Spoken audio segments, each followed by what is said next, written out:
6.3, and Travis Logie just with a .9 and a .83. Luke, what's happening with these two guys? Yeah, other than that wave of Kai Otten's, that 9.50, there hasn't been too much around in, say, the last 20 minutes, and I think Bruce Irons and Travis Logie would be getting a little bit antsy right now. You know, Bruce is former pipe master and a very good surfer out here, or in any big tube riding situation.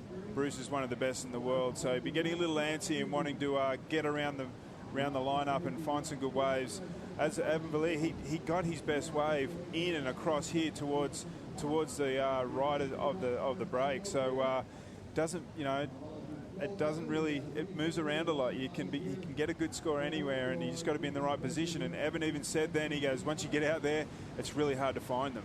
So at the moment, those guys trying to find those waves, with Kai Otten with a great start. He had the 9.5 right on the horn when he paddled out over Ian Walsh with a 3.83 right now. We do have a couple of waves out the back taking off. It is Bruce Irons straightening out. Nice bottom turn, little control, but he's unable to get a barrel off on that one, so he'll kick out again as he is still chasing a big score. He just needed a .63 to make the switch, but he is really opting for a big barrel opportunity with the time on the clock ticking away.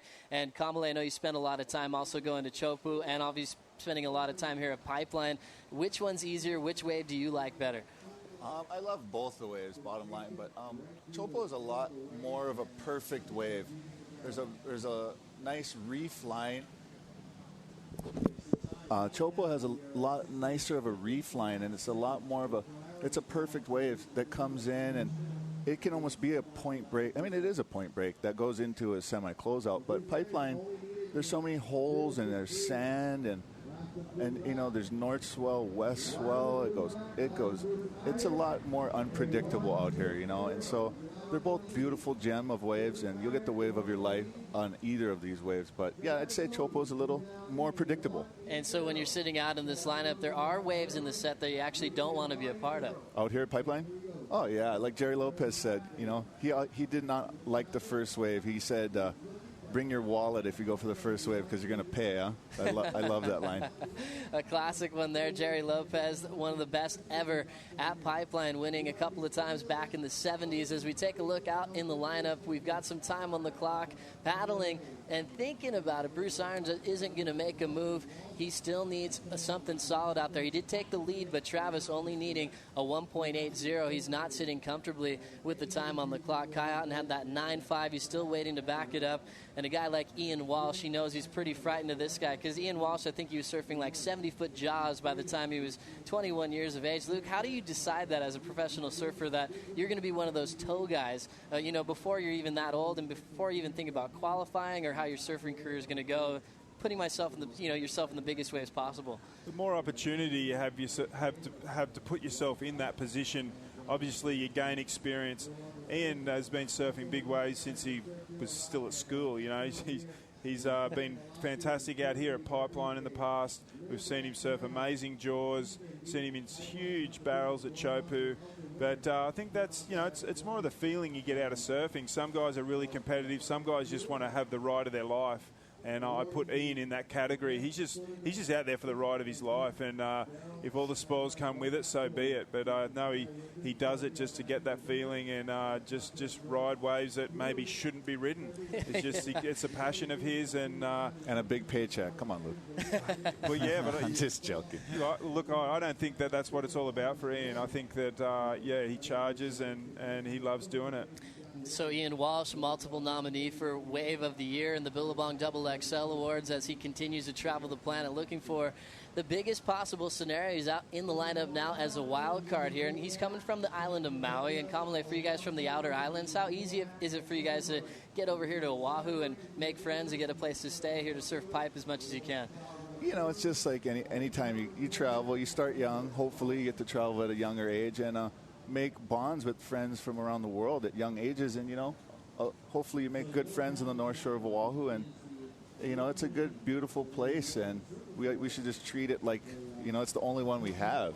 So it's great to have that connection. But yeah, pardon me. As far as coming over from the other islands, we're all big brotherhood out here, and so we all try and stick together, because it's an ocean, and you can get hurt, and you need help, and we all need help. So yeah, we come over here and try our best, and I think we've been doing pretty good.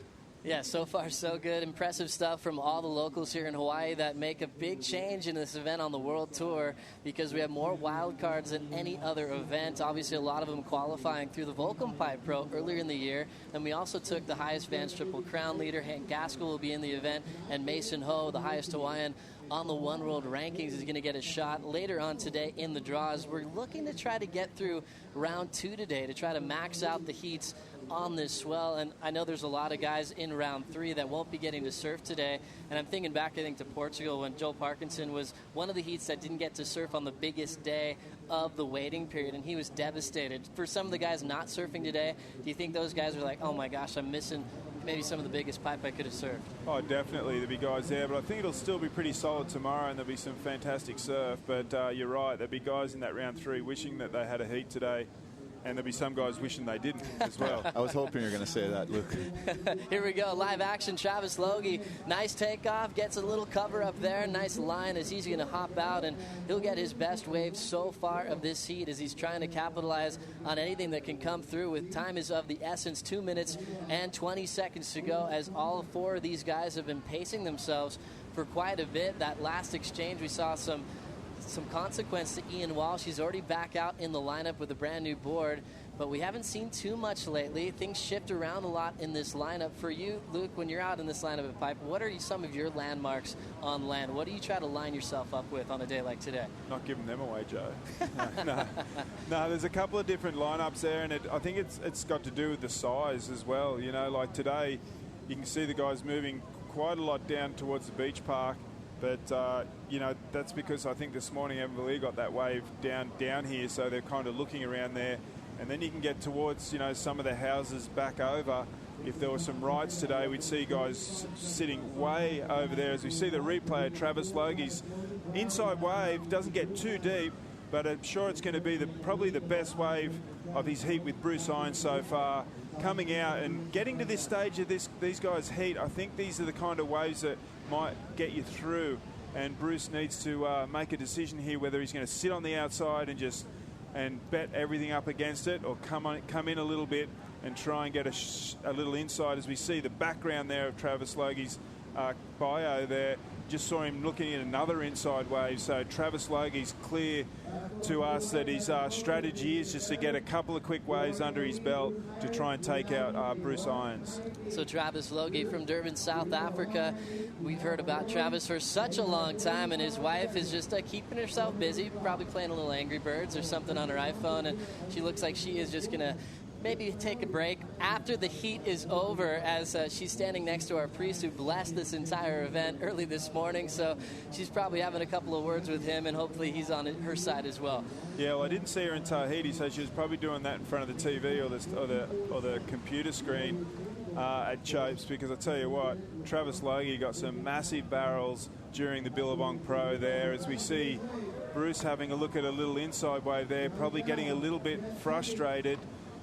It's nearly done there, and yeah, it's been a frustrating heat for him, not really finding his positioning. A tough one there, as they will count it out, and it will come to a close with that score coming in for Travis Logie at a 2.67, and that is enough to take the win over former pipe master Bruce Irons. So a tough heat for those two, and Travis has to be happy with that result. Moving on to round 2 and trying to keep his World Tour life alive and well. Looking out the back, a solid set out there, Kamale. Yeah, you know, hats off to Travis. I mean, that guy's been fighting. He's a fighter. And, you know, some people you come to learn, and this year, obviously, in Tahiti, a lot of people learn that Logie's a scrapper. That guy don't really give anything away. So hats off to him and his girlfriend or wife waiting down there on the beach. And Bruce, he surfed so many good waves this year. He's still happy.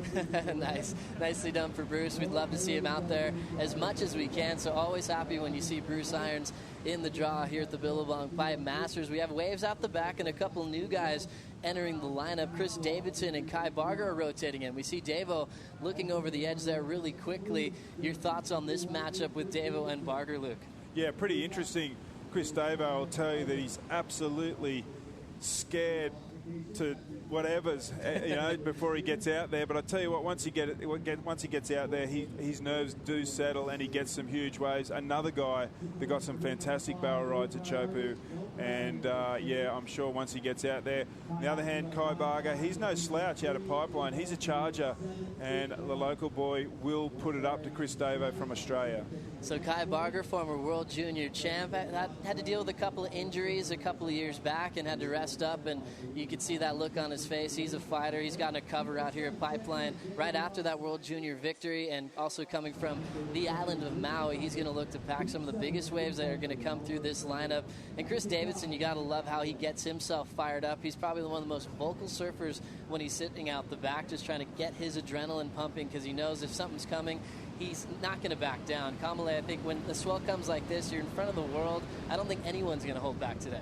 Yeah, we all got nerves and we're all scared. Like, I just was thinking about us doing our broadcast in Tahiti together and seeing Davo running around Tahiti in that 30,000-foot swell was hilarious. He was comical, but yeah, this is hopefully going to be a lot. It's going to be a lot better heat. I'd say Bruce and Travis just suffered the short end of the stick with that, but this next heat looks, it's starting to stack on the horizon. It's a perfect west swells right there. That's it, ladies and gentlemen. Here we go, looking out the back. You can see the time clock. Kai Otten and Ian Walsh, 17 minutes and 15 seconds to go. They do have priority, and they will have the pick of the wave that they want out there as Chris Davidson and Kai Barger will have the first 20 minutes to kind of drift around and see if they can pick up anything in between Kai and Ian's choice. So look at this set approaching an absolute bomb coming out the back. There are so many waves in this set. Let's hope it just finds the reef perfectly. I think this morning, Luke, we saw so many perfect waves. It's been a little bit since we've seen one really open up on that inside reef. Yeah, as you see, it's a little lumpy where the guys are sitting, so hopefully these first couple of waves in this set does clean it up a little bit.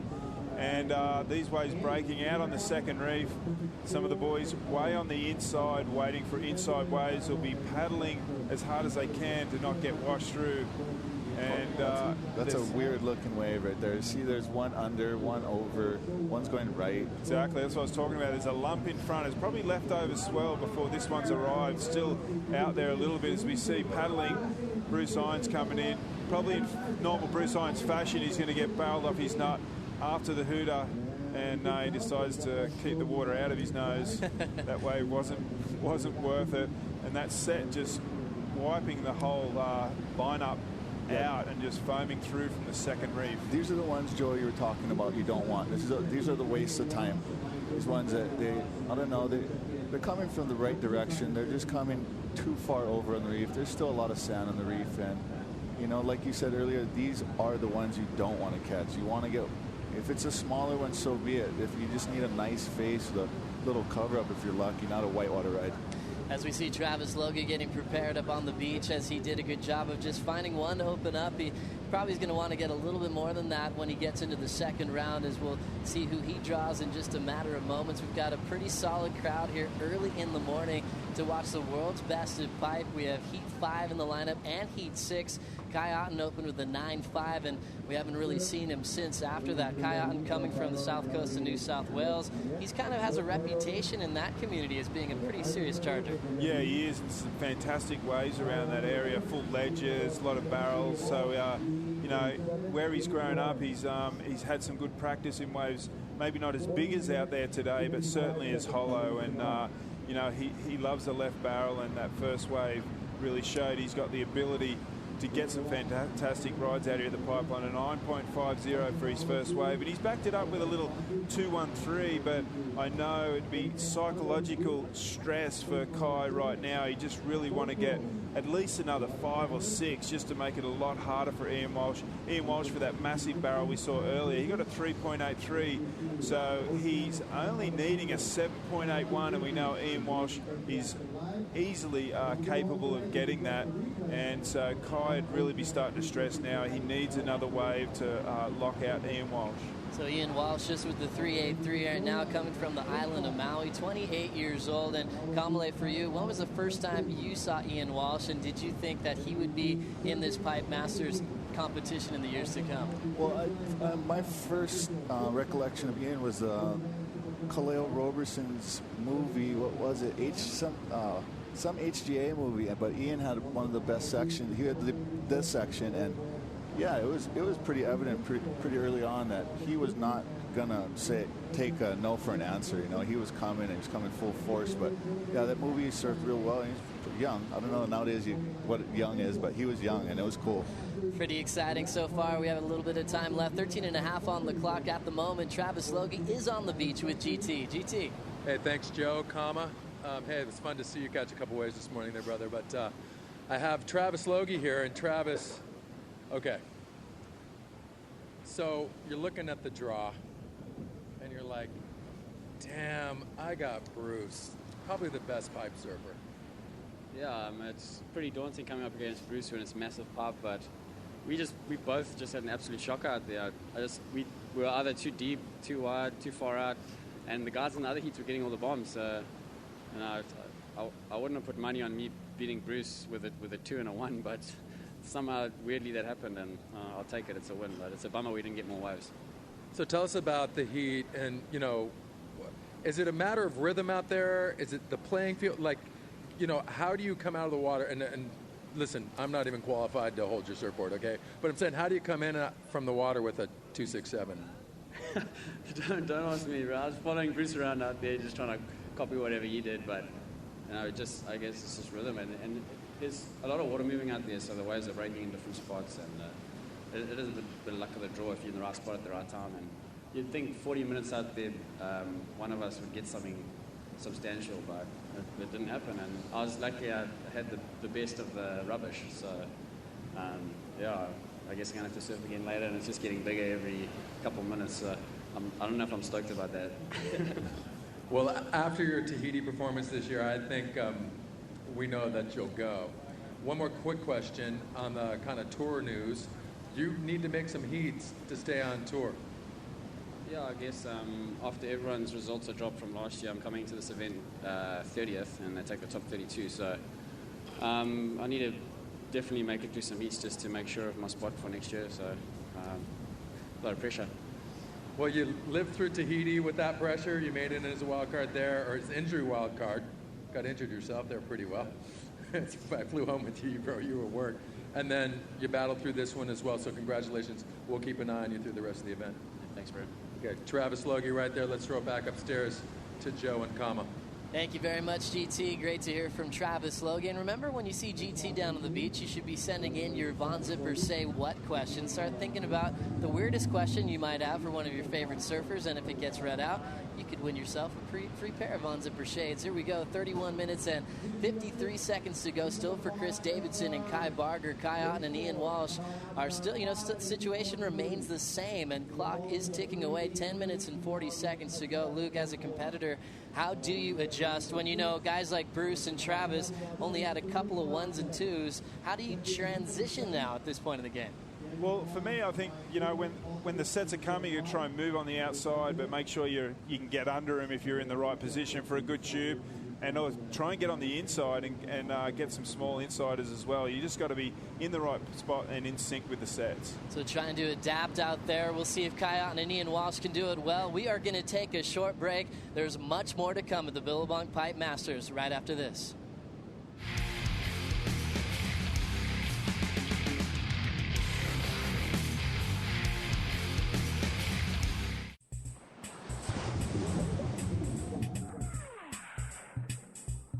Hey guys, if you want to win one of these sweet little Motorola Zoom tablet thingies, go to VerizonInsider.com and click and win.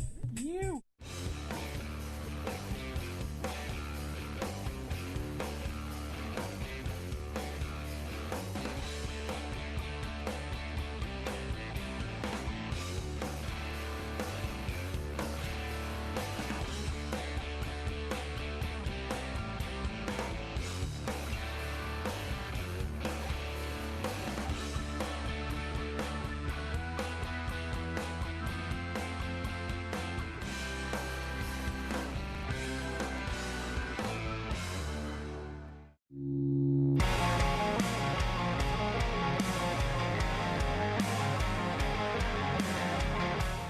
I'm Roy Powers. Come ride with us.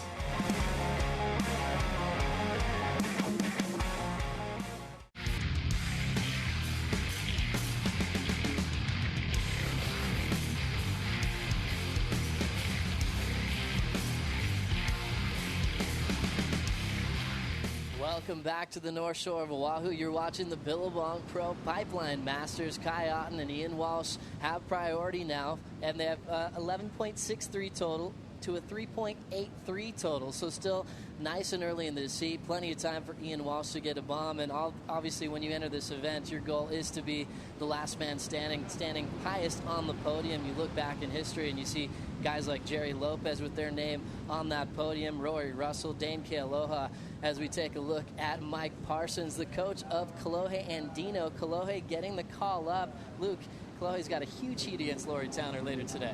Yeah, that's amazing. And I've seen the old Mike Parsons get a couple of ball terror waves out here over the years. So he's got some great experience sitting next to him there. And, yeah, it's going to be fantastic. I'm glad Kolohe's got a chance to be out here. He's been one of the standouts in the WQS in the last 12 months. And looking to qualify, not too sure.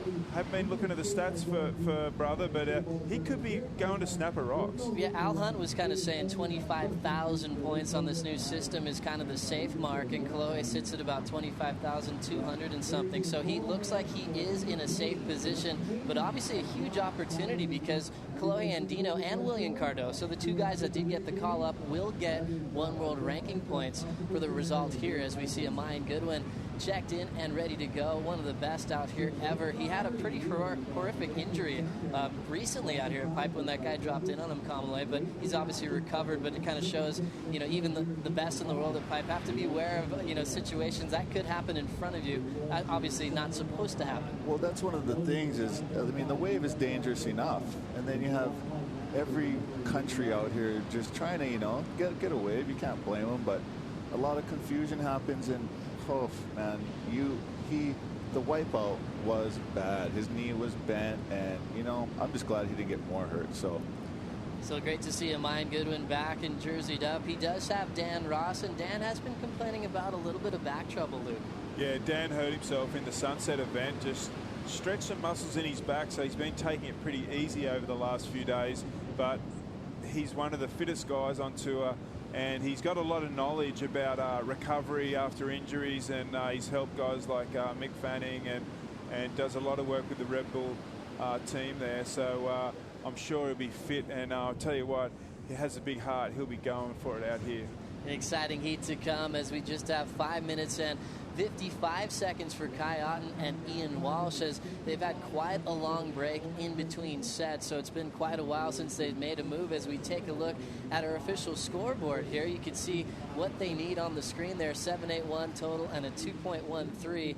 Chris Davidson, Kai Barger. We have that screen coming from Bill Morrison from Australia, and good to have it so all the fans on the beach can know exactly what's going on out in this lineup as time is ticking away. So when you have a big swell like this with long periods, can you expect long waits in between the sets? How is it going for these guys? Do they know that there's something coming on the horizon, Kamale? you know, you can tell when something's coming, and I think they actually realize that these are the ones they want that are coming. But what I wanted to say was Ian, with that closeout, I mean, it wasn't makeable. It was really gnarly, but he got a decent score. He got 3.83. Travis Logie made it with what kind of total? A 3?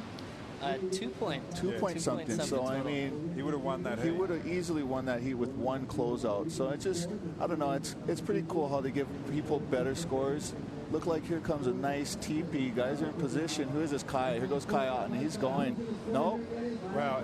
Ian went opposite way, and he's coming out. Good job, Ian. Look at that one. I think one of the first rides we've seen this morning. Ian Walsh backdooring the section and coming out nice and clean. So looking like he was able to use his priority there because Kai Barger wanted it, and now the rest of them are trying to paddle for the rest of the set. So a rare ride opportunity there. Yeah, and Ian only needing a 7.81, so we'll leave that up to the judges. It's going to be a close call. He got in the barrel, but the barrel wasn't like a gaping hole, but we'll leave that to the judges. I reckon that's going to be a pretty close call for Ian needing a 7.81.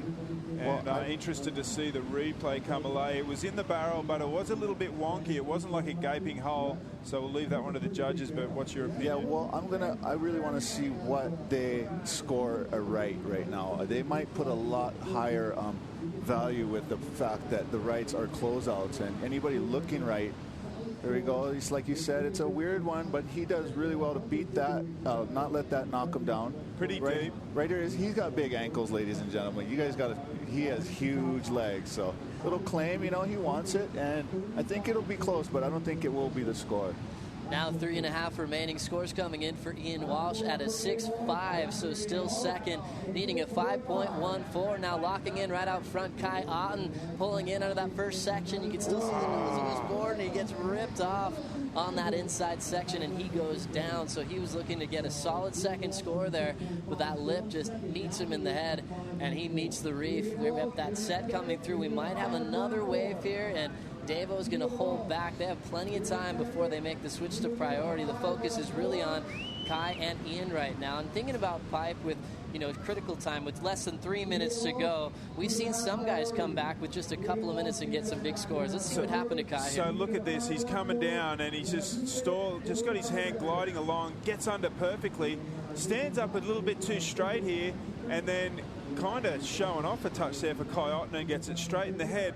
What he doesn't realise is still a lot of lump out on the surface, and that's exactly what it'll do to you if you take your mind off the job. Kai Barger, he wants it.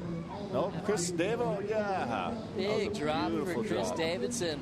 Whoa, puked on. That is what you call puke, ladies and gentlemen. A little hack off the top, and Davo's going to kick out. So he didn't get deep in the barrel. He's got absolutely spit onto the shoulder as he's looking to get a score on the board against Kai Barger. They haven't really had any opportunity to take off without priority. Let's check out what happened here to Chris Davidson. Yeah, look, look at his nose. It's just nearly catching there, and Davo just coming around and sitting there going, wow, I'm so glad that nose didn't catch as he just gets. Here we go, Kai Barger. He's paddling. He's in. And then here we go, straight to live action. Pardon me. And not coming out. So so Davo, lucky the nose didn't catch there, and that was his first scoring wave, I think, and Kai just getting one as well. So pretty interesting. Back to Kai Otten. He, that was pretty heavy. That could have sealed the deal right there for Kai Otten. Going to stand up high in that barrel where he should have just focused and stayed and just gone the high line on that one just to make sure he got the score. And I bet he's out there just wanting to give himself another fat lip after not making that one.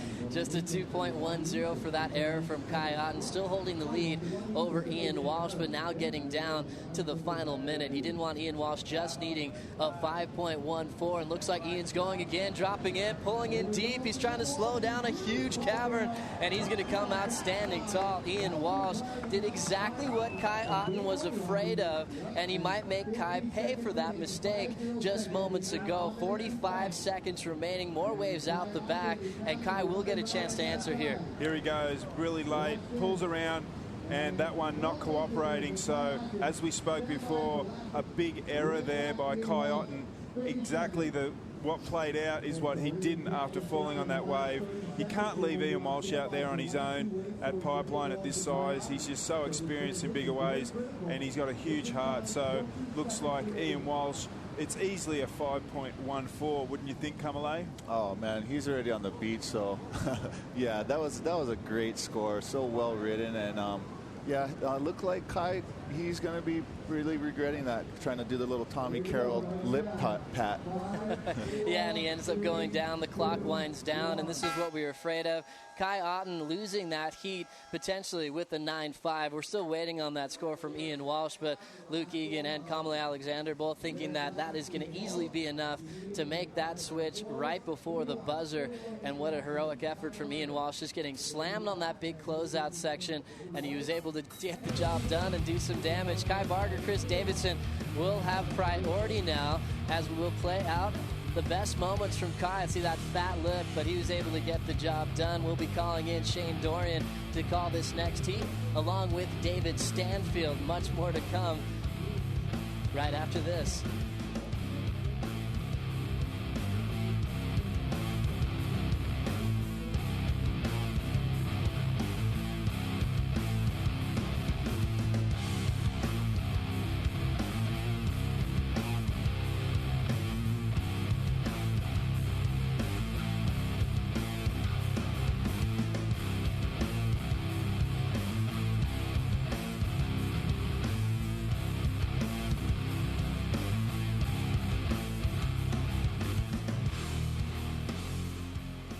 And we continue with action. Back into the booth, David Stanfield along with Shane Dorian. Shane's probably going to be with us for 20 minutes as we monitor the action in the lineup. Shane will be coming up in a heat soon. Heat number 10, William Cardoso. One of the two surfers that will be a wild card that will receive points towards the world ranking. All these Hawaiians, unfortunately, they're wild cards. They do not get points that will help their world rankings. That's the way it is. In the lineup, Danny Ross and Amayan Goodwin. Also in the lineup, Chris Davidson and Kai Barger. For them, they have 18 minutes and 30 seconds remaining in the heat. And, well, conditions are clean. It's kind of the morning sickness it's kind of disappeared, but we still have multiple swells. Yeah, it's starting to look like there's these huge sets coming in. It's washing the place completely out. It looks like it's totally out of control and way too big. And then you get these windows of opportunity where everything kind of cleans up, gets organized, and we see some great rides, as we saw Ian Walsh with a crazy buzzer beater there. In that last heat, he needed a 6 point something, and he got it. He got a 6.5, and under pressure, under stress, and just nailed it. As we see, there's some more big sets right here, and man, the waves are really changing. It's getting very peaky out there. Instead of one long roping wave, we're starting to get this peaking effect out here at Pipeline. And you know what that says to me is we're going to start seeing some rights. And Ian Walsh got a nice right in that last heat. And this is really new, Dave. This is all of a sudden you see how these waves are peaking up and wedging up. That's a totally new thing for this. As we see the guy in the impact zone just getting dealt with. Well, we thought we were going to see just basic lefts all the way through the day, and as the storm shifts across the North Pacific, it might change around. We'll see a lot of backdoor. You've got a nickname. I don't know who gave it to you. I don't know if you've heard about it, Backdorian. So you're looking at those waves. You love that break, but there is a commitment to going backdoor when we see that happen of getting out cleanly or a big paddle around. I mean, you end up in a pretty shallow area. As we take a look at Daniel Ross and Amayan Goodwin, two big, powerful surfers. Look at Amayan Goodwin. He looks like a motorcycle rider, doesn't he? Looks like he's in a motorcycle gang. Oh, Amayan Goodwin, no Reef Hawaiian Pro, no Vans World Cup, but the 32-year-old spending time in Sunset Beach from the island of Kauai is quite a story himself, an adventure in the making. Avocados and Coconuts is a movie he's working on with his family, taking his family around the world. Yeah, he's got a great family. Amayan, he's got a great wife, Daisy Shane. Well, her name is Daisy Goodwin these days, but they got a couple beautiful kids, and yeah, they are traveling around the world making projects. And Amayan is an incredible pipeline specialist. He's been out here for years. He's originally from the North Shore of Kauai, but he's one of the very best out here at Pipeline. And really, I mean, this is exactly what he would have wanted to see here in the first round of the Pipeline Masters. Because he stands like 6'4", and he's just all muscle. He's 6'4", he's very fit, and when Pipeline is really big and gnarly, he shines. Well, Daniel Ross is currently number 42 in the rankings. He needs to be in the top 32 to requalify, so it's a big move for Danny Ross to make things happen. Amayan Goodwin, he's wearing the black sleeves and wearing the red singlet, and he's a story in himself, just not only because where he was born in Mexico and in a little location in Mexico, but his early travels as a youngster, Fiji, New Zealand, all over the globe. Well, he's up against Danny Ross. Let's go down to GT with last heat's winner, GT. You know, we're talking as we were kind of coming up on this, that you were saying that, man, I don't think I've gotten that worked in some time. So let's talk first about the beatings out there. Yeah, that was the worst poundings I've got at pipe in a heat, I think, my whole life. I got pounded on a big wave, my first wave I caught, and I ended up down at Pupukea, like wave after wave. I was like, give me a break already. And finally got back out the back and missed one in the first wave of the set, and then got the next 6 or 7 on the head again. I was like, just couldn't really get my head straight after that. And then luckily I got a little right, and then a minute to go, the left came. So happy. So how do you recover from, okay, so you go from, just surfing your local beach break in a heat, you kind of get all tensed up and you're short of breath. How do you recover and get your head back in after really kind of taking gas for probably the better of 30 minutes in a heat and then recovering? How do you get back in? I don't know. I just kind of focused on getting back out in the lineup, and I was like, I'll just catch my breath when I get out there. Because it took me so many duck dives to even break back into the lineup so I could paddle back to pipe. And it's more just focusing on getting back out there and trying to get good waves while there's only 2 guys out. And then you're like, hey, can a brother get a jet ski around here? I mean, okay, now let's talk about, you got under a minute left, and you're like, okay, I just got it right. Now I've got about a minute left. Kai's in the spot, and then you come back around, you need a 5, and you end up with that kind of middle-of-the-road 6. Well, minute left at pipe, if it's big like this and you're behind in a heat, pretty much a unibomber. You're going on anything that comes into you. So luckily a wave actually broke right then, and I probably would have tried to go on anything that even came to me right there. I'm happy it stayed open, and I was able to get out of that little barrel. Ian Walsh, everybody, congratulations to you, my man. Well done. An exciting finish to that heat right there. Bad news for Kai, but great news for you. One more time, Ian. Yeah, go ahead. Skull base. Hey, we'll throw it back up to the tower and our webcast crew. GT, you allow shameless plugs. I love that. Well, Ian Walsh, you've known Ian Walsh quite some time. Big event for him, and obviously proven his worth. But unfortunately for Kai Otten, he came into this event number 34 in the world rankings. That's a tough blow for his career in terms of requalification. That is, for Kai, I mean, I know what that feels like to have to go out there and make a couple heats to stay on tour. And unfortunately for Kai, he came up against Ian Walsh, Raging Bull there, under pressure, getting what he needed. And as we see some mega sets out the back, this is like a 12 to 15 foot set, and these guys are a little bit out of position, and there's not a lot of scoring potential on most of these big wash-throughs.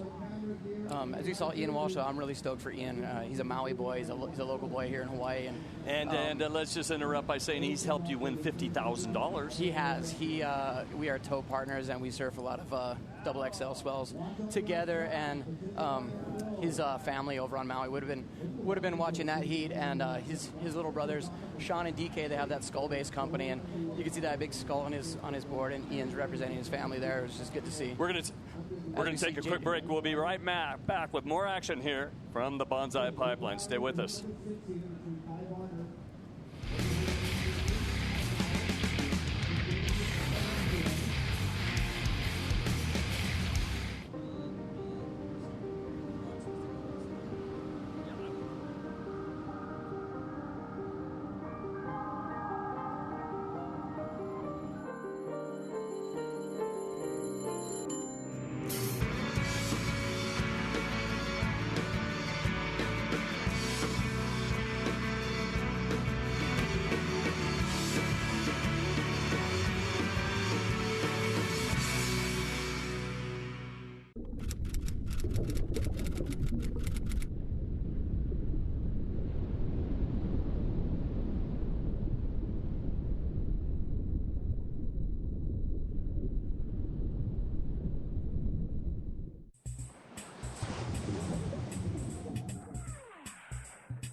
Hey guys, if you want to win one of these sweet little Motorola Zoom tablet thingies, go to VerizonInsider.com and click and win. You!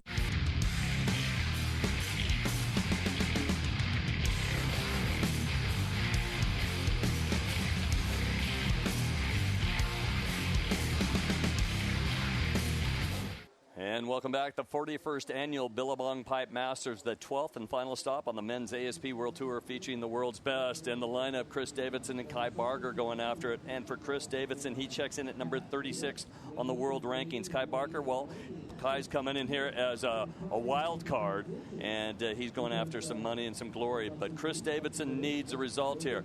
Coming up, can you believe this? Dane Reynolds at the Surfer Pole Party goes, I went out there at Pipe. I got beat today, and at the party, he goes, it was a humbling experience. And then I come home and I look at the surf line forecast, and then I see who's in my heat. He says it's a cruel joke. Look at these two, the most epic surfers ever in terms of what they've done for the sport. Absolutely standing on the beach, polar opposites, but kind of one and the same. They're individuals. Yeah, that's right, Dave. I would say that those guys are two of the most influential surfers in the world at the moment. Both of them have a little bit different strengths. Jamie O'Brien has definitely got crazy air game and a bunch of above-the-lip stuff going on. But he's also very well known for being, in my mind, probably the very best surfer out of Pipeline. And so good that he can actually switch stance in the barrel at Pipeline. He did win this event. Jamie O'Brien, he's had some great results. Last year he was injured. Remember, he missed all the Triple Crown. But in 2004, edging out Sonny Garcia, Kalani Robb and Bruce Irons in 2004 went on to win that. Now for Dane Reynolds last year, a third place result with a kind of an injured knee, but he was throwing airs at the end of his backdoor waves. Here we go, some action in the lineup, and our surfer with blue and black, and it would be Kai Barger. Yeah, there's Kai Barger right there, your local wild card, getting a really nice cover up, reading that wave nice, very nice wave selection. These guys kind of, just sat there and let those big old huge sets kind of wash through the area, and then, this is like their kind of window of opportunity here when the waves mellow out a little bit, and there's kind of a mid-size, mid-range set that comes in. That's really where they're going to get their scores. Chris Davidson has a 4.0 and just a lot of white water on the head on that last one right there. Chris Davidson, Kai Barger are matched up, and here we go without priority. A Mayan Goodwin checks in. Yeah, very thick wave for a Mayan Goodwin, very tricky to ride. There was just one section there before the closeout, and he made the most of it. Unfortunately, that wave didn't really come together like I think he wanted it to, but he definitely surfed that wave very well. And I think it's really smart for these guys to start off quick and really stay busy. And we take a look at official results at last heat, and it was Walsh edging out Kai Otten. And Ian Walsh with a 13.0 to Kai Otten's 11.63. Here we go, replay. Yeah, there you see Kai Barger. My favorite part of that wave was he was so late at the start. He kind of drifted down on his rail right into the spot. And just incredible technique there. As you see, his fins basically just sliding down the face right into the sweet spot and getting just a perfect technical little tube right there. Let's get technical about acceleration and deceleration or controlling your speed. Obviously, maybe a high line. Is there any high line pumping for the goofy footers like that? Can you really race this wave, or you're kind of at a standard speed? I think it just depends on the wave, Dave. It's that wave for Kai, he was in the right place at the right time. He didn't really need to stall a whole lot. He took a high line, and basically when you take a high line, that's basically harnessing the most speed that the wave has to offer. The higher you are on that wave, the faster you're going to be going. But if you go too high, you get caught in the lip and thrown over the falls. It's easier if you're on your backhand and natural foot or left foot forward to put the pig dog in and actually drag the brakes to stay in the barrel, possibly. That's right. It's a little bit easier to stall, I would say, on your backhand. You can use your butt, put it in the water. You can use your hand, dragging it in the water pretty good. So I think the backsiders have a little slight advantage as far as slowing down in the barrel under fire, under pressure. But I think the goofy footers are able to accelerate back out of the barrel a lot quicker. Taking a look at the scores for Kai Barger, a 3.17 and a 5.33. Davidson has a second wave score coming through. He just stood up and got wet. He's got a 4.0. Still waiting for that second scoring wave. Top two scores will be determined. A perfect heat is a 20-point heat. Here we go, surfer in black with what looked like Danny Ross looking at things right there, and not going to work. So back to Mayan Goodwin. We see him out in the lineup. He's had some great results here, but born in a village, Valle de Bravo, in the Mayan mountains of Mexico in a mud hut. His father delivered him, and his father was a traveler. They moved to Fiji at the age of 1, and then they lived between Fiji, Kauai, and New Zealand from the age of 3 to 18. His life is like a real-life movie. It is unbelievable. You couldn't even write that and have people believe you. That's the real deal. He was born in a mud hut in Mexico, and then lived in Fiji, New Zealand, all these different places. And the guy's an incredible waterman, surfer, swimmer, unbelievable spear fisherman. The guy's got serious game both in and out of the water. And then you say to yourself, well, he's married. He's married to a 2-time unofficial world champion, but officially, looking at before the ASP started garnering women's world longboard titles, Daisy Shane. And you go, Daisy Shane, yeah? If you had a quiz, what does Daisy Shane do? She plays music. She's playing for the National Republican Convention in Washington, D.C. She's that good of a musician. Isn't that unbelievable? That's a talented family right there. Unbelievable stuff. They have 2 children. They're traveling the globe. Well, he finds himself in the lineup. Why is he here? 4th place at the Vulcan Pipeline Pro in the lineup. We'll keep an eye on the big, powerful Mayan Goodwin. He opens up with a 3.50. Still looking for Danny Ross's hit. Open his account. And Danny is a standout fixture out of Angori, New South Wales, Australia. The 28-year-old. Talk about somebody that's fit and ready to go. Yeah, he's very fit. Daniel Ross, probably one of the best paddlers in the game. You do not want to not have priority out there with Daniel Ross. He will definitely. He's very aggressive in the lineup. He's a very aggressive paddler. Wants to have the right position all the time. And he's not afraid of big waves. He loves to charge. And he's another example of someone who needs to get some heats through. Right? Is that right, Dave? Yeah, he's currently number 42 in the rankings. So he basically wants to win this thing. Right. He needs to win this thing and able to really stay in the game. But it's so exciting here at the Pipeline Masters. there's always so much on the line for these guys in these World Tour events. There's a lot of pressure, a lot of excitement, but it's a whole different level of excitement here at the Billabong Pipeline Masters. It's the final event of the tour. These guys have had a long year.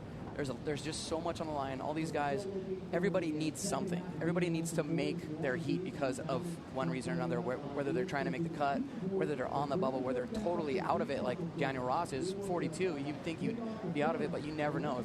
If he stepped his game up, won some heats and find himself in the final, you never know. Now, when we give out the current rankings, the world rankings, we've got to remember that this guy is concentrating on a result to replace his ranking that's going to be shifted in from last year. There's other guys that are blowing it, basically, and they're going to drop off. So things are changing. We can't look at the entire picture, but for the person out in the lineup wearing the red singlet with the white sleeves, he needs specifically a good result here. There might be some guys dropping some scores, some replacing. He can just hope for the best. In the lineup, beautiful winds right here. The waves are spitting. Will we see any backdoor today? Well, Shane Dorian's coming up. We'll probably see something in heat number 10. He takes on a wild card. That ASP gave him a wild card along with Chloe Andino, William Cardoso. But coming up next, heat number 8, Dane Reynolds, Jamie O'Brien, then Chloe Andino, Lori Towner. That's going to be a great heat with Lori and Chloe Andino. I'm really looking forward to seeing that one. I would imagine that both those guys are a little bit nervous. I spoke to Lori Towner. We were talking a little bit yesterday evening, and he had a lot of anxiety about today. He was really, really, really, really excited to be the Billabong wild card. And as we see up on your screen, local boy Kai Barger with a really nice hollow one there. That was insane, Dave.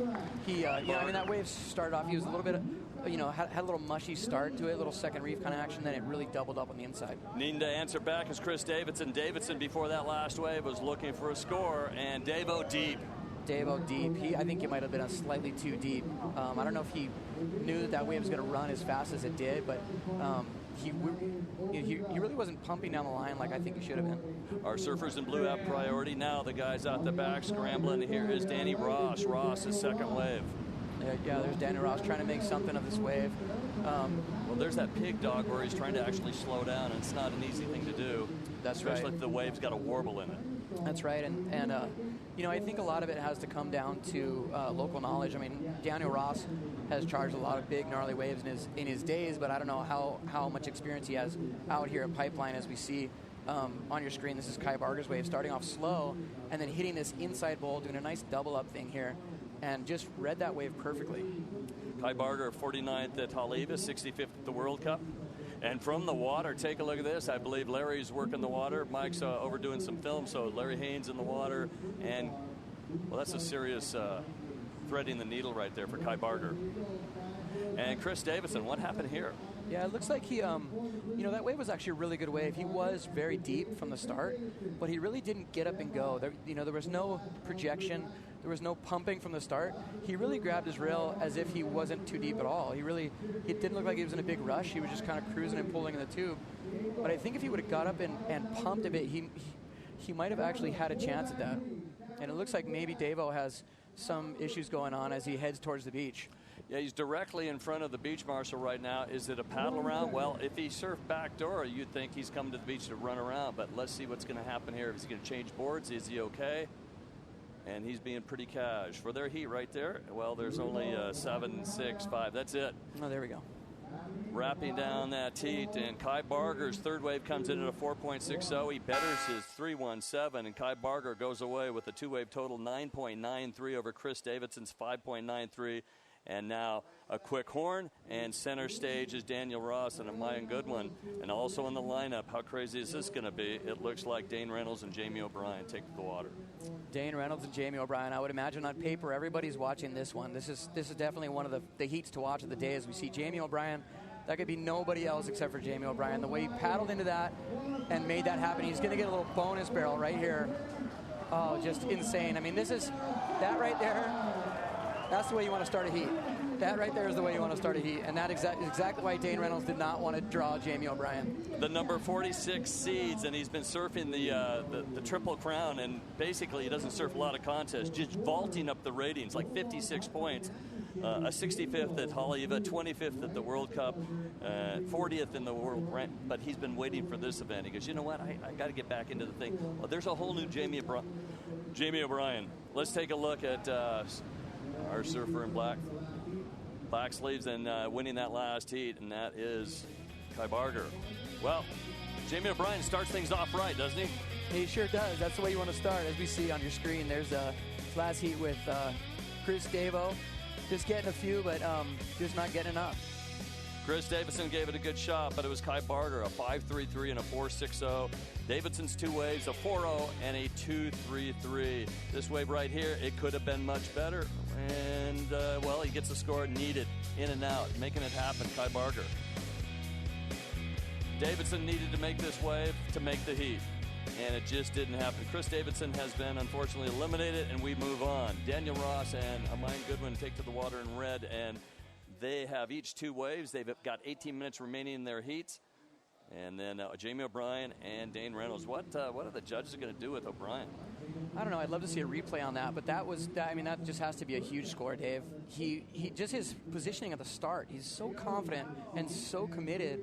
As you see a surfer in white standing up and pulling in. That would be Daniel Ross, trying to put on the brakes, trying to slow down and get a cover up. He looked like he was deep enough when he took off on that wave, but it really just didn't materialize for him. Dane Reynolds wearing the blue singlet with the white top. And Jamie O'Brien, take a look at his opening wave in the opening seconds. Here we go. Jamie O'Brien free falling from the very top to the very bottom and just dumping his speed, sitting on his board and being as deep as you could get on that wave. And here he goes. You see him. He'll dump his speed again. And this wave looked like it was going to clamp, but he just read it perfectly. There's a reason he read it perfectly. That wave right there that he is claiming is 100 yards from his front door.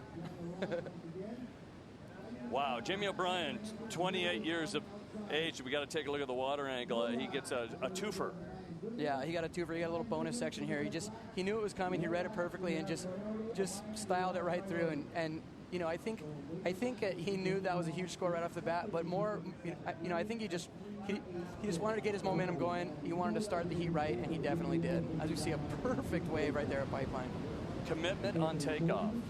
You've got to really make a decision. You're going to take the drop or you better back off, and if you're anywhere in between, it's going to be a brutal classic over the falls. That's right. As we say, this would probably be Dane Reynolds standing up on his backside with a really wild and woolly white watery wave there. Yeah, I mean, Jamie O'Brien, you saw how he took off on that wave. He wasn't far out. He really just sat right underneath it and airdropped into it. But, I think a lot of guys out here would be on a 7.4, 7.6 today. I think Jamie O'Brien told me yesterday that his biggest board for pipe is a 6.11, and he's probably 6'3". He's a really big guy. So, he's one of the only guys who can really get away with riding such a little board out here. In front of Jamie's house, take a look. The JOB, the camera, Leah shooting this one. And, yeah, disappearing from the judges is a good thing. Yeah, I mean, he did as good as you could do on that wave. It was unbelievable. Just his positioning, his timing, everything, and how he read this inside section. That is exactly what you want to do out there. And that was seconds into his heat, his first wave. He's just getting started. 9.5, 9.5, 8.8. That is a 9.28. There is O'Brien House, and what happened when he did that wave? Well, I think they all erupted with applause. Here we go, Amine Goodwin. Amine Goodwin with a quick look on that one. That wave really not doing much. I think he was hoping for a little inside barrel, but nothing really doing there. As we see a couple more waves out the back. But Jamie O'Brien, that was his very first wave of this Billabong Pipeline Masters. For his account. That is exactly how you want to start, and I think that just spells big things to come. Remember, overlapping heats, 3 judges, all 3 scores will count. There is one judge right there at 8.8, so you just average all 3. At 9.27, can Jamie do better? Probably. Is it about winning the heat? Basically, kind of keeping things on scale. It's going to be hard to get a perfect 10 out here, isn't it? It is. I think the judges are going to be a little bit guarded, a little bit conservative with their scores. I think a lot of people that watch that wave of Jamie O'Brien, they would think that was a 10. He got an incredible late radical takeoff, very deep, steep and deep in the barrel, on the foam ball coming out with the spit, dumping his speed, getting a 2-for-1, little bonus section on the inside. The judges could throw it a 10, but I think he could do better, and I think the judges know that. I mean, that wave was a really good wave, but there's better waves out there, and Jamie will ride them as perfectly as you can ride them.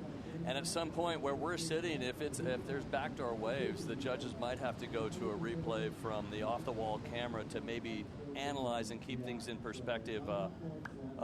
The size of the wave does matter, obviously. It's a certain point if you're taking a look at two barrel rides, right? The critical takeoff is another thing, and that's the rule.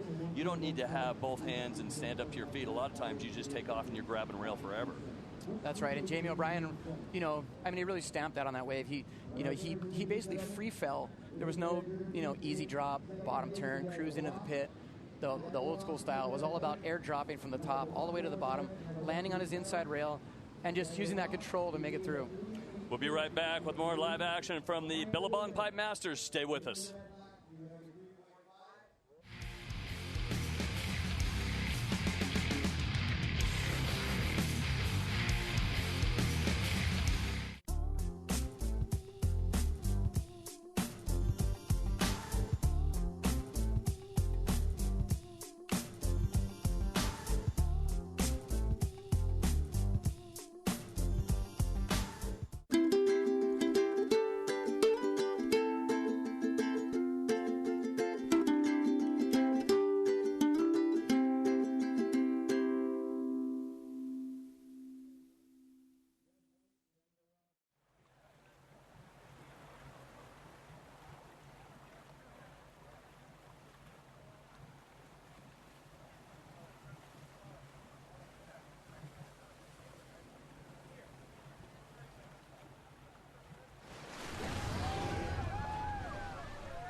The world's best competitive surfers take on the most magical, dangerous, exciting, mesmerizing arena on the planet. It is the Bonsai Pipeline. Amine Goodwin and Daniel Ross in the water. Goodwin with 3 waves. His opening wave a 3.50. Add that at 183, and he is currently your leader. Daniel Ross, 4 waves ridden, nothing better than a 2. Danny Ross needs a 386, and we're nickel and diamond like we're in 2-foot beach break stuff. It is so difficult to get the perfect wave, isn't it? It is. It's. These guys make it look easy sometimes, and it is. It's so wild and woolly out there right now. Like, as you can see on your screen, there's a 15-foot set coming through, just nothing but whitewater, no scoring potential. I mean, the only potential out there right now is to get totally caught inside, mowed down, break your board, break your leash, and start swimming, So, I mean, these guys really make it look easy, and it's times like this when these really big sets come, you basically just want to completely avoid them altogether most of the time and just wait for those in-between times. Time and time again, we've seen people mesmerized watching the water, watching the waves, and when a big set comes marching through, they don't realize that much more water's coming, and it just washes through. Hopefully GT is okay because that water's getting crazy. Let's take a look at this wave before we go to an interview. They are going to scramble off to the corner. Let's go down to GT, I believe, with Kai Barker. GT, be careful down there. Hey, careful is my middle name. I'm with Kai Barger. And Kai, we were just talking before we came up. It's heavy out there. Yeah, I was scared to death. I'm just stoked I made it back to the beach. Now, you said before you even had a chance to get a wave and kind of got in the lineup, you got caught inside by just kind of a roll through. How do you hold on? You're sitting there going, no, please don't break my board before I even catch a wave. But how do you deal with that? Well, I think for me, because I'm just like riding a 7.2, you kind of got to sit inside to get the wave. So there's going to be those outside roll-throughs that catch you no matter what if you're going to be in there. And you kind of just have to eat it and just stick your ground. And it's the only way you're going to get a wave. And you were saying pretty slow heat in the first 20-minute half of that heat, your non-priority part of your heat. You guys didn't even get a wave. And it sets you up to be a bit of a scramble with 20 minutes left when it's kind of hard to find those good ones. Yeah, we just had a super slow start, and then things still didn't get going. I just kind of feel like when the craziness of the ocean kind of calms down, you kind of got to jam and get your 3 or 4 waves right then and there. So that's kind of that's the game plan today, and that's kind of how I played. I got a couple 4s right at the end. So. Well, I like it. I think they're cheering for you up there. Maybe they're cheering for Jamie. Oh, so Jamie O just broke a board. We'll throw it back up to the tower to catch up with the action in this current heat. Congratulations, Guy.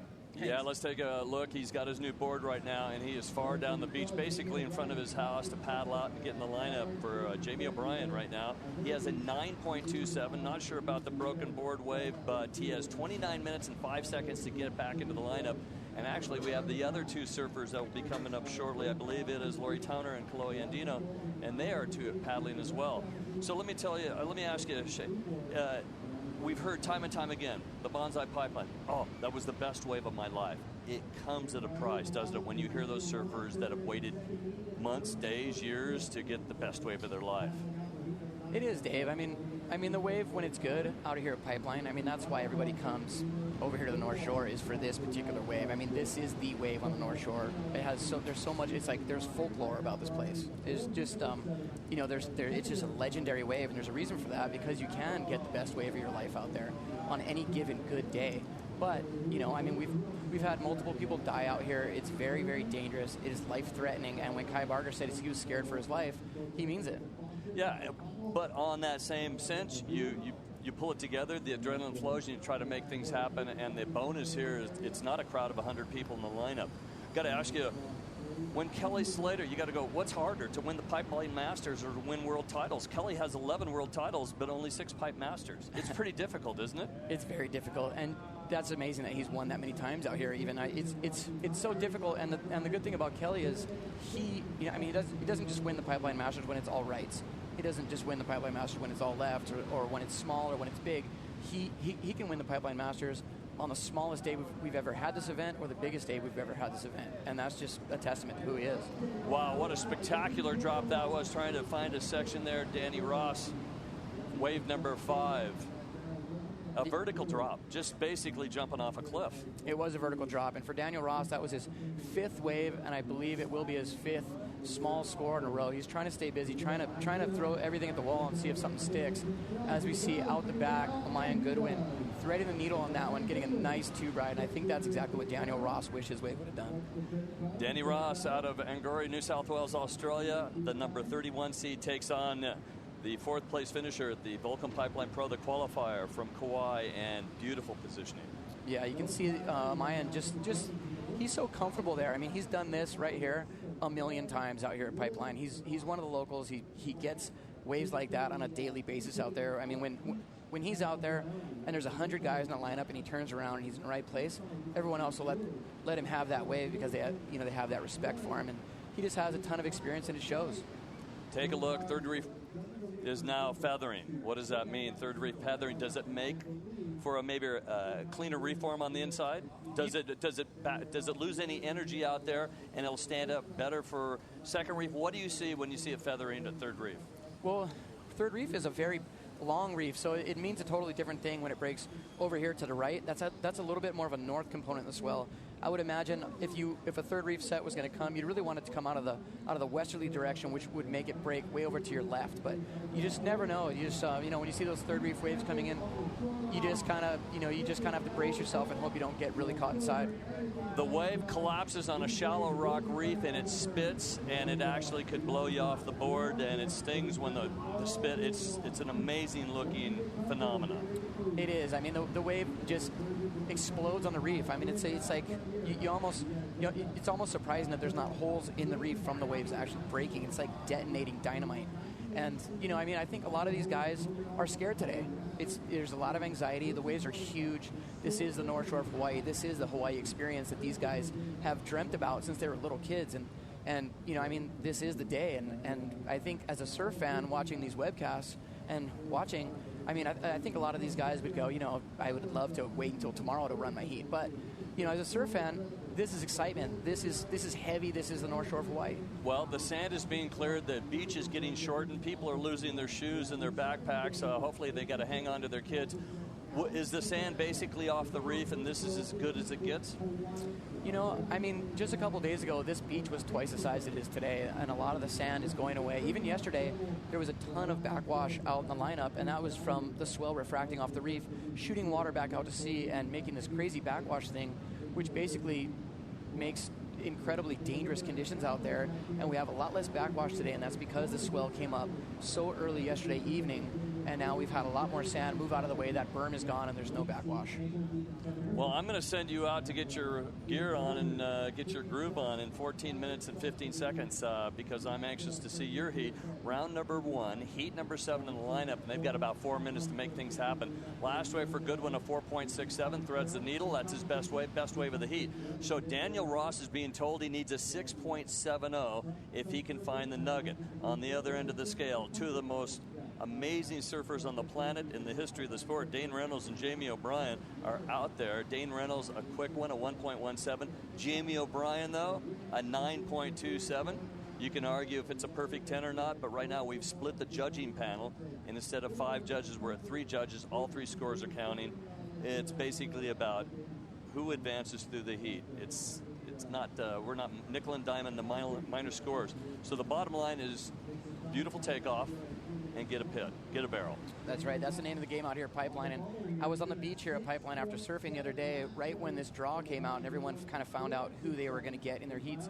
And Dane Reynolds came in, and I was talking to him about this and that, and he goes, "Man, it's like a freaking nightmare.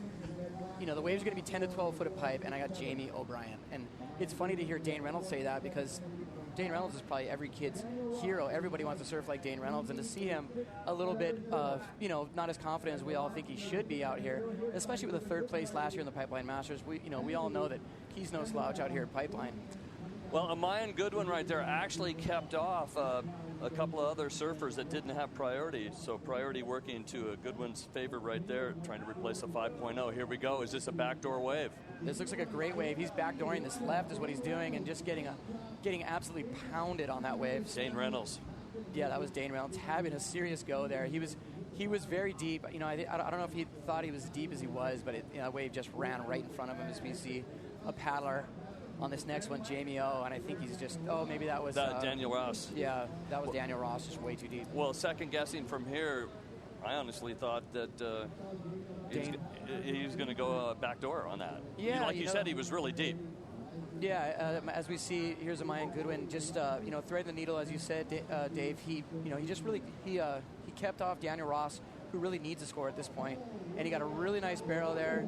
See a little hair flick in the wind, but that was a good score for him. But really, I think he was trying to get those guys to not catch that wave. A 4.67, and for Rossi, he's giving it a shot here. Ouch.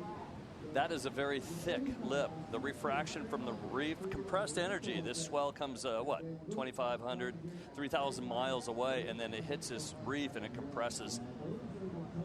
Oh my gosh, there we go. There's your Pupukea. Does that mean the swell direction is changing? So we've got these monitors. There's outside log cabins, right? And then off to the far right, we've got Pupukea. Yeah, we just got an enormous northwesterly swell here today, Dave. There's a lot of west component, but then there's certain sets that have a lot more north in it, like the one we have coming in now. And, it just makes for really, really tricky conditions. I mean, we've got these guys. They've only caught a couple waves in their heat, Jamie O'Brien and Dane Reynolds. Jamie got a 9.27, incredible start to his heat. Then he didn't catch another wave, but he broke his board and had to come all the way back to shore. Jamie O'Brien sitting deepest in the lineup. He has it could have been Amayan Goodwin there too. These guys, the local boys, are just sitting right off to the edge. You can get mowed down so easy and basically swim the entire heat. Yeah, you can, Dave. I was out there this morning and really didn't connect on any good waves. And then a big set like this came in, and I buckled my board and got pounded all the way to shore. So, I mean, no matter how much experience you have out there, you could think you're in the right spot and just have your butt handed to you. My name's Dave Stanfield. With me is Shane Dorian. He's got a heat coming up. He will be with us for probably another, 17 seconons. Final thoughts, what are you going to ride? I don't know. I'm nervous. I'm going to ride a surfboard, but I'm excited. I'm going to get out there, and hopefully there'll be a lot of excitement going on, and I'm either going to get a good one or else I'm going to get pounded, and either way, it's going to be fun to watch, so I'll see you guys back in the booth in a little bit. Thank you very much. And there is the horn as we wrap through. Shane Dorian going to go get ready for his heat. He is in heat number 10 up against William Cardoso. When he does finish that heat, well, yes, he's going to come back for round number 2 as well. The Billabong Pipe Masters, legendary event, 41st annual run, and guess what happened there? Well, looks like Amayan Goodwin gets the knuckle fist of good luck. 10.342 wave total, edges out Daniel Ross. Ross ended up needing an 8.87. Amayan Goodwin, the 32-year-old Omaji, advances through. We continue now, rotating through the action. Let's bring in Randy Rarick as Dane Reynolds and Jamie O'Brien take center stage and take priority in the lineup. Reynolds actually got caught in a situation where he had to give leeway to Goodwin and Ross on a couple of ways, but Jamie started off strong. Now we got two surfers in the lineup. Laurie Towner Laza, the 24-year-old from Yamba, Angori, New South Wales, Australia. A classic location, double XL big wave nominee, heavy water winner. Just amazing surfing, especially at Chopu, but all around the globe. He is wearing the black singlet. Chloe Andino is with him, and Chloe, the 17-year-old, the youngest competitor in our contest. And our heat that's taking priority, Randy Rarick, is Jamie O'Brien and Dane Reynolds. And the last thing you want to see is two guys like this. Somebody's going to get knocked out, and they're two of the most favorite surfers on the planet. Oh, yeah, without a doubt. I mean, we saw the other night at the surfer pool, Dane pulling the number 2 spot behind Kelly, and I tell you, most people there thought they would like to have seen him number 1 in the surfer pool. And, of course, Jamie O'Brien, a multiple winner here at Pipeline. He's won the Pipe Masters quite a few years back and still one of the favorites here, lives right at Pipeline, and they'd love to see both of them win, but only one of them's going to go through. Jamie O'Brien, J.O.B., a lot of people don't know about it, but he's paid his dues out. He's broken both femurs, his left and his right. He obviously has done some amazing things, but he has a knack of finding the barrel and surviving and taking some huge chances. His dad, a former lifeguard on the North Shore for about 22 years, and his mom is Australian, but his location couldn't be any better for picking off Pipeline when it's good and it's uncrowded, and he's in the lineup, isn't he? Yeah, and this is his backyard, so if anybody knows it, it's going to be Jamie, but it's fun. Dane's got 2 small waves, a quick little in, quick little out, both of them, and Jamie with that really good, strong opening ride, so beautiful conditions here, Dave. I just did a full walk down the beach. I walked down from here down to Aokai Beach Park, and I was asking people what they thought, and some people are saying this is the best they've seen Pipeline ever, and they're just loving it. And the fact that the competition is on, they couldn't ask for any more. One guy from Kansas said to me, he says, I can't believe I don't have to pay to see this. I get to sit here and watch these girls walk by, these fantastic surfers, and it's just amazing. Well, take a close look in there. I believe that, yeah, there is Mick O'Brien. Keep an eye. That is the O'Brien household. There's Leah with that O'Brien camera right there looking straight out the locations. So, Randy, if we do see any backdoor waves, any of these peaks ridden, they might go to the replay system and take a look at some of the web shots or the Oceanic TV shots we have, because it runs away from the judges. Yeah, but the good thing about being up high in the tower here, the judges are fairly close and they can see all the action, and the replay just lets them know how much deeper the guy got from their vision, because as you said, they're running away from it and they completely disappear. But we saw those shots of Kevin Prickard, the ones from down off the wall looking at Pipeline as it runs away from it. It makes you look like you're really deep. So. Well, right now, let's go down to GT on the beach. GT, what's happening? Who do you have? Well, I have a little daycare going on right here with Amine. His little one off to the side and his lovely wife, Daisy. Well, let's talk. Amine, start of the heat, no priority. You got to score to kind of set the table, which really then puts you in position to wait for a bomb when your priority time comes. Yeah, I mean, I could tell there's the heats before. You know, it's actually kind of challenging to surf a heat when it's a big pipeline like that, because you don't have any crowd to, relate the lineup to. And I know I just wanted to get my feet on the wax. I haven't really surfed Pipeline. No one surfed Pipeline this year, so get the jitters out, just get a wave under your belt. It wasn't a great wave, but I got started, and just try to better it throughout the heat. What are you riding? Because you're a pretty big guy, not in size. So what are you riding? A lot of people are riding 7.2s, but seeing how you're a little bit bigger, what are you taking out there? I got an Old Faithful 7.6. I feel like 7.6 is kind of the ideal board for big pipeline. You can paddle into the outside waves if you need to, and you can slide into the steep first reefers if you have to as well. So, and that's kind of how it is now. So yeah, just 7.6, Old Faithful. And it's funny how these boards, that sometimes the yellow ones, those are the gems, those are the 10-year boards as long as they hang around. Yeah, I think this is one of the old Clark foam banks. So, it works good. The stringer's still good, and boards need to be ridden. That's a collector's item. Anyways, congratulations to you, Mine. Well done. Yeah, well surfed, and we'll see you into the next round. Let's throw it back upstairs, because I just heard some cheers out in the water. Things are happening. Spectacular drop. Tries to pig dog. Goes on his face. Who was that, Randy? I think that's one of our surfers in red. We just saw Dane Reynolds. Could have been Laurie Towner. Yeah. It was either Logie or Laurie. I wasn't quite sure. Yeah. Unbelievable where he's been pushed. He was pushed underwater. It looked like a good 50 yards. Well, Jamie O'Brien has that 9.27. We're going to have to take a look at a couple of replay shots. Reynolds has 2 waves under 2 points. And in the lineup, Laurie Towner and Kalohe Andino. Andino comes in with a great result. Andino with a couple of great results. 6-star wins, 3 6-stars. Yeah, and, we can see there's our water patrol. And and right out the back, another guy gets broken board, so he can get assistance. Right, so he can get assisted to the beach, and we'll see if he's okay or if just his board have a problem there.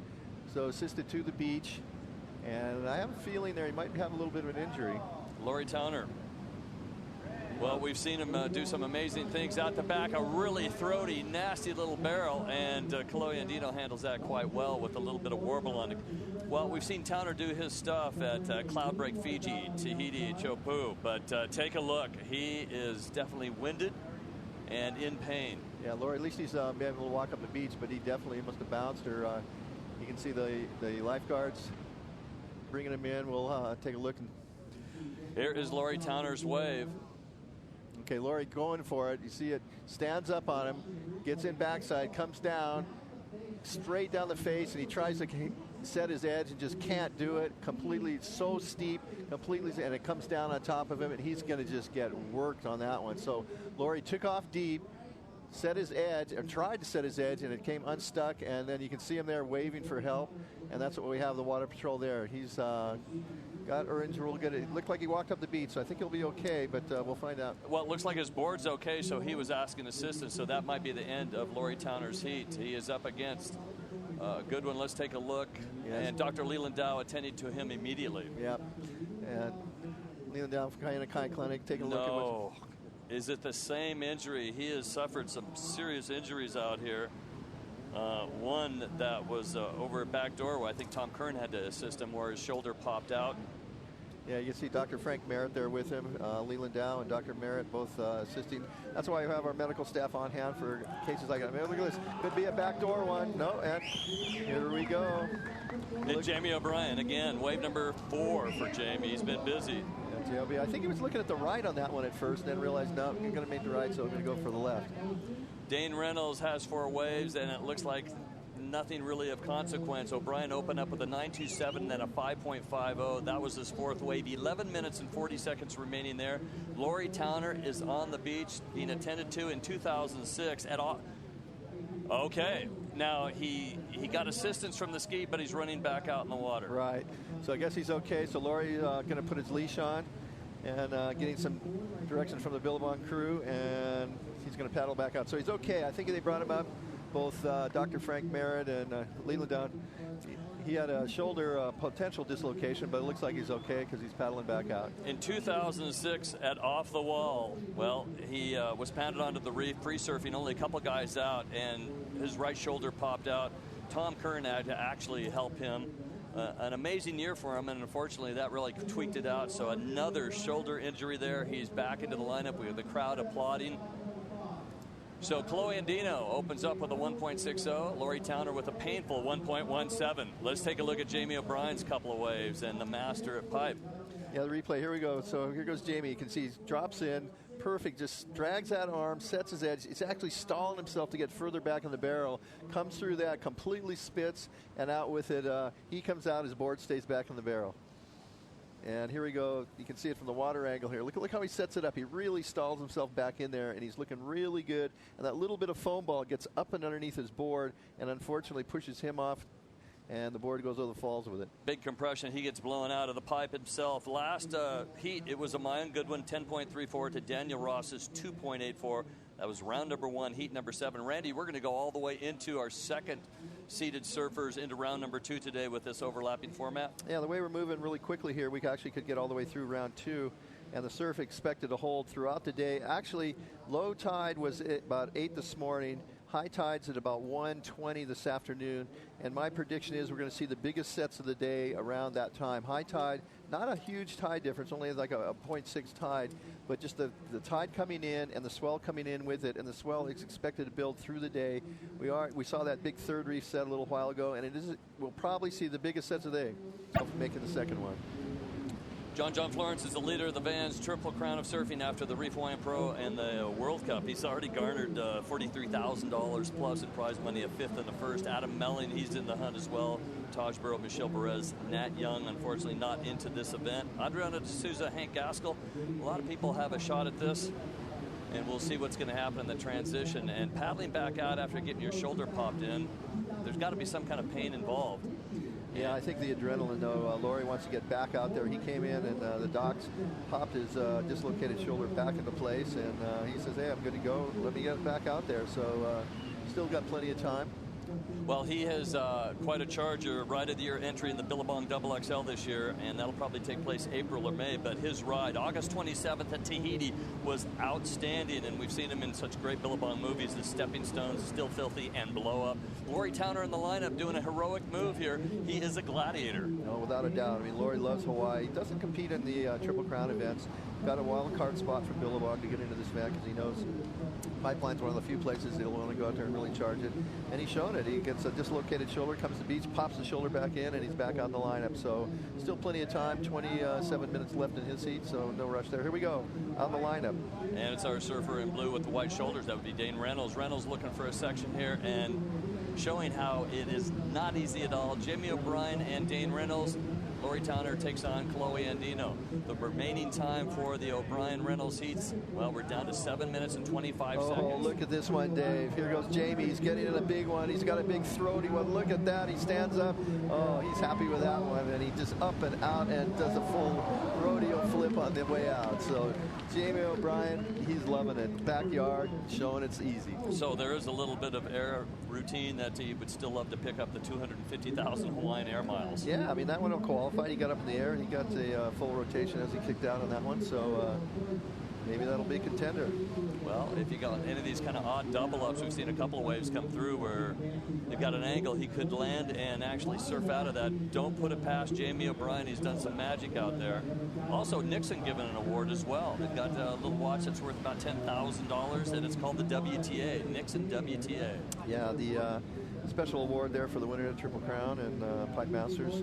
So right now, as you said, John Florence in the lead in the Triple Crown rankings with $10,000 extra bonus for that one on the line as well. It's kind of hard for some of these guys that are in the top seeds to know that your time's coming, but unfortunately you got to wait all day tomorrow. Looking ahead at round number 2. Laurie Towner back in again, that last wave. Well, Towner just feels like he is... The crowd applauds. Laurie probably can't really do an autograph, can't sign your skateboard. And it looks like Towner, it might be done for this heat. There's 25 minutes and 55 seconds remaining in this heat. Let's put the shoulder back in. It's going to be painful. We're going to cut away. We'll be right back with more action. Stay with us.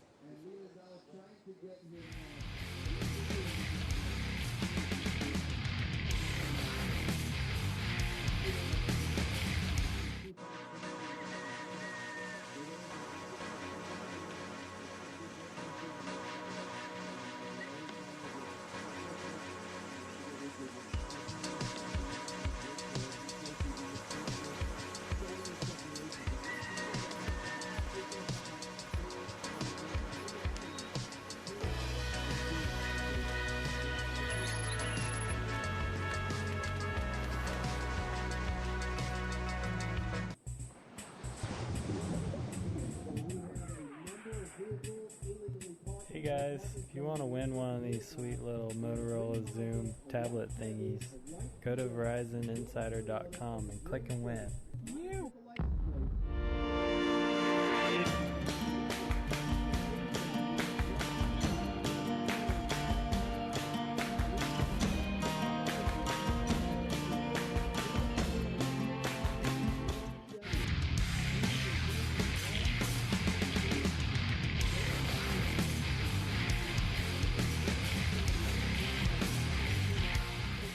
Amazing things going on here in this heat. Chloe Andino and Laurie Towner. Towner has dislocated his shoulder not once but twice, and to put the shoulder back in, I'm not sure if they're going to cut away the jersey or how they're going to get it off, but he's in pain.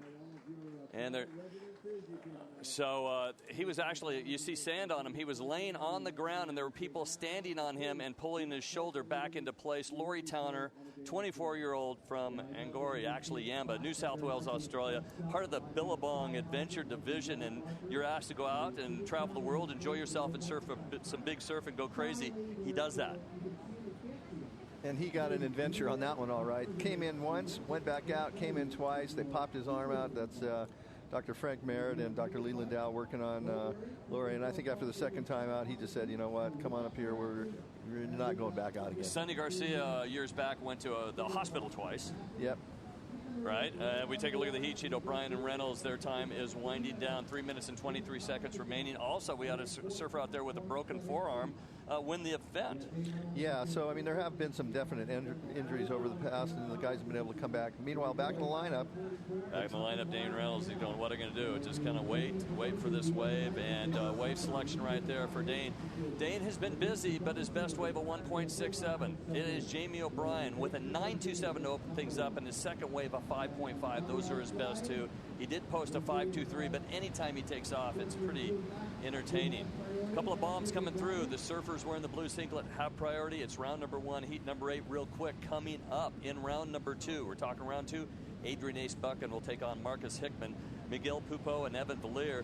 Bede Durbridge will take on Ian Walsh. John Florence, yes, he is surfing in this round. We'll see him today up against Kai Barger. Well, we talk about the possibility of injuring your shoulder. Take a look at what the reef will do to your leg as you get pounded and drug across. Oh, my. Time to clean things up. Yeah, the doc's down there working on Laurie, and he's bounced off the bottom, pulled out his shoulder. I mean, the poor guy's just been 2 times out at Pipeline. I'll tell you, that's talk about an adventure for sure. Laurie Towner against Chloe Andino. Andino has a 1.60 that we see on the scoreboard, and Towner has a 1.17 and a couple of beatings. I'm not sure if there's any more scores to come through. Right now, it's now or never for Dane Reynolds. He has to get out of the combination situation. He has 1 minute and 52 seconds remaining. And for Jamie O'Brien, it's just, well, let's get a really fun wave in. Yeah, well, actually, unfortunately, that's not going to happen for Dane. Even if he got a 10, still wouldn't be enough to advance over Jamie. So Jamie's going to walk through into the second heat, and we'll be saying aloha to Dane Reynolds. And good attempt, but unfortunately, like you said, low-scoring rides for both his waves. Well, couple of legends coming in, and at the voice of the Billabong series, Joe Turpel will be joined by former Pipeline Master champion. I think he won a 6-man heat a couple of years ago. Mark Akalupa will take to the booth here, and that'll be in about 1 minute and 30 seconds as we take a look. Things are wrapping up for O'Brien. Looks like he's going to march through and into the second round, and we'll see him surf again today. Yep, we'll be, like as I said, doing round number 2, and we're hoping to complete all of round 2. We're finishing around 4 this afternoon. And conditions are expected, as I said, to get a little bit bigger, anticipating around 1 o'clock, high tide, and probably some of the biggest sets of the day with the swell peaking through the middle of the day. And we should have plenty of surf through the rest of the day, and then again tomorrow, still plenty left over. So we'll be back, I'm sure, tomorrow morning and running a day number 2. But less than a minute to go, so Jamie O'Brien advancing. Unfortunately, Dane Reynolds will be exiting the event. And also joining in the water right now, heat number 10, William Cardoso and Shane Dorian. So Reynolds and O'Brien have exactly 27 seconds to get a wave and get out of the lineup as we rotate through. Andino and Towner on the beach, Andino in the lineup by himself looking for a second wave, and it has 20 minutes to do so. If you're ever going to have an opportunity to get some waves at Pipe, this is it. Yeah. You're by yourself in a heat. Yeah, by yourself in a heat. And, with priority. Right, so you can pick any wave he wants at Pipeline. What a position to be in as we get ready for the countdown. Here we go, counting down to N, and unfortunately, Laurie Towner, boy, takes a beating. Jamie O'Brien starts off with a 9.27. Well, the camp right there, take a look. He's up against Dane Reynolds. Reynolds says, what a nightmare, what a cruel joke. Well, the joke is, it's a serious payday here. Jamie O'Brien with some solid scores, 5 waves ridden and a 2-wave total. Jamie O'Brien, rock solid with an 11.53 and gets the 2 fours. Beautiful cover-ups. He's on the beach. We're going to take a quick break. We'll be right back.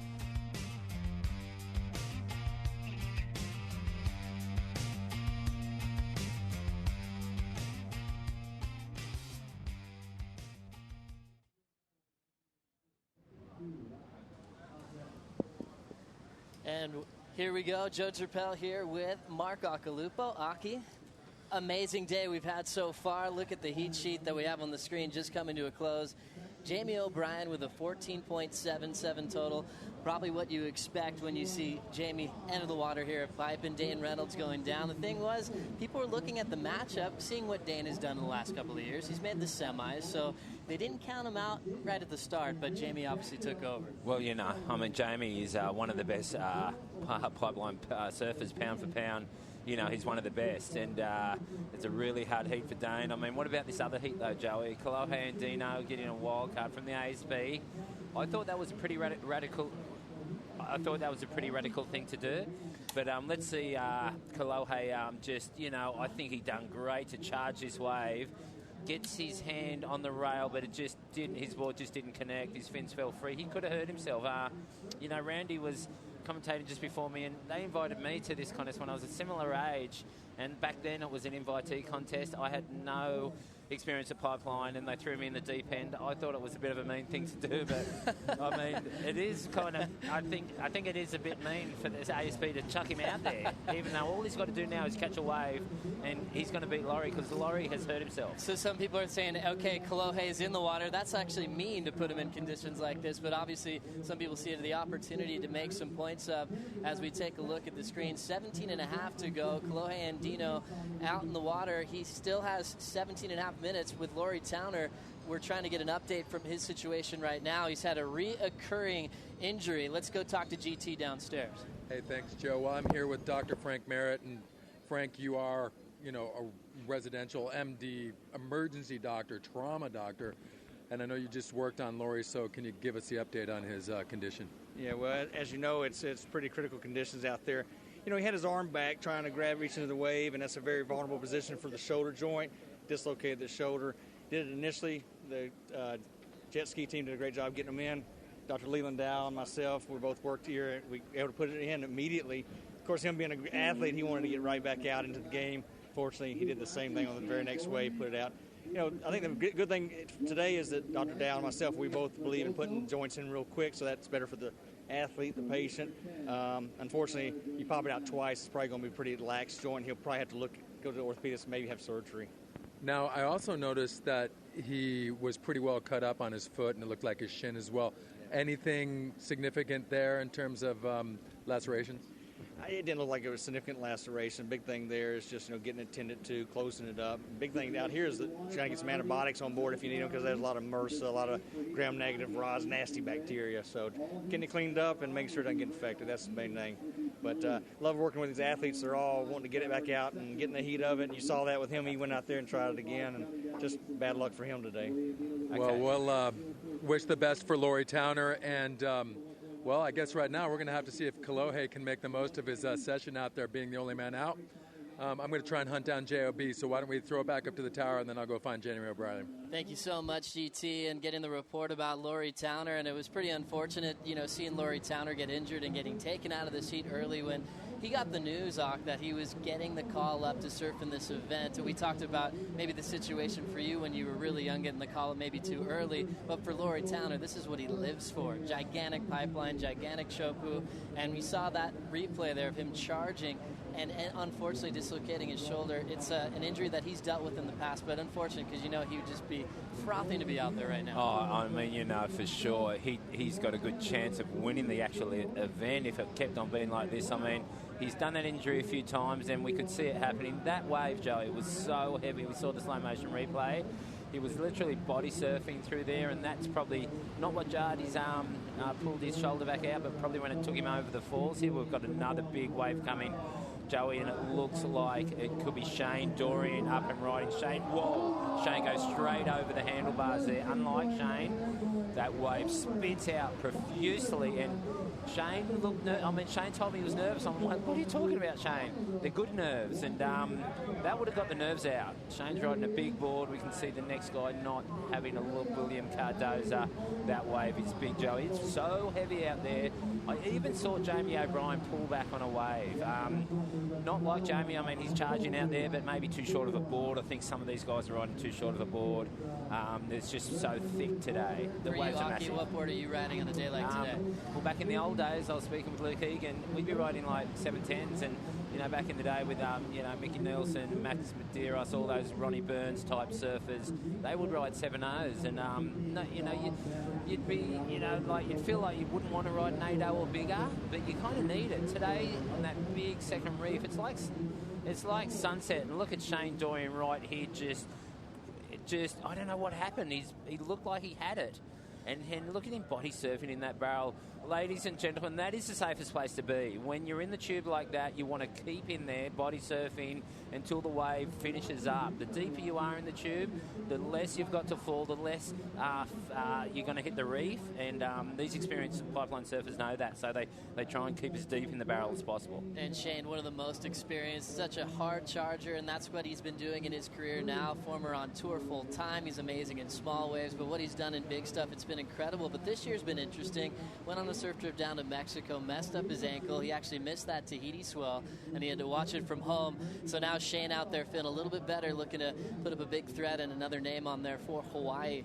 Big Hawaiian, big standout at Pipeline for many years. Jamie O'Brien is on the beach with GT. Hey, thank you. Well, I was just talking to J.O.B., trying to catch up with him and the life and times of Jamie O'Brien. And Jamie, those overlapping heats, one of the strategies is to go right out and get something quickly without priority. And you locked right into that 9 right off the gate. Yeah, I was stoked. The heat just started. I've been kind of nervous all morning. It's big, it's gnarly out there, and I got into that one, and I didn't think I was going to come out, and then I was coming out, and I came out, and then there was another barrel. I was, this is like a classic pipe wave, 2 barrels, 1 wave. So I was stoked. You're like, oh, second barrel, no problem. And then you get right into your wax right away. And then the rest of the heat, I know you just said it's heavy, but I don't want to, downplay it. But, man, you just made it look easy. It was almost like you're having too much fun out there.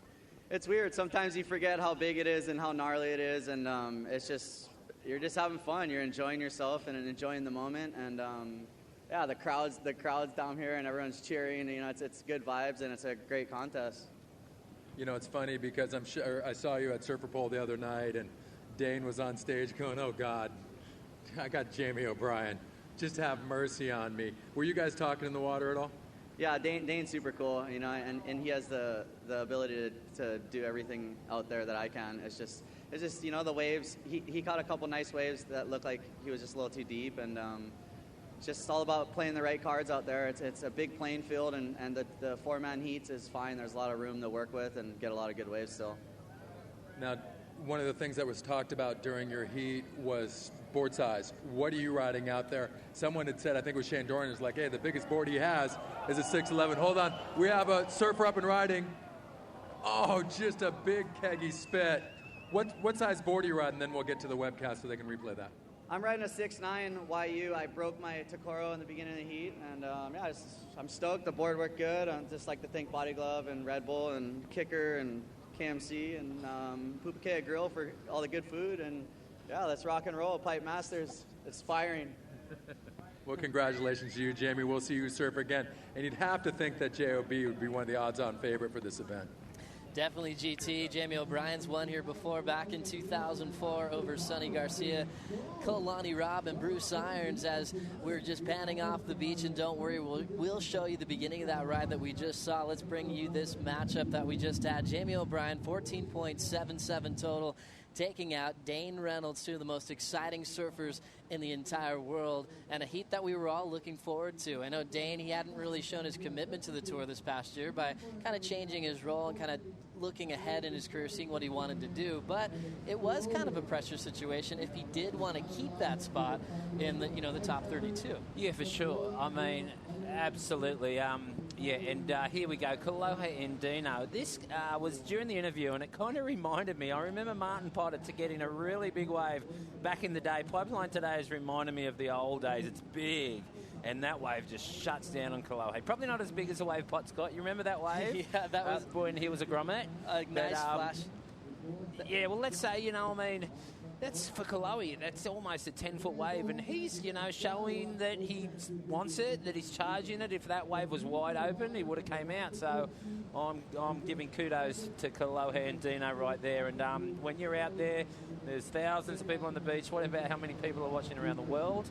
Good morning to everyone waking up on Fuel TV. We've got a exceptional, massive day for you. Like the waves are not like I've seen it, Joey, for a long time during the event. Pipelines 10 to 15 feet. Oh, it's incredible. And for a thing like Kolohe taking up on that last wave, he doesn't really need to take off on bombs right now. Laurie Towner's out of the lineup, so this is his opportunity to surf pipe completely uncrowded and try to get a little more familiar with the spot. Looking out the back, we have Shane Dorian, grabs his rail, sets his bottom turn. He's going to let go for a bit and start to drive down the line, looking for that exit, touches the rail. He is so deep, and he is not going to be able to make that section. But I love how he's just keeping that clean line. Those black rails on the surfboard look so classic, just like Shane is on. So classic. I mean, that wave was kind of north, Joey. He got it up from second reef, and there was no exit. So you see this wave had a little north angle in it, so he gets an easy takeoff, and Shane just grabs his rail, and he kind of sees it. There's maybe no exit, but there's no other way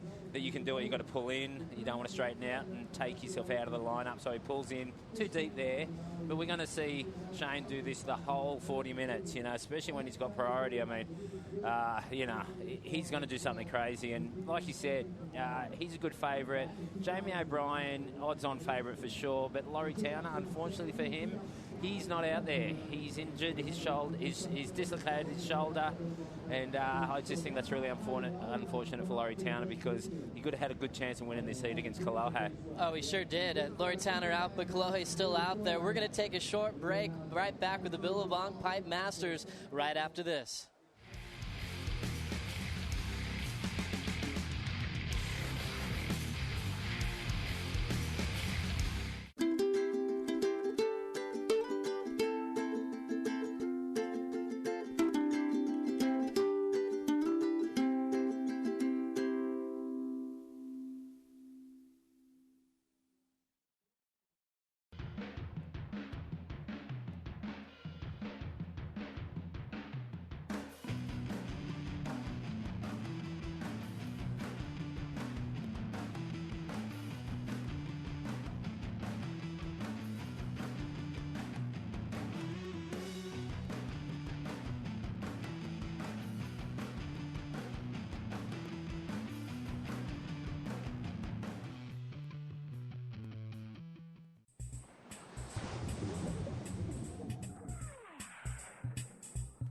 Hey guys, if you want to win one of these sweet little Motorola Zoom tablet thingies, go to VerizonInsider.com and click and win.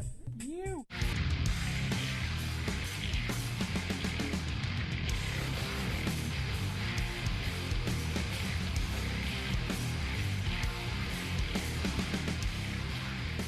We're back here on the North Shore of Oahu, the 7-mile miracle for the last stop on the ASP World Tour, the last stop on the Vans Triple Crown. Round 1, heat number 9, still with 5 minutes and 55 seconds remaining. It is Kolohe Andino from San Clemente, California, with a 5.27 leading over Laurie Towner, the Australian Charger, with a 1.17. If you're just joining us, Laurie unfortunately had to exit the lineup with that dislocation of his shoulder, had it pop back in, tried to paddle back out, which was incredible, but then asked for the jet ski to give him a lift back in because it wasn't setting right, and he had to paddle with one arm. We also have heat number 10 in the lineup, Shane Dorian and William Cardoso. You see Shane with the 3.77 for that last attempt, but Aki, what you can see from those numbers, it's far from over for Shane and William, just a couple of early scores on the board. Definitely. We got Mason Ho on screen looking outside because there's a 15-foot set out the back. You can see it on screen. It's just feathered on second reef, and it's so focusing in on pipeline today. You'll see these waves aren't really rideable. They might actually kind of reform and barrel down at Aokai Beach Park. I mean, I rode my bike up here this morning, Joey, and I kind of remember when I used to compete. It's been a couple of years, but on big days like this, I used to always kind of ride my pushy up always living down at Sunset Side, and I'd pull up to Aukai and just to look at that angle. It doesn't look as heavy from there, but then you come and sit, and like where we are right now, and look straight out in front, and it's just like, it's intimidating. I mean, it's not right now because that set actually feathered on second reef and push right through, but the ones that don't feather out there and just converge on first reef, it is so scary. So that was your routine, just kind of ease your way. Ease your way up to Let's take a glance, a friendly view, from the side. and then see it straight on. Do you remember the year you went up? Yeah, I do, and it was similar to this, maybe a little bigger, probably a bit more washy through, you know, and the first year I oversurfed it, I think I got second to Joey Buran, and that was a big day too, because back then it was only a one-day event. It was 24 guys got invited, and like Kalohi today, somehow they wanted me in it for some weird reason. Actually ended up doing well, but just by wave selection, I think. But I'm interested, you know, Kalohi and Dino. It's great that the ASP gave him a wild card. Unfortunately, Laurie's taken himself out. His shoulder did get put back in. I saw the doctor put it back in. He paddled back out, and halfway back out, it popped back out. So, you know, he tried, you know, he would have done anything to get back out there, Joey. And I mean, he did. He tried to get back out there. We can see Mason Ho, and he's on the right size board. His father, Michael, would go, Mason, you need a 710 at least. I know Mason's a small guy, but that board looks in about that size. Oh, he's looking like he's well set up. Obviously, Michael Ho, former pipe master, along with his uncle Derek. Pipe masters are coming from a great family, and Coco Ho, his sister, a huge standout on the Women's World Tour. As we have 3 minutes to go for Kalohe and Dino, who could just have his run with the lineup and maybe take off on one more bomb. Shane Dorian has plenty of time. He'll be grabbing priority along with William Cardoso for the back half of this 40-minute battle. But William Cardoso and Kalohe were the two guys that were the ASP wildcards, and they looked at the One World rankings, and they saw Kalohe being the highest seed, not in the event, and then William also getting the call up, being 35th in the world, coming from a spot just north of Florianopolis. He's a big guy, and he loves to charge. And obviously what we've seen in Brazil, they're filled with chargers. Even if they have to travel for waves, they're not afraid. Yeah, they are. They're not at all. And, you know, like Leonardo Neves, I saw him out Sunset the other day, and he was charging. All these boys, you know, they're fit, they're ready to charge. And, you know, there's been a few injuries, Joey. Mick Fanning pulled out with a neck injury. I'm sure Mick would love to be out there today. He's probably back home watching if he's up early enough. Good morning, Mick, to everyone out there. Fuel TV had to be buzzing this morning back in Oz. Oh, yeah, for Must sure. be like 6 in the morning or something, Joey. Yeah, we hope Mick is back in action very soon. Yeah. And obviously, he's going to be thinking about the conditions we've had over the past 5 years or so. You have to say, this is probably the best ever that's fallen in our lap right on the first day of the waiting period. Well, it has, Joey. The best thing is it's such a good direction. It's really west. So tomorrow we're going to see an epic day, just all day and through last night and tonight. The sand's going to be washed out with the west swell. All the sand just disappears hour by hour. So tomorrow you can see that on the screen right now. That big set would have washed a lot of sand out, and everyone's getting wet in their camera gear and stuff, but it's good for pipelines. So focusing on that, talking about the sand that's out there on the reef, you want that completely gone? You want it gone because it's better. You know, pipeline doesn't have backwash in it, and it just really shapes up. Backdoor works better because there's a lot of sand over on the off-the-wall side too.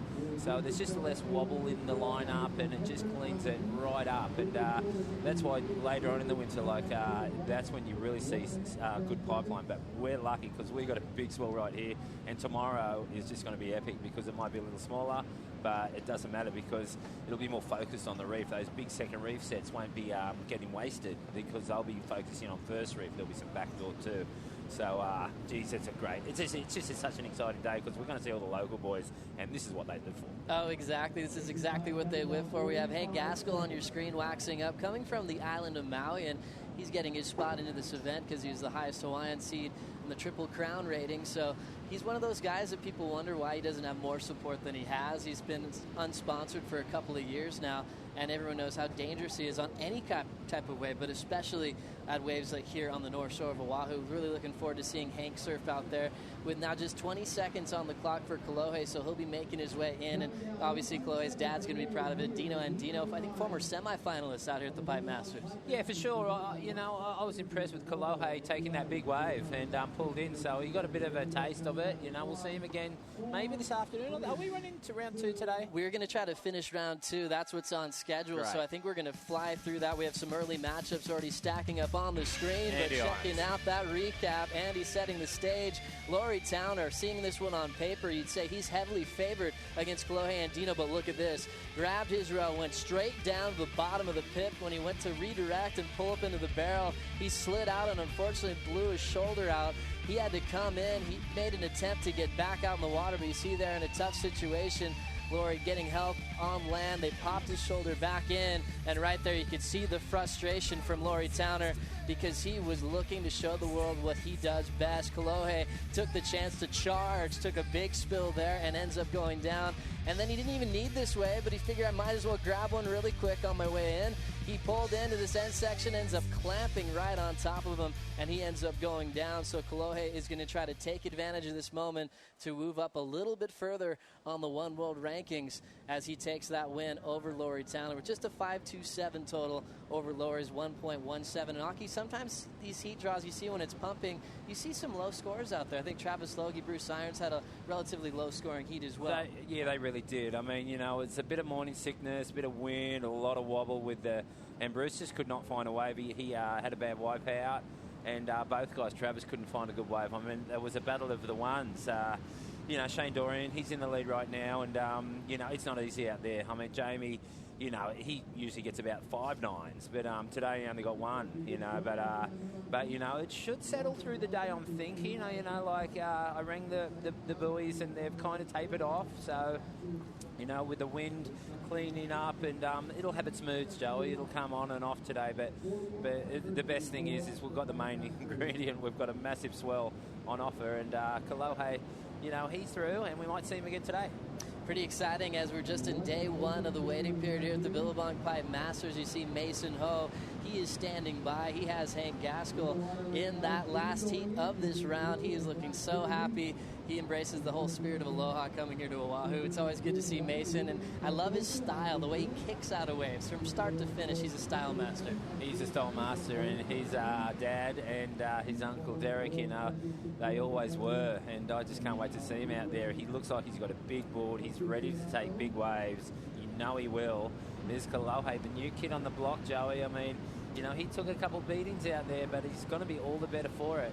And, when we see him, I'd like to see him, really try and charge a bit more. And, he's straight in the deep end. So, it'll be interesting to see him. But in the water right now, we've got Shane Dorian. We've got these wild cards. One was Kolohe from the ASP. I'm not too sure if he's going to actually get points. He will. He will. Kolohe Okay. and William will get points. So, well, that's interesting. I know Shane won't. And Laurie Towner obviously is out. They won't. But, they're Billabong wildcards, and hopefully Shane, we can see him not taken off yet, but it is... just a quick one there for Jack Freestone. Jack's getting out of the lineup with Tanner Gadauskas. We're actually looking at our screen, and we're filled with wild cards right now. We are. So Shane Dorian getting the call up. William Cardoso, obviously the ASP wild card. Jack Freestone got into the event because we had some extra withdrawals with Pat Gadauskas not being able to be here. So Tanner was able to get in as well. So it was interesting. I was talking to Dane Gadauskas, Pat's twin brother, and he was pretty excited. He's like, you know what? Pat was pretty bummed he couldn't make it, but at least Tanner's in there now. We've got someone in this event at the moment. We are going to toss it down to GT. He is with Kolohe Andino. I think they have the same haircut. GT. Yeah, King's Club. You heard about it in Dana Point. Don't worry about it. They're talking about haircuts. Don't worry about it. Oh, yeah. So I'm standing here with Kolohe Andino, and, Kolohe, we've been friends for a long time, me, your dad, and whatever. So this is a big moment for you. This is your first chance, biggest stage here at Pipeline. You qualified for the big tour, and here you are. And, oh, great, it's 12 to 15-foot pipeline. So tell us about kind of the moments leading up last night, as you're kind of going, oh, God, it's going to be massive tomorrow. Well, I'm just going to be honest, and I was hearing about the swell for about 4 or 5 days before, and I was like, oh, my gosh, I hope it doesn't happen. I hope it doesn't happen. I hope, something goes wrong where they won't run it when it's huge, because I'm not too experienced out there, and I never really surfed too big of waves, but I was pretty scared, and I'm stoked to be here, and bad luck to Laurie, but also stoked to make it. Now, again, another good friend, Mike Parsons, is your coach, your dad. What sorts of things were they kind of telling you? I mean, hey, Mike is no stranger to getting big bombs out there. What sorts of things were they telling you to put you in the right place out there? Yeah, well, basically I got my dad, and he pretty much kind of sat on the side for input. But, I got Snips and Michael Ho. Michael Ho probably helped me the most. He just told me to line up with this one tree. It's kind of like a Christmas tree. And, yeah, I was lining up with that. And, I don't know, I wasn't really like, you probably wouldn't take my advice because I was eating it out there, but that's what I used. And tell me about that. So, you finally go for one, get your feet on your wax, and you're like, uh-oh. Yeah, well, the one right when my heat started, Jamie's like, go, brother, stall it. So I was like, okay, I'll just try to stall it on the top of the lip. And I ended up sliding out, and I don't really know what happened. My eyes were closed, but I felt like I was in the air. Maybe I was in the barrel, just spinning around. And then the other one, I got the chip out the back, and then I was pumped, and I was I don't think I was that deep, but I was in it. And then I was coming out, and then the thing just clamped right on my head. So it was cool it was cool to get worked, actually. I was kind of stoked on it, just to get it out of my mind that I'll live. Yeah, you got that one behind you, and bad luck to Lori. Congratulations to you, Kolohe, and congratulations on making the tour and the run that you had at the end of the year on the qualifying series. Well done. And ladies and gentlemen, I have a feeling this isn't the last time you're going to see an interview of Kolohe Andino. So congratulations to you, my man. Yeah, thank you. Well done. Kolohe Andino, everybody. We'll send it back up to the tower. Thank you so much, GT, and great to hear from Kolohe, and the honesty there, saying he was actually hoping the swell would just completely disappear in the ocean and go in a completely different direction, Aki, and you could relate with that feeling of being like, are you kidding me? You guys are putting me into this event, and I have to go surf this stuff. I can totally relate to it, because all the years on tour, because I get freaked out when it's really big too, and you think it could be, hopefully it's too big, or maybe the wind might come the wrong way, but you wake up and no, it's on. And it was a really good interview. He was really honest, and congratulations, man. He's a good kid, and you know how good he serves, and he's made the tour, and next year's going to be a big year for him, and he's already getting some early experience at Pipeline, and that's only got to be a good thing. Well, you start to think about some of the best surfers in the world, and obviously like you, Oksane, you were actually a little nervous coming to that first event. You became a pipe master the next year, but thinking about some of the guys who were the absolute best, even Kelly saying how he learned the lineup and become the best to surf the place. So could be early signs of Kolohe, as we'll see much more of him to come. We're going to take a short break, back with the Billabong Pipe Masters right after this.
Welcome back to the Billabong Pipe Masters, a massive set rolling through the entire area, taking everybody by surprise. Tanner Gudauskas is on the back of the ski. He had to go under that. Looks like his board broke in half. We saw all four of them try to go up and over, and he's getting rushed around to the inside. Dane Gudauskas with a backup board as we drop him off right onto the beach. So, Hawk, where did that thing come from? Let's check out what happened here. Well, yeah, look at this set that just caught him straight on their head, and Tanner he just bailed and the wave broke straight on his board. And I didn't think he was allowed to get on the ski. Is that legal for him? I know he was in a dangerous position, but I thought that you had to swim in and get a new board. What's the go there, Joey? Oh, we'll look that one up right now because Tanner Godowskis did get a quick lift in so that Water Patrol might have seen him being in potential danger and opted to get him out of there because you know how tough it is to paddle in with about a half a piece of board under you. Yeah, you're right. There is a rule there, and it's a weird one because I think it happened in Portugal this year. We were in the Azores and commentating there, and a guy was stuck in a rip, and the ski did come in and help him out of that situation. And then I broke my leash, and the ski didn't come and get me. But it's debatable. Because they knew you were okay, huh? Yeah, well, actually, I body surfed in, but I was all right. So Tanner Tanner's back out there, but that was a heavy situation for him to be in. This heat is just, his early days, but no one's had a score in that heat. The heat we should focus on is Shane Dorian, only a 3.17. It's so big today, Joey, that it's really exciting, but there's not a lot of big scores going down because it's just the ocean is dominating today. Oh, it sure is. The ocean's taking center stage here as we just watch each and every wave detonate on this reef. One of the most classic waves in our entire surfing world. Aki, for you, coming in the early days and winning, who were some of your heroes? Yeah, it's true.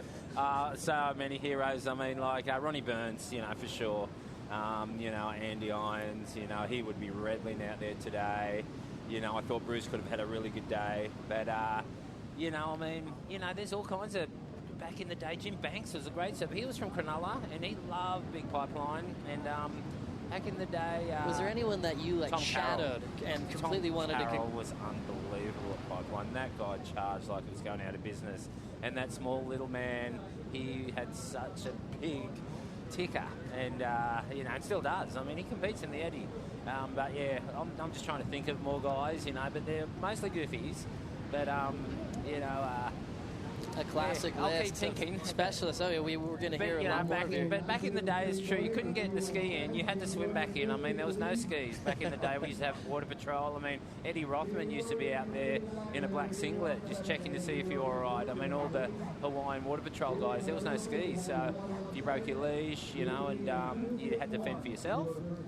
But these days, we want to see more surfing. So it's good to see the skis out there, and you do feel a lot safer when they're out. Oh, much safer. The Hawaiian Water Patrol does an insane job, and they actually help with the Tahitian Water Patrol. They used to kind of show them their techniques and got them well on their way. Obviously, two incredible spots that you need to take care of the surfers, make sure that they're going to be completely safe. Obviously, Laurie Towner would have been in a much stickier situation if the ski wasn't there to get him out of that danger moment there. We've got plenty of time on the clock and not a whole lot of scores. We're looking at a name, Jack Freestone, in that top right corner. They don't have priority at the moment, but the World Junior Champ got an opportunity. It's another kind of Kolohe scenario where he hasn't quite proven himself at pipe yet, and he's looking to do it now. Yeah, well, Jack's new on the block. He's from the Gold Coast where I live. Really good surfer, natural footer, very good in the air, and Billabong picked him up early this year. He's got a big future, and we're going to also see how he does today. I think he, in the Sunset Contest, he's how I'm into my Twitter now, Joey, but I think he tweeted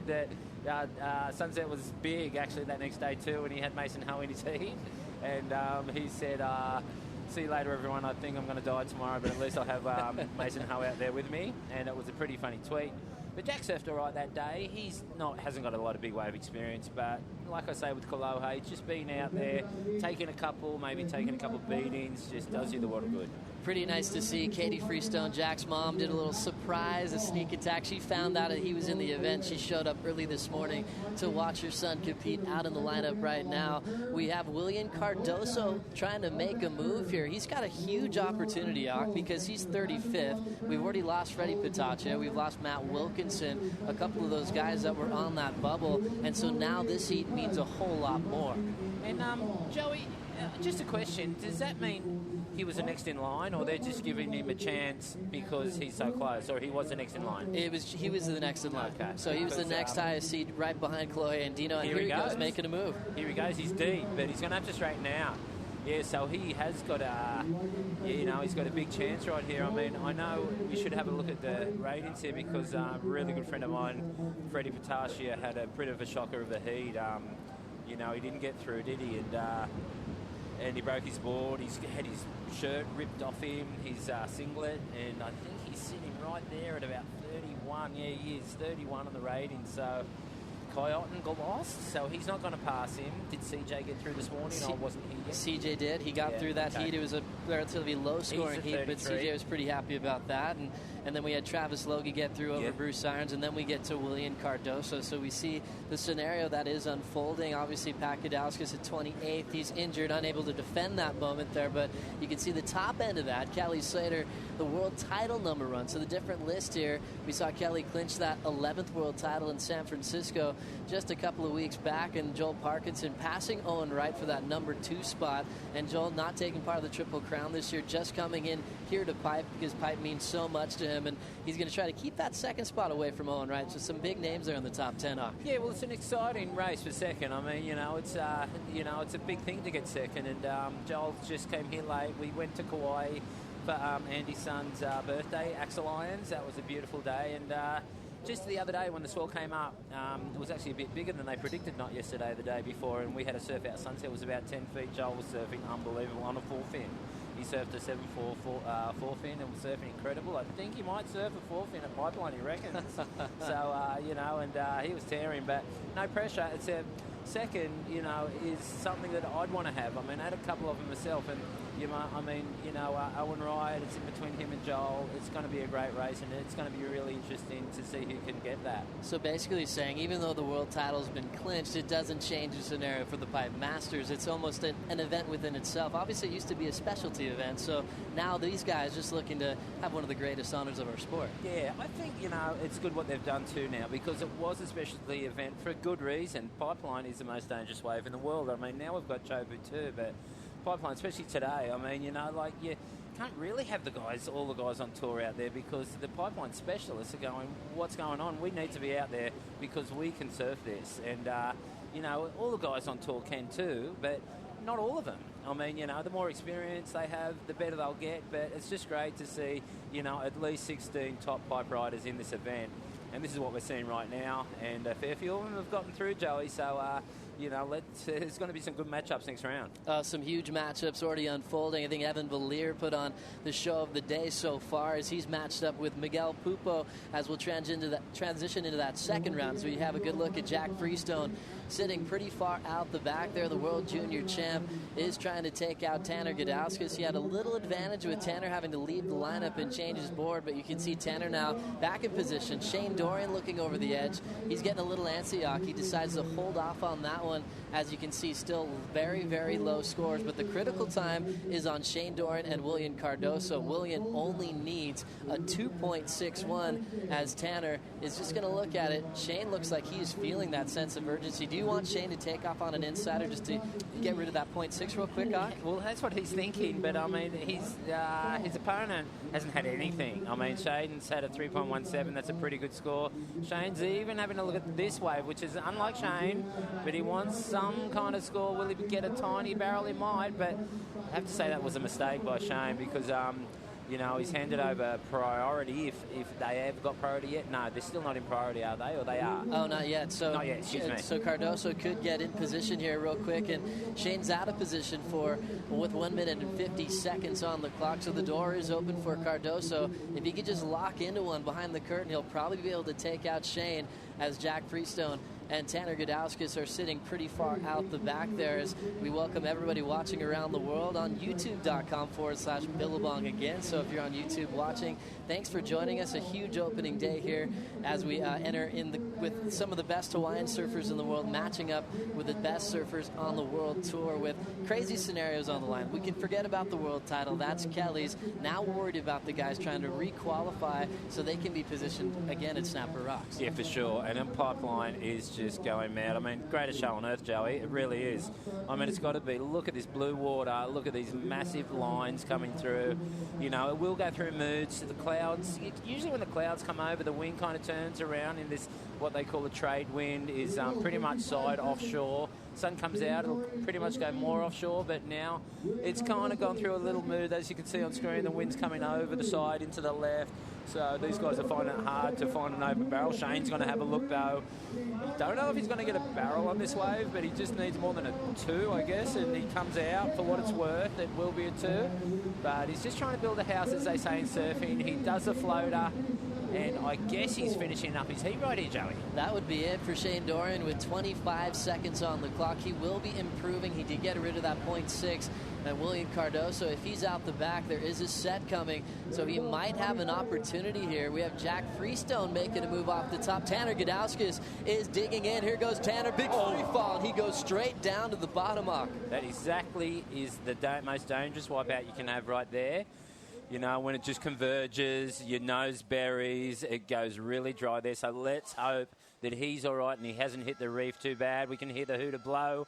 Can't see him up yet. And, yep, he just popped up. And here we go. Here's Jack Freestone holding his rail, looks towards the beach. Wasn't able to get deep out there. As the horn sounds, that means Jack and Tanner now have priority, but a huge wipeout there for Tanner Gudauskas. So you think about the first 20 minutes of Tanner's heat, he had to jump off his board and go under a bomb. That board broke in half. He came in, took off on just a screamer and went straight down to the bottom. So a couple of tough moments for Tanner as he's just getting on the ski right now. Let's take a look at the heat that just unfolded. Shane Dorian and William Cardoso matched up. Not the big numbers that you'd expect to see from a guy like Shane, but he's able to get the job done. William getting the call up, trying to make something happen. We saw Shane go down early in this one, getting completely ragdoll in the pit. You see him set that line on his next wave. Got a clean little look at this one. And then the next thing you know, it races off without him way down the beach, but he's not afraid to pull into anything. 3.17 for that effort, and then backed it up with a 3.23 right at the tail end of this heat when he was scrambling. So pretty exciting from Shane Dorian as he will be moving on into the next round. And more heats are backing up after this one. We have Tanner and Jack Freestone looking to do some damage here, Rock. Well, yeah, Joey. I mean, it's just uncanny because that last heat, Laurie Towner, you know, took himself out of the heat. Kalohe and Duno got through. And this same heat, I mean, Tanner does charge. We can see that. And Jack Freestone is new, but Tanner is eating it. He's like got cleaned up by a massive set. Then he was lucky he didn't seriously hurt himself right then when he nosedived, but he's still in this heat. I mean, Laurie took himself out, so Jack's out there. He's only had a one.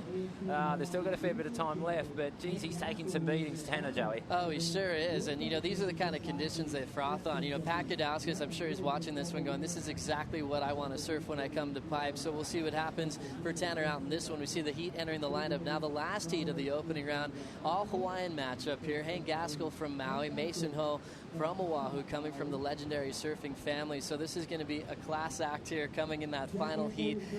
Can you see any advantages with these two Hawaiians, or is it just going to be a scrap from start to finish? Genetically wise, I think Mason Ho would definitely have the advantage because those guys, they've got mana.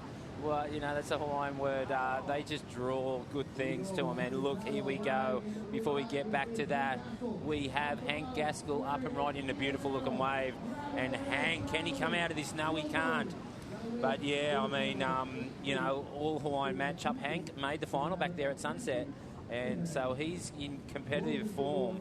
And Mason Ho, he's on a big board out there. He's looking for a big wave, I reckon, off second reef. He's out there a fair way.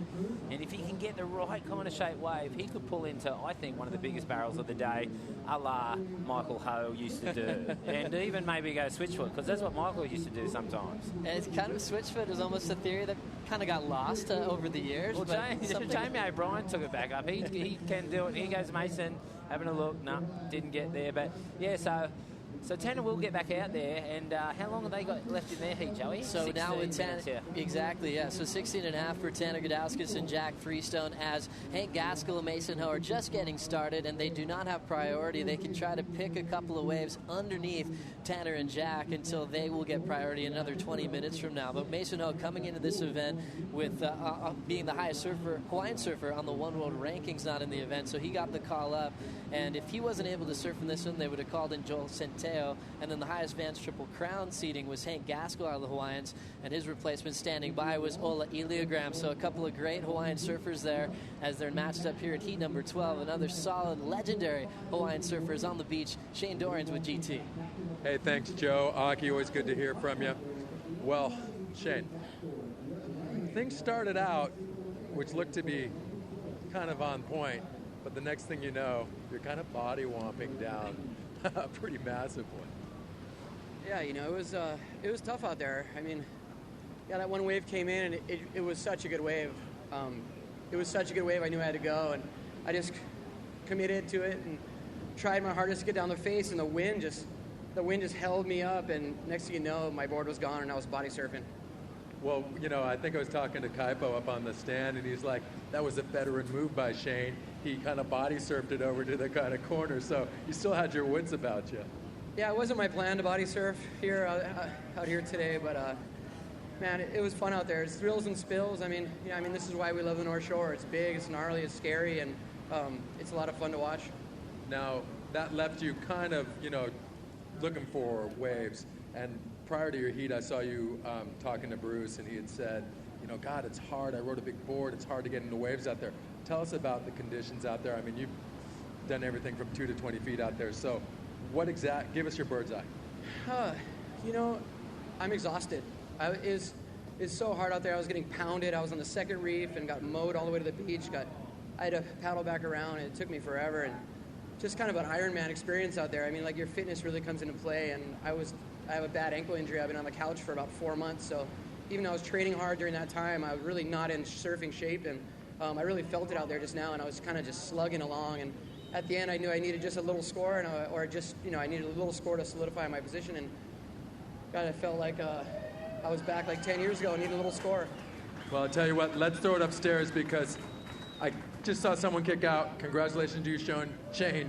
They need you back on the set, bro. Right on. And let's throw it back upstairs. Thanks, GT. Right into live action. Mason Hall, that big gun flying out of the tube, the spit blowing, and a big closeout behind him. Unbelievable arc, just like you predicted coming from out the back. He wanted to get something huge, and he did a great job there. Yeah, no, exactly, and he is. He's got to be on maybe an 8-foot board. I mean, Mason's the shorter guy, maybe 7'10", but I think it's a really good call and a really good tactic. He did get the wave off second reef.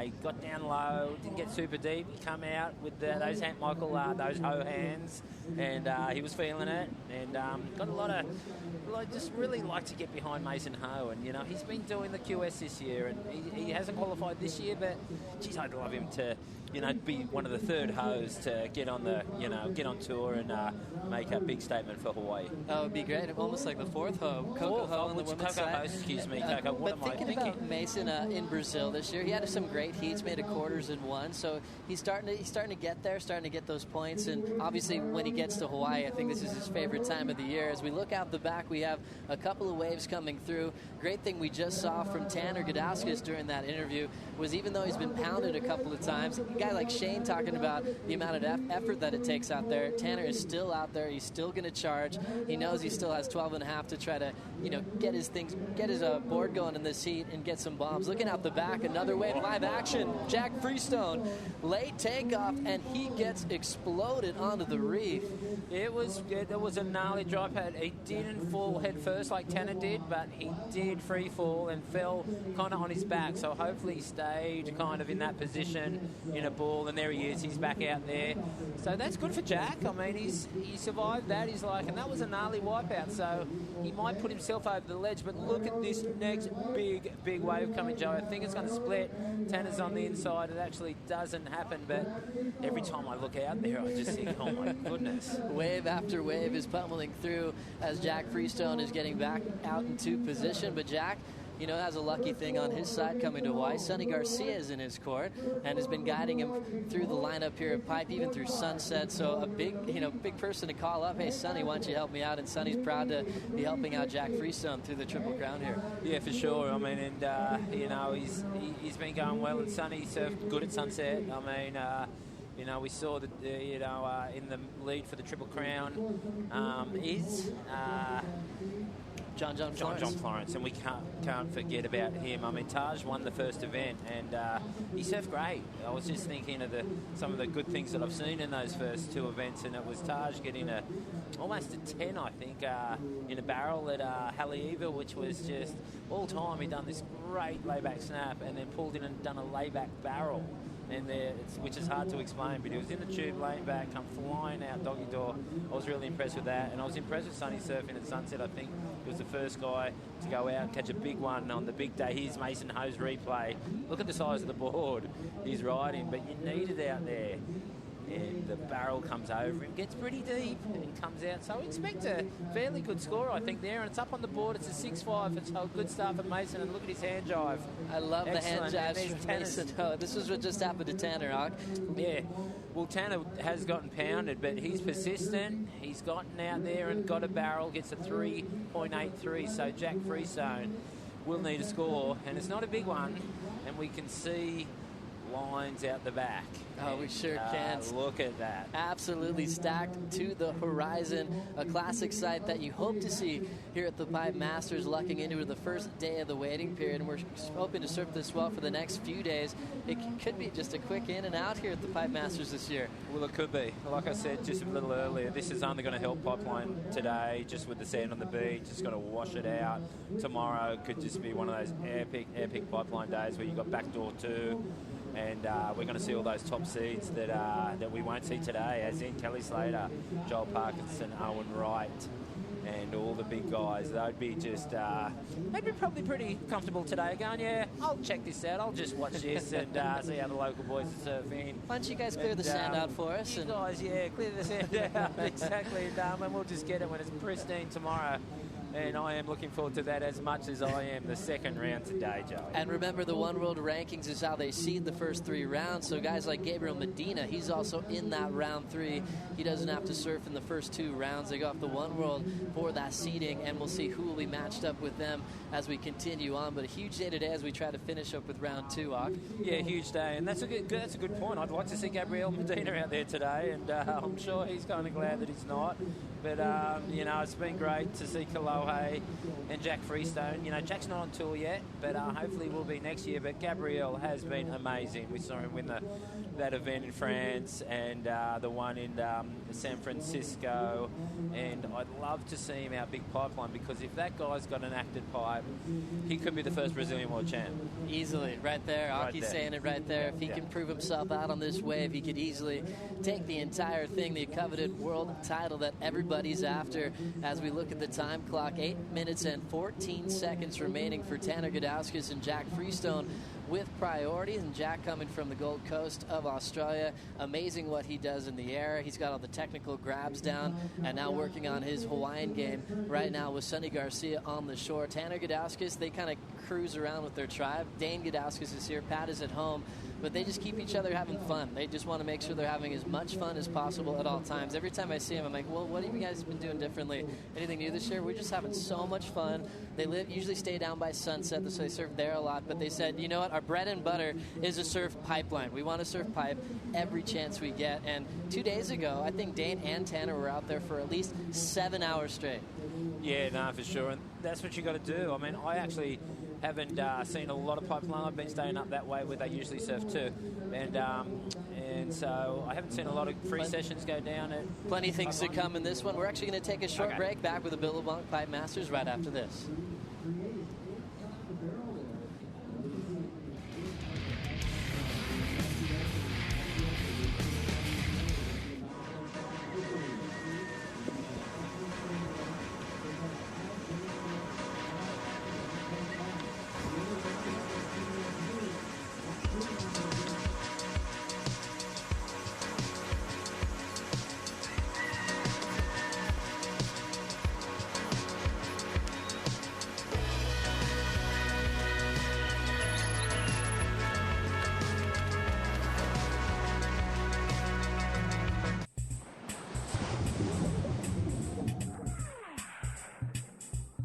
Hey guys, if you want to win one of these sweet little Motorola Zoom tablet thingies, go to VerizonInsider.com and click and win. You!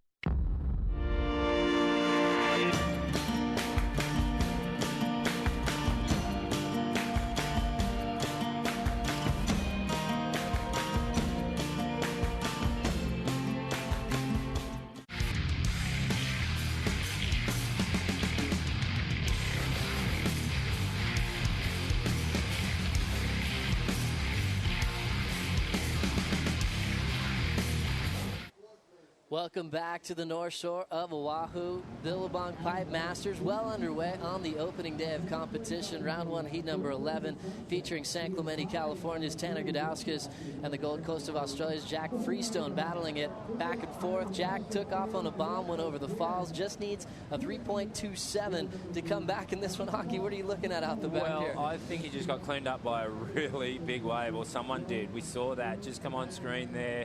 Someone was under that. They've lost their board. Don't tell me it's Tanner again, because he... Oh, wow, looks like Tanner. Oh, my goodness, he is having one of those heats. And if he can win this heat, he's going to have a big rest, because like you said, Shane Dorian was exhausted, and he's one of the fittest guys on tour. Obviously, he said he's not surf fit right now. I reckon Tanner is, but my goodness, he has copped 2 15-foot waves on the head. Here's his third board getting washed up. The ski's there. He's like, is it going to pick him up again? I haven't seen, He's still swimming, so they might actually think that he's okay at the moment. So like you were saying before, Aki, you were surprised they picked him up the first time and got him out of the impact zone. But it looks like he could be just getting a lift into the beach. There's Dane Gudauskas and Nate Yeomans right on the sand with his backup board. They've got him again for the third time. He needs to buy those lifeguards a beer or something this afternoon, because they've been doing a lot of work for him. His brother pats him on the back, and let's see the replay. Yeah, let's check out what just happened here. They're trying to get out of the way of this bomb. What happens is you get a dive on your board to get as deep as possible, because that wave there is 15 feet full, and if he could have got deep enough under that, he might have been able to swim out the other side, but I'm not too sure if he did. We can see his board pop out, but it's just hair-raising conditions out there.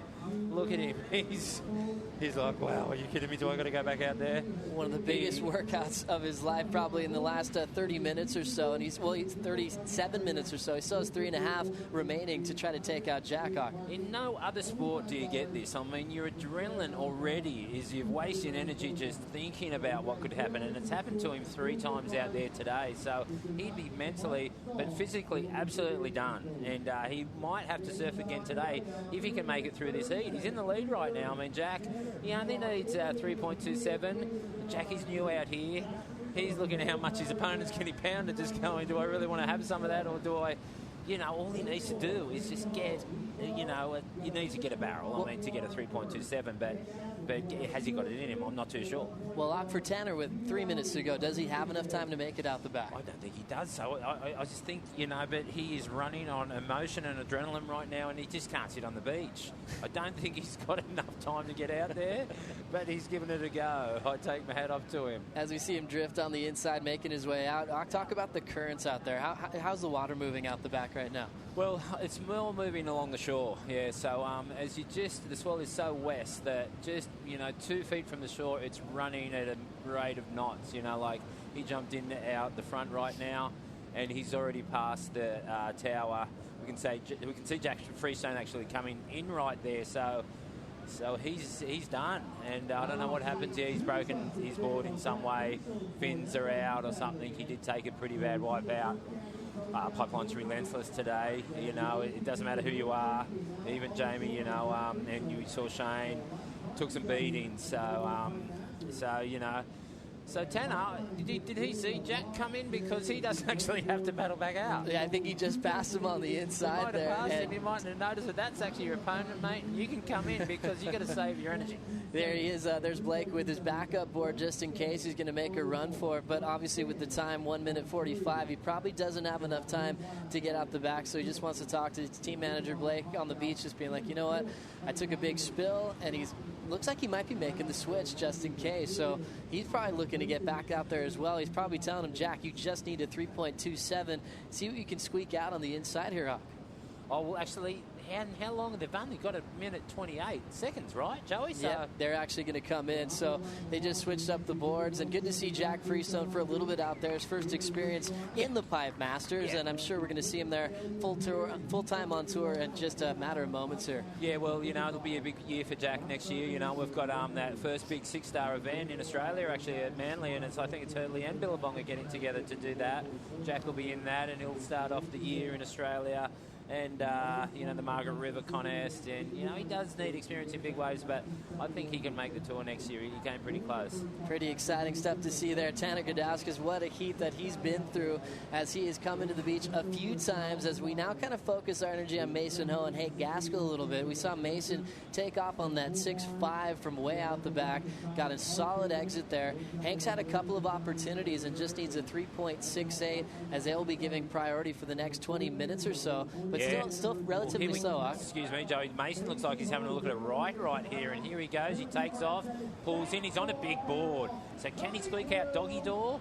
Ooh, that's the tough part, and when a smaller wave, like a 6-footer comes, and you're on a big board like that, it's hard to change your line in the barrel, and he needed to have a bit more speed in the barrel. He splashes the water a bit in frustration, but just not being able to come out doggy door right then. So these guys have got a fair bit of time in their heat. That last heat is just about to finish, so good on you, Tanner. That was a big effort. A pretty big effort. Tanner Gudauskas from San Clemente making them proud back home. We see the replay here of Tanner getting down to the beach. He was full of energy at this point because he needed it. Jack Freestone glaring at the beach to make sure he was lined up. He had Sonny Garcia in his corner trying to will him out of that last heat.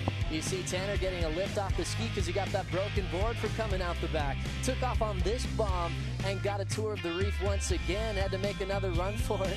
They're laughing it off and passing him another board. There's Dane passing him as another backup. And then we saw Jack Freestone lock it off the bottom, get a little stylish out off the front, but wasn't able to get shacked. It was all about this wave here for Tanner Gudauskas, holding his composure, getting a nice vision, solid cover up, and he was able to get the job done. Jack had one more in him, throwing everything he had, charging and going down. This was Tanner's last effort again, getting that board chopped in half and having to come all the way into the beach. So Tanner Gudauskas, you got to give it up to him. That effort that he made, total athleticism, getting the job done, and he will be moving on into round 3 as he eliminates Jack Freestone.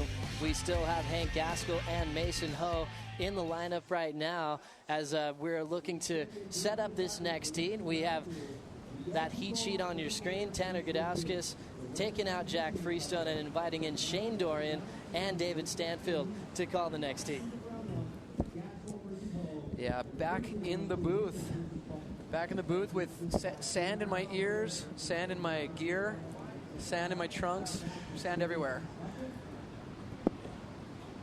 You didn't even know who you were surfing against. You were just worried about Mother Nature out in the lineup, and unbelievable. It's just, we've seen broken fins, broken boards, dislocated shoulders, broken hearts, and some blood on the reef at Pipeline. However, there's been those epic waves out there, and that's what we're all here looking for, especially Adrian Ace Buchan and Marcus Hickman with all the experience. Boy, he's been a cool customer in the past here, and now Ace Buchan, the goofy footer, looking for a massive barrel. This is round number 2, heat number 1 in the lineup, but the heat with priority, well, it is Mason Ho with a 6.5 and a 2.5, and then Gaskell with a 2.83 and a 1.10. What do you think about Mason testing the waters at backdoor? Yeah, I was actually surprised Mason didn't make that. I thought he was going to be able to just squeak out the doggy door on that one, but it just kind of sort of shut down on him. But when he paddled for that wave, I was looking and just going, wow, I wish I would have found one like that in my heat. Marcus Hickman starts things off wearing the red singlet with the black shoulders, and Marcus had a good opener heat. This is round number 2. So what did you learn from this morning to this afternoon? Conditions changing just a bit. Yeah, things are very similar out there. It's actually getting, a little bit more organized. The wind's starting to hit. It's starting to have that midday sort of just getting more organized, kind of getting less wonky. But as we see live action, wow, there's some, Dave, I'll tell you what, it looks gnarly on your screen. It looks big and gnarly and scary on your screen, but being out there is a whole nother story. It's tough. It's really hard. The waves are doubling up. It's really tricky, and it just takes so much commitment to get underneath that ledge. As you see the wind blowing these guys back up the face, and it's really hard just to get down the face. Really dangerous trying to push into that thing. We've seen a couple of free falls. Right now, let's go down to, we're looking at some A-frames here. Okay, let's go down to GT on the beach. GT. All right, hey, thanks, Dave. Well, Shane, that was a hell of an effort, and right now I'm standing with Jack Freestone, the current junior world champion. And Jack, wow. I mean, that was a survival of the fittest kind of affair out there. Tell us about the kind of anticipation. You got the wild card in this event. You're seeing the swell coming. You're like, oh God, do I really have the wild card here? Yeah, it was exactly like that, kind of. I heard Dane's speech at the Surfer Pole, and that was really funny. And it's true. It's so scary out there. And so, towards the end of the heat, I saw you come in, minute and a half left. Both your fins were broken out of your board. I know you're kind of favoring a leg, so we'll let you get seen. What happened? I don't know. I just sort of airdropped into that one and just got sucked straight over the falls onto my board. And then I'm surprised I didn't break my leg or cut it open or something like that. But Tanner had a pretty crazy run. I think he snapped 2 boards and a couple of leashes, so it's definitely a survival out there. Now, in terms of experience gained, there's not a lot of opportunity to get waves out there and kind of get the lineup as empty as that. So you got to at least look at this as, okay, one more tip towards kind of figuring it out there. Yeah, definitely. I'm so grateful for Billabong to give me the wild card as well. Someone just got a crazy one, I think. But yeah, I'm so grateful for Billabong to put me in the event, and Laurie was in it as well, but he unfortunately dislocated his arm his shoulder a few times. But yeah, I'm really stoked. Okay, well, congratulations to you. We're going to go set you up with Dr. Leland, make sure you're cool. Yeah. But congratulations, Jack. Just, another day at the office. Yeah, exactly. Thank you. Congratulations to Jack Freestone. He came second. We're going to try and grab Tanner Gudauskas here in a second. And thank you, Jack. Thank you. So Jack Freestone, 19 years of age, Coolangatta of the Gold Coast. Now, he was the last year's junior world champion at the age of 18. Going after Dale Staples at the Oakley event, then at the Billabong event, Charlie Martin. But he was the first Australian to claim a World Junior title in 10 years since Parkinson. Let's take a look at this wave. Beautiful grab rail would be Marcus Hickman. Yeah, Marcus Hickman, just incredible positioning out there. I mean, it's so hard to find those waves, and he's finding them. And not only is he finding them, he's actually putting himself in the perfect place and riding them exactly like you want to. Take a look, a lot of Hawaiians advancing through our first heat. Well, it was Marcus Hickman over Matt Wilkinson early this morning at 8 o'clock. We're looking at 40-minute heats, 20 minutes on the water. You don't have priority, but you're still up against your opponent, picking and choosing. And then the last 20 minutes, you have priority. CJ Hobgood took down Keikoa Balcaso, and then we saw Evan Valier and Fred Patascia battle it out. Evan getting the nod there. Travis Logie over Bruce Irons.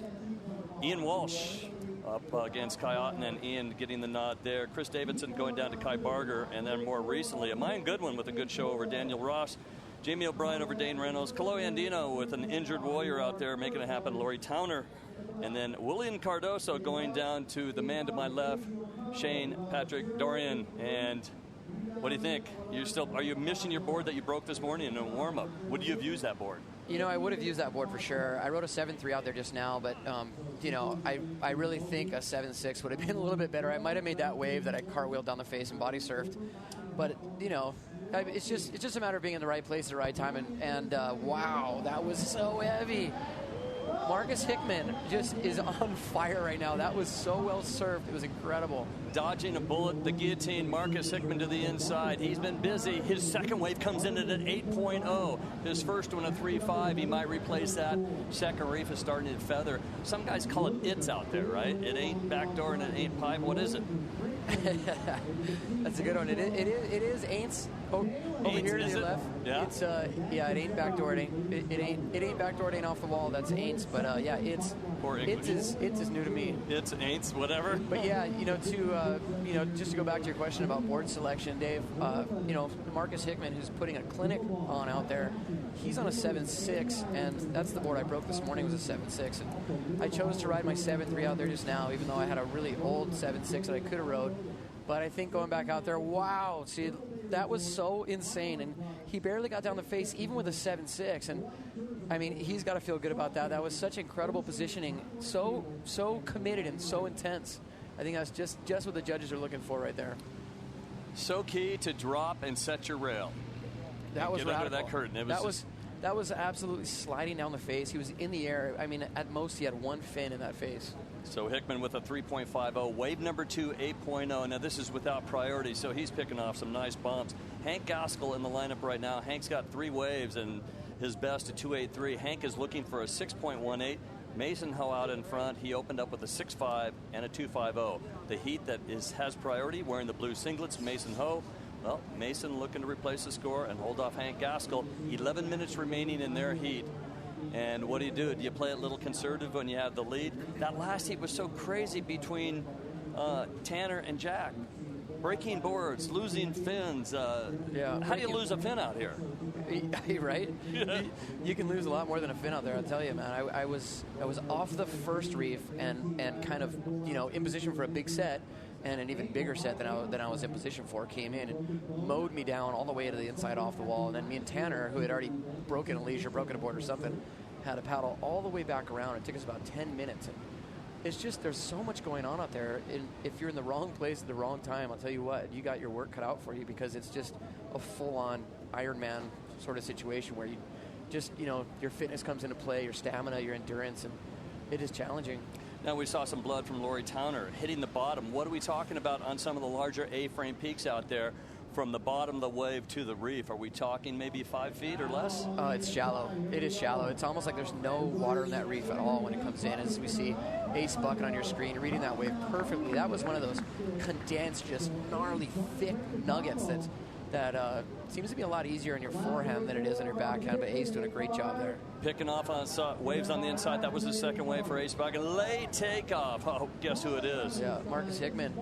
Just, I think he's just trying to build momentum out there, just trying to stay busy and just stay in form. He's obviously very, very comfortable out here at Pipeline, as well as everyone on the North Shore. But, Marcus has always been a standout here at Pipeline. I remember, about 10 years ago when he first burst on the scene, he had just a couple incredible heats out here. He had a perfect 10 that I remember so clearly, just a giant wave behind the peak, big old no grab, got blown out the end. And I think from that point on, that really kind of put him on the map. Right now, let's go down to GT on the beach. GT, what a day of reckoning, isn't it? Oh, my God, Dave. Well, as we were waiting to come up on interview, I'm talking to Tanner. And Tanner, just like I told Jack Freestone, or kind of made the comment that is survival of the fittest out there. On the webcast right now, Shane Dorian's talking about how challenging it is. Okay, let's do a recap. 2 boards, 1 leash, and 1 human here with a smile on his face. Happy to be through that one. Yeah, stoked to be through, but that was like the most activity I've ever had in a heat without getting good waves. I was just like running the beach, paddling out, like paddling in the lineup, and then getting donuts and back to the beach. I was like, the heck, when am I going to get one of these good ones? So there was one in particular where you took off and it was pretty critical. And at first it looked like you were going to get in, and then you kind of pearled to your neck. That's not a good thing. Yeah, that ain't great for business, but I think I got a little too forward, and I should have been further on my back foot, but live and learn, I guess. Now, for you, and coming from California, I know you've spent some time out at Pipelines because you've been coming here since you were like 12, but nothing really prepares you for that until you deal with that. Especially with nobody in the water. I really didn't have much clue of where I was, so I was just like, okay, is this going to do it? Which one's doing it? So I'm just super thankful to Vans for giving me the wildcard spot. This event rips. I'm super psyched to be a part of it. So that was just rad. Surfing that heat was cool, win or lose, and now I get another opportunity, so I'm just fired up. Okay, well, we're going to see you surf again. Congratulations, Tanner. We're going to throw it quickly back to the tower because I believe some waves are on the way. Oh, GT, that was the heaviest 4.76 heat win ever for Tanner Gudauskas. And the runner-up for Jack Freestone, a 2.63. You're either a hero or zero out here. You either get the spectacular waves or you're going to take a beating, but sometimes you can get through with a couple of modest scores. Best score for Gudauskas of his 2 waves at 3.83. Yeah, I can relate to that. I had a very low scoring heat that I made as well. I was just really lucky that William Cordoza, the guy in my heat, he just had even lower scores than I did. It was one of those heats where there was tons of those big wash-through waves, and there wasn't really a whole lot of those real organized ones on the reef. And when they came in, we were either too far out or too far in or just kind of out of position. But I was really lucky, and it looks like Tanner was as well. And, it's just incredible to see some of these wild cards. How grateful Jack Freestone is that he's a Billabong wild card, and we got Tanner Gudauskas. He's a Vans wild card, and I can relate. I'm a Billabong wild card, and just being out there at 10 to 12 foot pipeline, incredible huge barrels is just a dream. It can quickly turn into a nightmare, but just super grateful. I'm sure all these wild cards, and they're doing a great job out there. Here we go, heat number 12 on the lineup. There's 6 minutes and 9 seconds remaining. It is Ho leading Gaskell. We'll be right back. Can Gaskell post a 618? We'll find out shortly.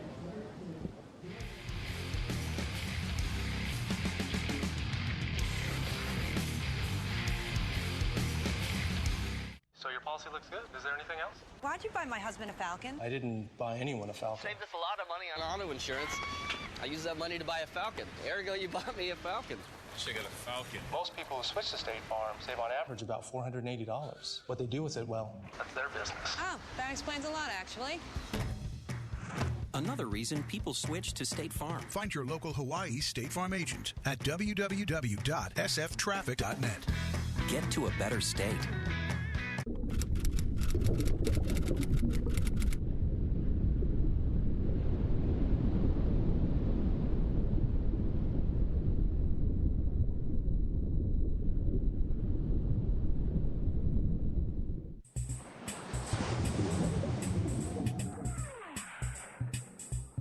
Hey guys, if you want to win one of these sweet little Motorola Zoom tablet thingies, go to VerizonInsider.com and click and win.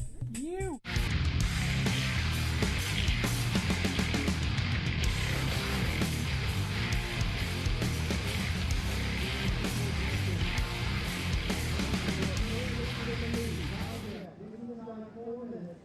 4 minutes and 35 seconds remaining. Mason Ho has snapped his board. He's on the beach. His father, Michael, a two-time Triple Crown champion. His uncle, Derek, a pipe champion and a world champion. Sister Coco, a world tour surfer. A lot of footsteps to fill. The lineage is there, but he is backed up on the beach, and he's left the open ocean to Hank Gaskell. Let's see how fast he can get in the lineup. 4 minutes, 14 seconds remaining. Everybody is paying their dues. Yeah, you know, I think Mason's going to have to hustle to get back out there in time. He is in the lead, but he's going to definitely want to solidify that first place there. Did you see a typo there? No typo. It is Marcus Hickman without priority up against Ace Buchan, and Marcus with an 8.0 and an 8.5. Unbelievable. And Marcus, again, keeping busy in the lineup. And you know what he's saying to himself? Hey, it's really uncrowded today. Yeah, he is. I think he's well, as we see Mason taking off here, just has a total Michael Ho style. You can see his uncle just right there. I mean, his just looks exactly like his father there, but just posing it for everybody. I think he actually could have made that wave, believe it or not, if he would have pumped. At the very end, it actually went a little bit slower than I thought it was gonna, but he definitely was enjoying the view there, and he is in the lead. Mason Ho, I still think of him as just a young Grom and just enjoying surfing. Well, he's stoked. Still loves surfing, but he's 23. Yeah, he's a young guy. He's got to be stoked. And just, you know, his dad, Michael Ho, and his uncle, Derek Ho, have had, you know, magical moments. Just, actually winning this event out here in years past. And, Mason's got the style. He's got the attitude. He's got the charisma of his whole family behind him. And it's just cool to see him out here.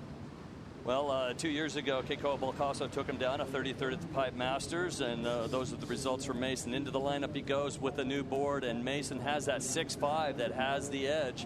Mason Ho, two-wave total, 6.5 and a 2.50, a 9-point ride. Now, Hank Gaskell needs a 6.18. He's got priority in the lineup, so keep an eye on blue with black shoulders because Buchan and Hickman have to give way to him if he wants it. But Hickman has been just picking ways off time and time again. Look at that. It's two totals for Hickman. Upper right corner, 8.5 and an 8.0. Spectacular heat again. It's interesting to see that because Marcus Hickman and Adrian Buchan on your screen, they actually do not have priority yet. So they actually have to yield to the other guys in the other heat. And that's just, it goes to show local knowledge, knowing which waves to go on, where to be. And, Marcus Hickman has been all over this heat like a rash. Hickman lost to Andy Irons in 2009 for a 33rd, but in 2008 he defeated Aukie Ben Dunn and Mick Fanning, lost to Stedman for a 9th, so lots of experience there. And then a 13th last year going down in round number 4. Watch out, Marcus Hickman comes in at the number 48 seed. Guess who's going to get him? One of the top guns if he advances through. That's right, and he'll be a tough draw, Dave. I would say it's safe to say that if the waves stay big and the conditions are big and gnarly like this, that Marcus Hickman would be one of the toughest heats to draw. humble, respect, it all comes into play. All those adjectives and words about you surfing, your ability, you don't go out with a big head here. It will humble you. There's a surfer wearing the red and white, and that would be Adrian Ace Buchan. And Buchan is a standout goofy-footed, the number 13 seed, number 14 in the World Championship Tour, and number 14 in the World Ranking Series. So he's not really pressured to do anything except basically win this thing. And get tubed. There you go. Get tubed, and that is one thing that Ace Buchan can definitely do. Ace Buchan is an incredible standout out here. He is a goofy foot, so he's going to be loving these big lefts, and he's very much of the school of like a Damien and CJ Hobgood, where they have that very similar approach. I would imagine that Ace Buchan would be on a little bit smaller board out here today, just like looking to knife into those kind of peaky wedgy A-frames from deep. He hasn't found that wave yet that he really wants. He's got a 5.5, but I think he's really going to be looking for one of those waves in like the 8 to 10 foot range where he can just slip in from behind it. Well, about 10:20 in the evening in London, Paris 11:21. Everybody's staying up late in Europe. Cape Town, South Africa 12:21. You don't go to sleep on days like this. 3 days in a row. Time to quit your job. Do not leave the webcast. History is going down here. That's right. I mean, there is no other place to be than to be watching this event right now. It is where it's all going down. So we saw someone dodge kind of a bullet, and it was Gadauskas that one heat where he broke his board, spent a lot of time swimming in and out of the water, and it looks like Mason Ho did the same thing there. He did, yeah. Mason Ho, there with the win. I don't know. Hank just had a really hard time putting it together, and Mason came out on top. Mason Ho's two-wave total 9.0, a 6.5 and 2.50, and Hank Gaskell a 2.83 and a 1.1 for Hammer and Hank Gaskell out of Han and Maui. A 3.93 two-wave total. Well, Mason Ho, boy, what a style king. Yeah, he's got it going on there, and he's into the next round. We'll be seeing more of him. A couple scratches later, a couple beatings later, but he's definitely fired up to be in the next round. The 41st annual Billabong Pipe Masters in memory of Andy Irons, the final event on the ASP Men's World Tour. Check out aspworldtour.com to find out all the standings, all the champions so far. Mason Ho does win that, and he will move into the next round. That was our heat number 12, our final heat of round number 1. So Mason into round number 2, picking up a little more points and maybe prize money. For Hank Gaskell, he gets an equal 37th in the rankings.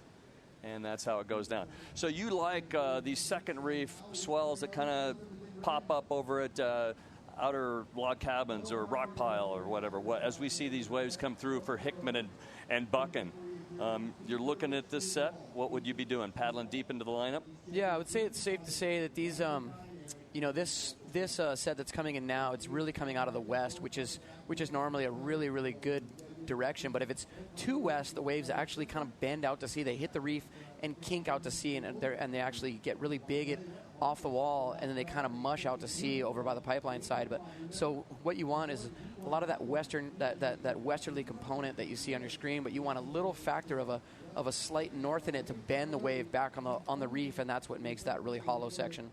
In the lineup, well, it looks like I believe we do have a Miguel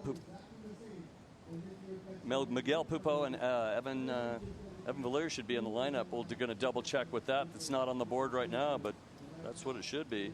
Heat number 2, Miguel Pupo, Evan Valier. Heat number 1, Adrian Ace Buchan and Marcus Hickman, and they take center stage with Marcus with the lead. Here comes a bomb. Oh, look at that wave on your screen on the inside. You're about to just blow its guts out. That is what people come to Pipeline for right there. Just the sheer power of that wave is indescribable as we see the guys just that huge set out the back. That's right. Only a surfer knows the feeling, and you're definitely going to get to know the feeling out there if you've had a lot of Pipeline today, because it is exciting, it is intimidating, and this is it's balls to the wall surfing out here today. I mean, you gotta definitely totally commit if you want to get any type of good wave out there, and you got to be fit, you got to be ready, and that's what these guys are. Marcus Hickman, 8.0 and 8.5. Yeah, she's happy. Why would she be happy? Is her little brother or older brother that make that? She is happy because her brother Mason Ho just made it through his heat, and that's part of Mason Ho's cheering section right there. That's Coco Ho on your screen, his sister. He's got a huge pack of family standing right behind him. Adrian Ace bucking right now, looking for a third wave of a combination of two scores because Marcus Hickman is, well, he hasn't put it out of reach, but Marcus Hickman has those two-wave totals of 16.50. If anybody can do it, Ace can do it, but his back is up against the wall, so to speak. He definitely needs two big scores here. I mean, as you see on your screen, yeah, that guy, I think that would have been Evan Valier, huh? Yeah, Evan Valier wearing the blue and black. Yeah, and we got another wave coming in on your screen. It's really gnarly out there right now. I think maybe we got Ace paddling. Ace is just slightly too far out on that one, and these guys eyeing this next set. Looks like a bunch of waves all in a row coming in, and it's really tricky out there. These guys, I mean, Ace really needs a score, and you know, he knows it, and any wave that he thinks has good scoring potential, he's going to be all over. Miguel Pupo, 20 years of age, and Miguel coming to us from Sao Paulo's north coast, Canberra, I believe. No Reef Hawaiian Pro, but at the World Cup of 49th, he is number 17 in the One World Rankings, number 35 in the World Chase. He's in the lineup along with a guy that's been charging with tons of experience, a 9th at the World Cup recently, 81st at the Reef event, but 23 in the Vans Triple Crown of Surfing Rankings Flow Water Team rider, 28-year-old Kauai, Evan Valier. Watch out. A couple of goofy footers in the line, but actually three of them. We've got Miguel, we've got Evan, we've got Adrian, and it's Marcus Hickman, though, that's putting on the clinic. Marcus Hickman is putting on a clinic, and he's got Ace bucking up against the wall. But Marcus Hickman's just been a standout all day, looking very relaxed, looking very confident, making wise decisions. And, you know, I think, you know, he's going to be one of the toughest wild cards. And up in this next heat as well, Evan Valier had one of the most memorable waves of the day so far, I think scoring just about a 9.3, and it could have been a 10. It was such a gnarly, thick wave. He read it so perfectly, and I think he's going to be, you know, really wanting to continue that strategy out there. Good memory. A 9.33. Evan Valier did take down Freddie Patascia, and he went big. His two-wave total, 18.16. Not an easy thing to do out here, Yeah, or it could be if it just... It doesn't fall in your lap. You really have to earn it. We're seeing a lot of low scores, and when it happens, it's massive. There's really kind of nothing in between, is there? You know, there isn't. It's either thrills or spills, Dave. It's you know, I mean, I had a wave out there where it could have been a 10, and I ended up getting a 1 on it. I just cartwheeled down the face. But you know, if Evan Valier would have had that wave and he made it, he would have got a 10. You know, it was just an incredible wave. And I think if you sit out there for 40 minutes, you're definitely going to get an opportunity. I mean, like, whether you use that opportunity to make it and get a huge score is one thing, but you know, I mean, it doesn't just fall in your lap. But if you're out there for 40 minutes and you put yourself in the position, you should definitely have a chance. Well, part of the royalty on the North Shore would be the Ho family. Let's go down to GT, and I think he's with part of the royalty. That's right, Mason Ho. What's up, dude? Hey, Shane O says, well, what's up to you, Mr. Mason Ho? Okay, yeah. Look at him. Yeah, his eyes just lit up right there. Okay, so, Mason, that was not easy. So let's talk about the heat. You got a 6.5, which was your keeper, but just so hard to find those keepers out there. Yeah, definitely. That's all you're going to give me on that? I mean, okay. Was that a question? No, not really, actually. It was kind of a statement. Tell me, you know, you got your dad, Mike, Uncle Derek, Coco. Who's giving you advice? Whose advice are you taking? What are you kind of going out there going, okay, here's my game plan? I've just been like answering Dad's calls. Like, I seen Coco call a couple of times. I just denied it. but yeah, I just listened to what Dad said. He actually told me, like, go a little more gutsy. I mean, I know he was thinking that. He didn't tell me, but I wanted to catch a couple waves. I know Hank's nuts, but I knew maybe if his board was too small, he wouldn't be able to catch one, and maybe that's what happened. I don't know. Hank's a freak, but I just tried to get a big board and catch a big wave. And so here we go. We have a paddle right now. Oh, just barely behind the lip on that one. How's this keg? What size board were you riding? The one that broke, what size was that? Oh, that was a 7.7.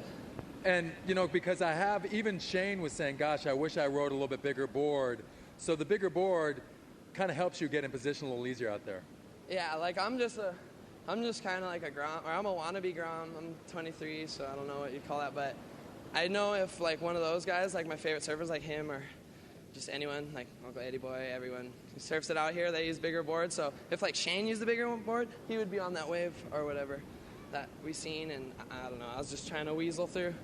Well, weasel you did, my friend. Congratulations, Mace. You're surfing again. And, you know, one of the things that's been kind of a common topic throughout the day is this has this kind of old school feel. And when I think of some of those old memories like Uncle Michael, offshore pipe masters with a broken arm and the cast, remember those days, boys? Oh, yeah, there's been some carnage out here and some heroics, and I would say Laurie Towner going into that hero fame as well. Oh, it was real quick on Laurie Towner when we talked about his dislocation. It was his other arm. It was his right arm at off the wall. And he was saying that actually Tom Curran helped him assist. That was several years ago, and it was his left arm that was dislocated today. So this guy charges obviously part of the Billabong Adventure division, which you're a part of. I am part of that, yeah, and I've done a lot of trips with Laurie. He's an incredible surfer, and he is not afraid of big waves. That guy is either going to get the wave of the day or the wipeout of the day every time, and I'm a huge fan of Laurie's. He's a fantastic guy, and he was it's just such a shame that he did that on his first wave, Dave, because he was so excited to get the Billabong wild card in this event, and it was a huge opportunity for him, and just unfortunately just hitting the reef hard enough to actually dislocate his shoulder. But he was just so frustrated. I was out there, and he came up and he realized his shoulder was out of socket, and he couldn't do anything about it. He was punching the sled on the jet ski. He was so frustrated and so bummed out. All he wanted to do was go out there and get a huge pit. He was punching the jet ski with his one good shoulder. That's right. He only had one left, but he was so frustrated. He really wanted to go out there and just, get barreled and put on a show and show that he was, here to mean business. And, these wild cards are so hungry. They have so much to prove, and, that's what makes it so exciting here. Well, real quick, the crowd on the beach, they paid their dues to get here because there's no parking within 10, 15 miles from here. If you've got to do it, park and then bicycle or walk in or just spend the night because we're expecting possibly 3 days of competition. We're going to take a quick break. Let's go back. Well, Marcus Hickman, what did he do yesterday? Go out and practice pipe? No, he was in the golf tournament and he had the longest drive. Marcus Hickman has 2 great waves. We'll be right back to see if he advances over Ace Buchan.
To those of us who share these islands,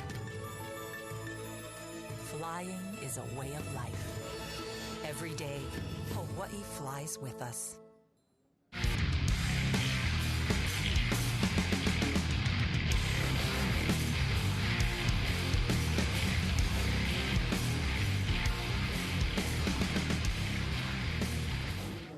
And welcome back to the third and final jewel of the Vans Triple Crown of Surfing presented by Rockstar Energy Drink. Marcus Hickman, super golfer, longest drive yesterday. Today, an 8.0, 8.50. Ace Buchan is looking for a score. Ace did get a 5.5, and now Ace Buchan still needs 2 scores. It hasn't matched Marcus's low score. He's in the combination situation with 7 minutes and 32 seconds remaining.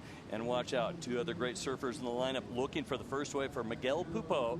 He's wearing the white singlet. Pupo checks in, and he's been limping around with crutches. He might be injured. And Evan Valier, here we go. No, that's Ace Buchan on that one, just on a really insane wave.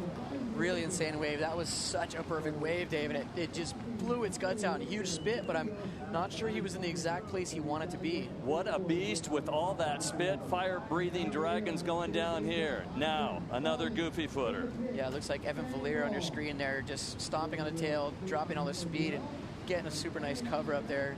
I think he just really wanted to start his campaign off in this heat, but that was a real nice wave.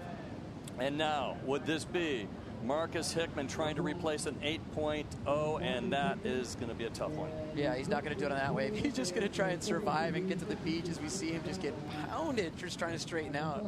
Well, as he goes, prones out, just trying to get around from that section and back out through the safety of a channel, looking way ahead at round number 2. It will be Shane Dorian versus Brett Simpson. And to take a look at the water shot, how beautiful is this as Ace Buck? And now you said the spit on this wave, fire-breathing dragons. It did. It spit. It spit for a long time. It spit a couple times. And Ace, I mean, he had the perfect takeoff, and it barreled. That wave barreled from the very start to the very finish, but he only got covered up in the one bit. As we'll see on this, he's really trying to read it as well as he can and just maximize his tube time. And he tucked in there and did a really good job to get covered up. But what you don't see there is the wave's actually barreling the whole time. And I think if he would have been slightly deeper on that wave, he could have actually made a huge score out of that. 2 sections of that wave, he was trying to get out of the combination situation. And for Ace Buck and a 5.5 and a 3.80, not going to do it right now. He's still looking for a combination of 2 scores. Miguel Pupo in the lineup, the 20-year-old, and he comes into this event number 35 onto the World Championship Tour, jumped on at the halfway mark, but he's number 17 in the world rankings. He's good, but I believe he's hobbled. He tweaked his ankle, and he's on the mend right now. Up against Evan Villiers. Villiers, well, one-wave ridden so far on the scoreboard at 1.67. Again, we've split the judging panel up. It's 3 judges. All scores are counting. And we got to note that there has been so much water moving over at Rock Pile that we're going to have possibly a rip come through the area and make it real difficult. It is, yeah. Over to the left of your screen, actually, there's a big rip coming across, and if that rip makes it all the way over to Pipeline, it'll take a good 5 to 10 minutes for a really good wave to come through. Like once it gets in there, it'll jumble the whole lineup and make it real wonky and really funky. So hopefully that rip doesn't make it all the way over. But it looks like we got a couple really nice looking waves here. These guys getting set up, kind of jockeying for position here. We've heard time and time again it's been difficult to get in the lineup properly. And our goofy footer wearing blue with black going for the pit. Not going to happen there. Another A-frame out the back. Yeah, even bigger. Big A-frame. Things are getting really cool out here. It's getting real crispy. The waves are getting much more organized. They're not coming in as one straight long wall. A lot of sets are doing this peaking thing, and it makes for intense pipeline. It makes it very dangerous, very gnarly. But there we have another broken board. Speaking of gnarly, these guys, that was Miguel Pupo there, I believe. On your screen with a broken board, trying to get a little bit too stylish there, and that wave kind of clamping on him. But this heat in blue with Evan Villiers being a goofy foot, being a pipe local, being a pipe regular, he's going to be looking to put on a big performance out there. But very interesting, the other guy in his heat in the blue, he is Miguel Pupo, who is a very new face on the tour. He's been very exciting to watch this year. His heats have been incredible. He's a specialist in smaller waves. He's, I think a lot of people know him by his frontside aerials, and he's been insane. He's actually been one of my favorite guys to watch all year. So it'll be this kind of day out of Pipeline when it's 10 to 12 feet, Dave. This is a huge opportunity for someone like Miguel Pupo that no one's ever seen him in conditions like this. And I think this is a really cool opportunity for some of these younger guys to really step up and show people that they're here and they mean some business. Well, our surfer with blue and white and Pupo, it looks like he's running up the beach and running pretty good compared to what they're talking about. A lot of these guys getting injuries, doing some airs, trying some air, landing some big airs. Man, if you do not want to get injured, do not go in the air. I was just on the couch for 4 months because of an aerial, but I don't know, some of these younger guys like Miguel Pupo and, just a bunch of these younger guys are so good in the air, and they do thousands and thousands and thousands of them without getting injured. I don't know how they do it, because it seems like every time I try, I get injured. The Vans Triple Crown North Shore Golf Invitational yesterday was presented by Bud Light Lime, and the winners, well, we had 2 winners a tie. Surf and Sea, Eddie Crawford, Ross Williams, no surprise there, John Powers and Chemo Green, and also tying them with a 58, it was the Water Patrol team, Terry Ahui, Isaac Jaffours, Leroy Powell, and Abel Campos. And in that runner-up spot, equal third, Bud Light Lime team, Benji Weatherly hooked up with your friend Kelly Slater, Taylor Easley, and Abe Lerner, 60 on their score. The Bud Light Lime team of John Scolari, Nalu Law, Marcus Hickman, and Makuakai Rothman, a 60. A lot of fun, and they just knew that it would be mayhem at Pipe for the first probably 6, 7, 8 hours. After golf, yeah, they ventured into the water in the evening. Well, in terms of getting, the first swell of Pipe. So they did hold to their guns and play golf. I absolutely love it that Marcus Hickman was just, whacking his 9-iron yesterday out on the course, and here he is just putting on an absolute clinic at Pipeline, looking just as comfortable as possible. Here we go. Somebody into the inside sniffing around, and it would be red with white, and that would be Adrian Ace Buchan. Ouch.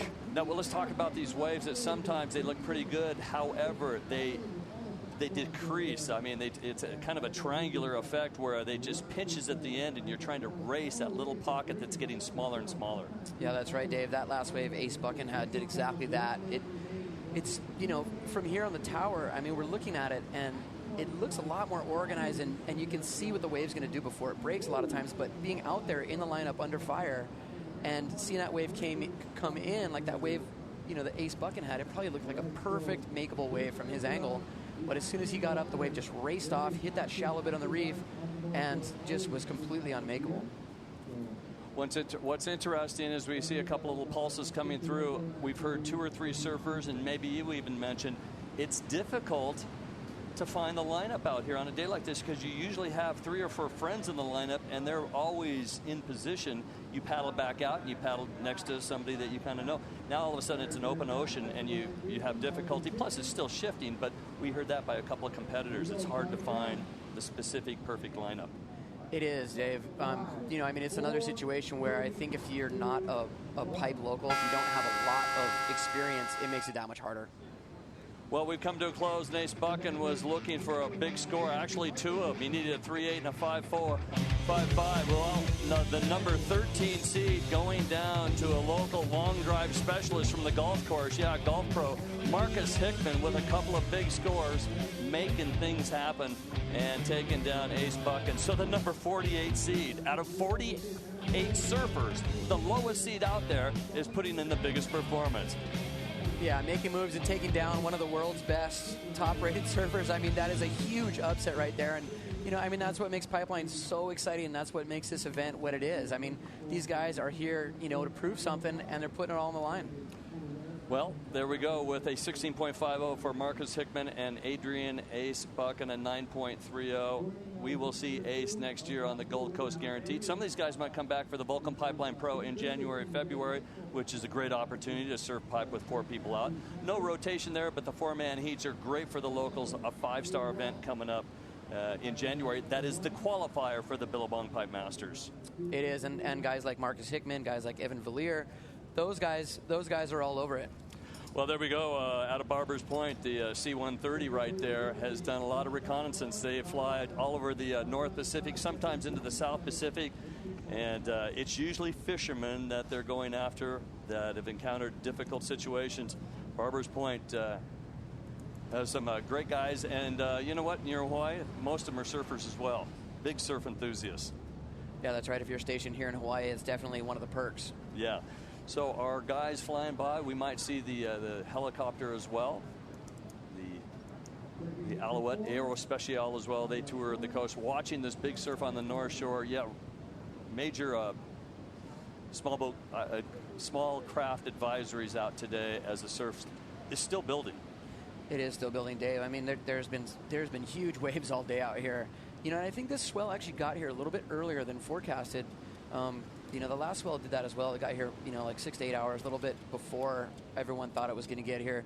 But it's been actually a really good thing because all throughout last night in the dark hours, all that sand was kind of getting out of the way. Anytime we see a really big swell at Pipeline, it rips all of that sand out of the way, and getting rid of that big berm that was making that backwash yesterday is a really good thing. Beat Durbridge, we took him in the dark. Our flash didn't work, but he's a good-looking guy, and he's a former pipe champion. They called it the off-the-wall championships. A lot of sand in, and he made it happen with a couple of moves. And not only he won Pipe Masters, he did win the Triple Crown a couple of years ago. Just joining, he just walked up just minutes ago. I don't know where he parked. I don't know how he got here, but less than an hour ago, he just waltzed up with his backpack, wanted to know the situation, what was going on. Bede uncharacteristically just rolling up like that. But that's going to be a great heat. Him and Ian Walsh, both backside surfers, both regular footers. They might both actually be looking for a back door. Let me ask you a question. I know that you spent a lot of time with Ian. Ian says, you know what, you can just forget this fact, but I got to ask you, you know where he was born. He was born on the East Coast, I believe. Trying to remember where he was born. I think it was New Hampshire? Rhode Island. Rhode Island. He has a base there, and when you're a Hawaiian, but you've just come here, in your first couple of years of life, you gravitate and you just say, hey, look, I'm a Hawaiian. This is where I'm at. But born in Rhode Island, there is a fan base, big time in New England, following Ian Walsh and his exploits. The 28-year-old now living in Maui. Let's take a look at this. Speaking of Ian Walsh, I believe that is Ian Walsh up and riding on your screen and getting absolutely pitted. I'm loving it. Easily the best surfer out of Rhode Island ever. That would be true. That was an incredible ride. As we go back to live action on your screen, Evan Valier up and riding, getting a little pocket ride there. Your surfer from Kauai, and man, that wave Ian Walsh got was unbelievable. I know he's one of my best friends. I know I'm a super Ian Walsh fan, but I'm telling you right now, Dave, that was very well ridden.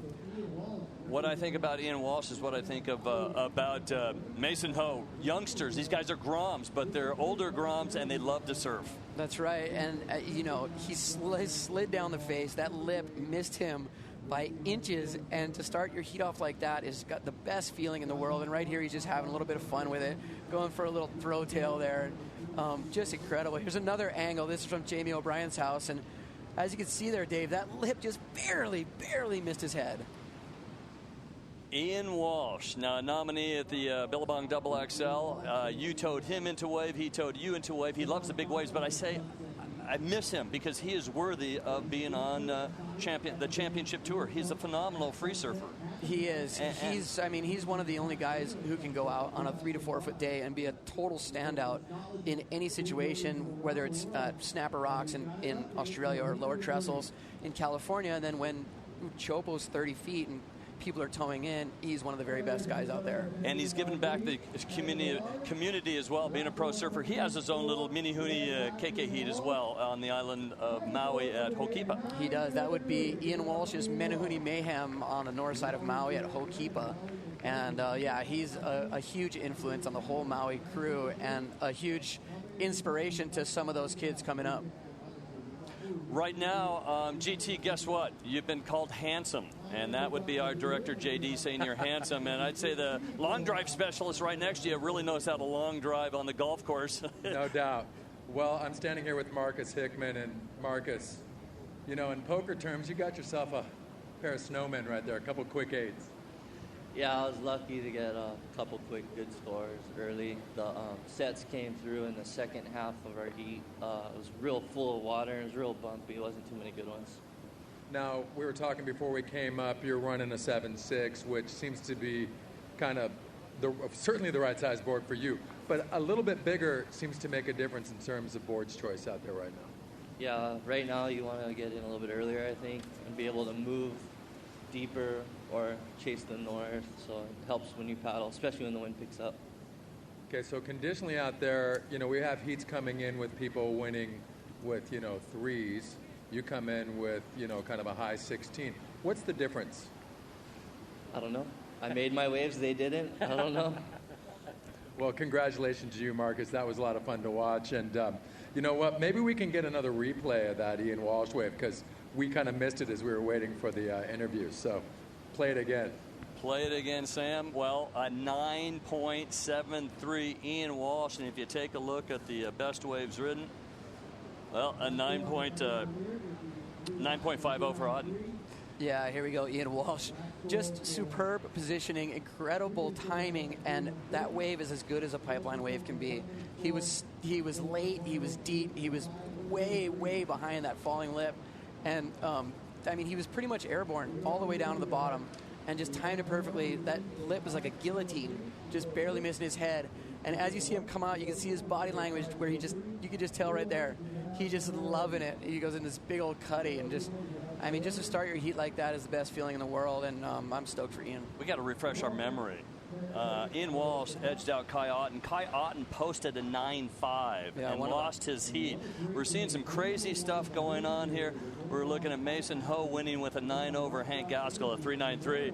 Right now, well, a guy that is pinned to do it all and take the Triple Crown title and win this. He's going for his third win here at Pipe. Local boy, and that would be John Florence getting the scoreboard. That is Bill Morrison right there, and Bill Morrison has done a great job bringing his scoreboard from Currumbin, the Gold Coast of Queensland, Australia, a prototype scoreboard for the ASP surfing events. You can go to surfingscoreboards.com. Bill is explaining where your score will be up on the scoreboard if you can't hear the surfers. Another great innovation. It makes it nice when you're out there just to know, what the situation is, where things are headed. Just to know, like, if you have priority, who has priority, who doesn't, what you need, what scores you need, and all that stuff just really factors in. I mean, if you don't have that information out there, you're really surfing blind. And, with just a few minutes left, you really want to know what you need, or if you're in the lead, what the other surfer needs. Nixon WTA winners, you want to check that out. The Nixon WTA winner for this event will be part of the Triple Crown. Whoever wins the Triple Crown will get that spectacular watch, and I believe it's one of a kind. Ceramic, automatic, 5130 watch, Swiss mechanical, all the diamonds and rubies. Nice watch. All the diamonds and rubies, nice watch. Bede Durbridge has his work cut out for him, doesn't he? What happened to Bede? He showed up. He sat in the competitors area, the little stands down there, watched closely, watched what was going on, listened. But Bede Durbridge has found himself trying to overtake Ian Walsh with a 9.73. Now, our heat that's winding down, we've got 10 minutes and 25 seconds remaining in round number 2, heat number 2. It is Miguel Pupo with a 1.0, Evan Valier with a 3.1, and a 2.93. Can Pupo make the comeback? Stay with us.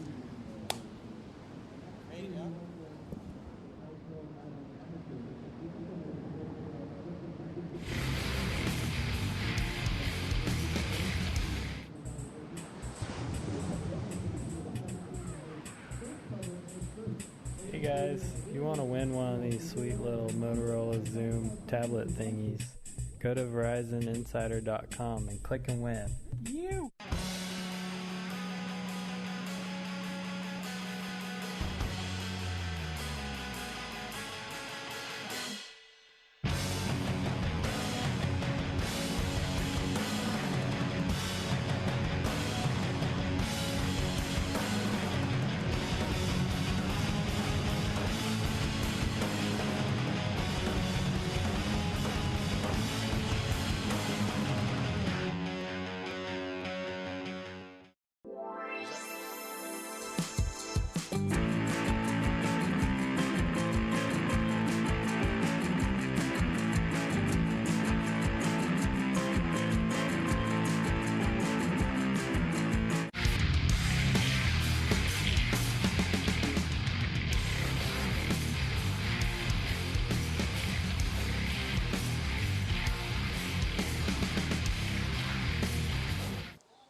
We're seeing some action there, and welcome back to the booth. And just joining us, Kelly Slater. Kelly, what happened? Marcus got the long drive golfing yesterday. I thought you were the golf guy. Dude, the guy outdrove us by like 40 yards. It was serious. He must be able, I haven't played with him. He must be able to kill the ball. So you were on Benji's team and you laughed a lot. While laughing. Yeah, well, thanks for joining us in the booth. You know this guy right here, Shane Dorian. No, I heard he won a heat this morning, though. You guys go to the same hairstylist? When you rip him up, huh? I won it fair and square, dude. Yeah. I squeaked through a couple of 2s and 3s or something like that, and got my butt handed to me.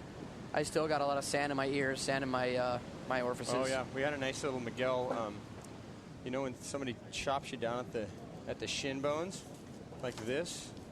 This is real fun. Oh. That's gotta hurt.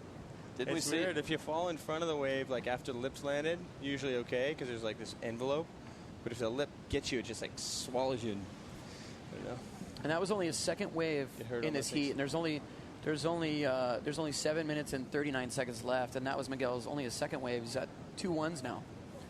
Kelly, did you go out for a surf this morning? Are you anxious? Do you wish you were a lower seed so you could surf today? I really wish I was surfing today. It's insane, but saying that, tomorrow might be even cleaner. Once it settles in and interval drops a little bit, and it looks like there's still going to be plenty of size. Even people talking about maybe peaking later tonight or tomorrow. So if that's the case, could be a pretty classic day tomorrow with all the sand gone, the water knowing what to do with itself. If it's just slightly smaller, have you seen these big TVs coming in, how good backdoor is going to be? Yeah, I've seen a couple weird things happen out there that haven't, no one's really, I don't know. I think everyone earlier was probably pretty tentative with those big ones coming now and then, so you're kind of focusing on those. But if you're in a little bit and under them, and you could go backdoor on those things, because the lefts are so short on some of those, you can't get in them. So you kind of got to go right and doggy door, but that's the problem. A lot of them are doggy door kind of closeouts. It's just a matter of being in the right place, the right time out there. It's super shifty. Yeah. Kelly Slater, Shane Dorian in the booth. My name is David Stanfield. We're looking at some waves out there. Feathering on that third reef. It's Beat Durbridge with a 2.50. He is now needing a 7.24. And Ian Walsh with one wave, a 9.73. One of the prettiest waves we've seen out there. Yeah, pretty daunting when your guy comes out with no priority and gets a 9.7 in his first wave. That was a sick wave. Did you see it? Yeah, the wave was super sick. I didn't see it live. I was running up to the yard and I just missed it. Have you seen the seeds? I believe you're seeded number 1, Kelly. Yeah, I haven't seen how it's all going to work. I guess they'll reseed and I'll end up with Shane Dorian or Jamie O'Brien or somebody weird. I think the number 48 seed was Marcus Hickman. Oh, is that right? Oh, wow. So did he already make it through? He did, and he's on a roll. He's been putting on a serious clinic out here. He just got two 8.5s, I believe, against Ace Buchan. Yeah, thanks a lot. That's right, Bo. Well, I'm glad he got those good ones out of the way. Yeah. Yeah, he got a few more good ones out of the way earlier in his first heat too, but I'm sure you know what's going on out there. I think people probably aren't really aware out there of Marcus Hickman at Pipeline, but I am. So yeah, that's right. You know, the guy's saying, "Oh, gosh, who was that?" I believe Evan Valier. That was either Evan Valier or. Look at this thing, a little bit deeper than where they're at is a spot. Somebody's gonna. Who's this one? This is. Is that Miguel? No. No, that's Valier. So that was Miguel Pupo. Here's Evan Valier. Oh, almost got taken out from both sides there. Just snuck through the bottom of it. 4 minutes and 55 seconds remaining. Valier is trying to replace a 2.93. Just got a 3.1 as well. But from the water, look how insane that looks. Just looks like classic Pipeline shot. I mean, that could have been in like 1981. Remember in the 70s, like those shots you'd see? That was one of those right there. It really was, except we got Evan Valier on it. And he's got some insane waves today so far. Did you see his wave this morning at a 9.33 on? No, I heard about it. It was like a crazy double up over here right by Gums, and it just mutated on itself. Yeah, I heard he wasn't even all the way deep. It was like a kind of wider thing that hit that. There's so much sand right there, and when they do TP kind of in the channel, those are actually the sickest waves because they just hit the sand so shallow. Yeah, he read the wave perfectly. It was crazy. Yeah, the whole secret on a day like today is getting to the right spot, and being underneath them. Why didn't you tell me that before my heat? Oh. You weren't even here. Shane and I had this conversation in the water a couple days ago out here, how high his wave counts go in these heats. How many waves did you catch today? Like 3? Or did you catch a few? I caught a lot on the head. Oh, yeah. Sweet. I actually was sitting off the first reef, closer to second reef, and got caught inside all the way to shore. And then I was basically you caught 4 waves, on the inside of off the wall. Yeah, I caught 4 waves. Look at those big scores. Wow. Very unimpressive, but I live to surf another heat, so I'm happy about that. And you're like I said, though, that's the secret out here. You don't got to go crazy every single heat, Yeah, at the end of the heat, actually, I was trying to just weasel a couple like threes and stuff, and it ended up being enough, as we see on your screen. That guy's kind of looking at a back door, but right there's got that weird deep spot. That's where that boil pops up that you see on so many of the photos. And he was just behind that, and there's a deep little vein that runs through the reef, and it'll kind of really heavily chandelier the takeoff if you're deep. Evan Valier, 4.17 his last wave, now trying to replace a 3.1 with 2 minutes and 55 seconds remaining. Surfer in blue with the white shoulders. Pupo needs a 5.17. They've got priority in the lineup. And the other heat, well, they've been relegated to anything that comes their way and nobody wants. And Ian Walsh opens up with a 9.73. And he still has 22 minutes in the water, 22 minutes and 37 seconds to better that. Beat Durbridge with a 2.5, kind of a shocker for Beat.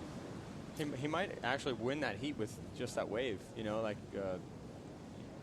seen already a lot of guys today not get 10-point totals. And it's not from a lack of trying or even lack of going. It's just from, it is tricky out there. Somebody's scrambling. Somebody's scrambling. There's a right, and I think Ian sees this right. Oh no, it's not Ian. That's Evan. Wow, that's Evan such Villiers a on sick a wave. Screamer. Oh my God. You know what? And when you That's have insane. the aesthetics of the spit and the wave looking like that, you kind of have to give some love to it if you're a judge, don't you? Oh, that was unbelievable. And I mean, only a pipeline. Is there people standing 100 yards away from that? Larry Haynes. What'd you say about that classic 80 shot? That one's even better. Yeah, except and look how deep he is and compressed. He's just rode that wave so perfectly. You can see the foam ball sneaking up underneath his board right there, just making it perfectly. That was textbook. It was basically as good as you could ride that wave. You know, there are some bigger ones out there, but you pretty much can't ride the wave better. And you can see that where the lip's landing. If they do end up showing it again, and where the lip's landing, you can see that tube, what we call the tube monster, just blasting up and just hitting his rail. And you can see at the end, that water shot is just waving his arms, trying to hold on. Kelly, here's the water shot for you. Yeah. Shane, talk us through that lip landing.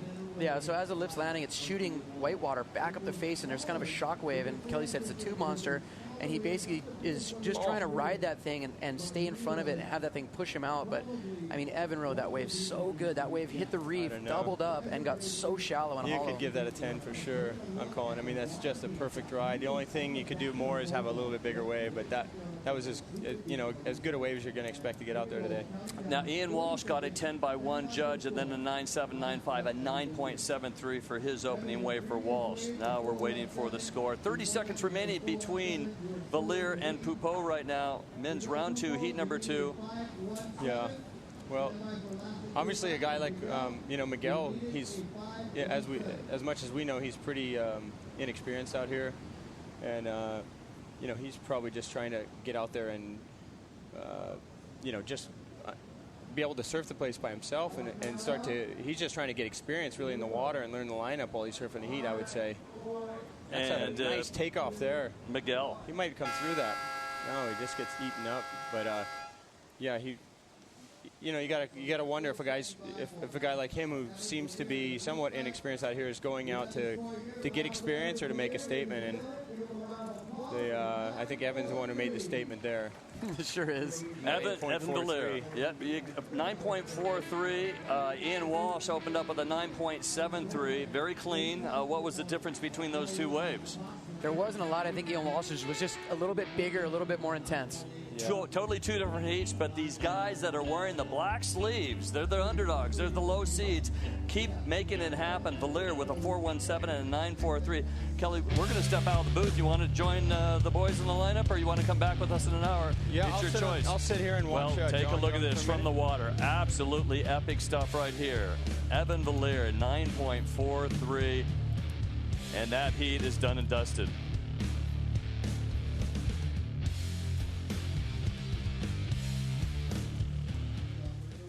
And, that's a pretty well-surfed heat. Here we go.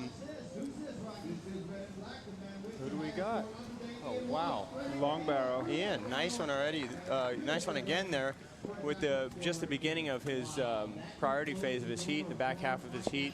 And kind of a long one, kind of a little bit of a sort of medium-small one, and not super deep, but definitely a nice barrel.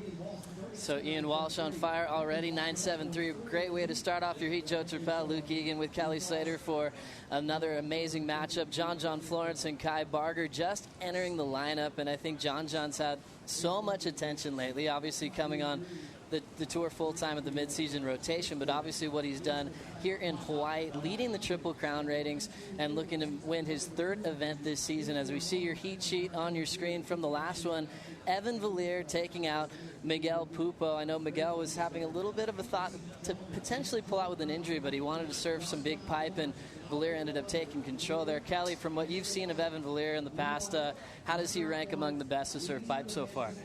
Well, this is a different year. To be honest, I don't think we've had a good pipe swell for the pipe contest since 2000.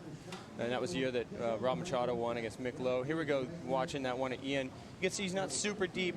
It's not a really big wave, but it gets real square there on the real shallow spot. It's probably about chest deep there, and never disappears.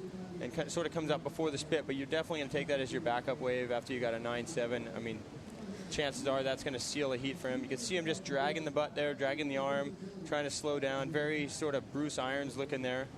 And right here is where it really gutters out on the shallow section. Looks like so many other waves we surf, G-Land or Cloudbreak or Chopu or something like that. Completely coming together. I mean, Here we go. This is live action. We've got a rider right out in front. Looks like B. Durbridge able to come out. Look at that timing, sliding his way all the way out. It's getting spit out on the inside section. Former Pipe Master champ is trying to get out of that combo position there, needing that 16.07 combo. Taking a look at that wave, Luke. What'd you like about what Beat did there? That was good. Beat's really needing another score just with that 2.50, but Ian Walsh is backing it up then with a 6.33. So a dearly needed wave there for Bede, and he's feeling a bit more confident getting out the back again and being in the place. It seems like it's starting to get hollow on the end, Kelly. Maybe some sand's moved over from last night, or even this morning. It seems to be less water on the reef, so everything's a little bit more organized. Yeah, it's just, once this water moves all the sand out of the way and the water gets a place to go, because these last couple of days there's been currents ripping right back through it because there's no place for the water to disperse. And so now it's finally going down the side. We're watching a wave way outside of rock piles out at Third Reef Pipe, just breaking now. Huge set, and it's got the perfect angle. I mean, if you're out there now, you'd be thinking paddle out to Second Reef. Here we go. Locking into this one on the inside, Kai Barger pulling it deep. Looks like he is going to get another section to come out of. Solid tube there. Nice little tube there. Probably not quite what we saw Evan get just before, but a nice barrel to start your heat off. And here goes John straight away. You're going to see some serious stalling and some serious barrel riding from John. There's very few guys in the world that can surf the barrel like John, both right and left, and basically no one at Pipeline. So you're going to see him kind of flirting, messing with the wave, sitting higher on the face and deeper up in the pocket than pretty much everyone else you've seen. Well, kind of like a Jimmy O'Brien. Yeah, and thinking about that backside approach, Kelly, and like being able to stall and completely put your body in the face. Luke, for a guy like you being a goofy footer, did you kind of wish you could have that approach at Pipe, or did you like taking it on your forehand? No, I enjoyed taking it on my forehand for sure. There's some backdoor waves I would like to have on my forehand, that's for sure. But on a day like this, I didn't mind being, I don't mind being a goofy footer. It's nice to be able to get in early and you can still use your hand. But yeah, John's. Been looking forward to watching John in this size and with a jersey on and leader of the Triple Crown.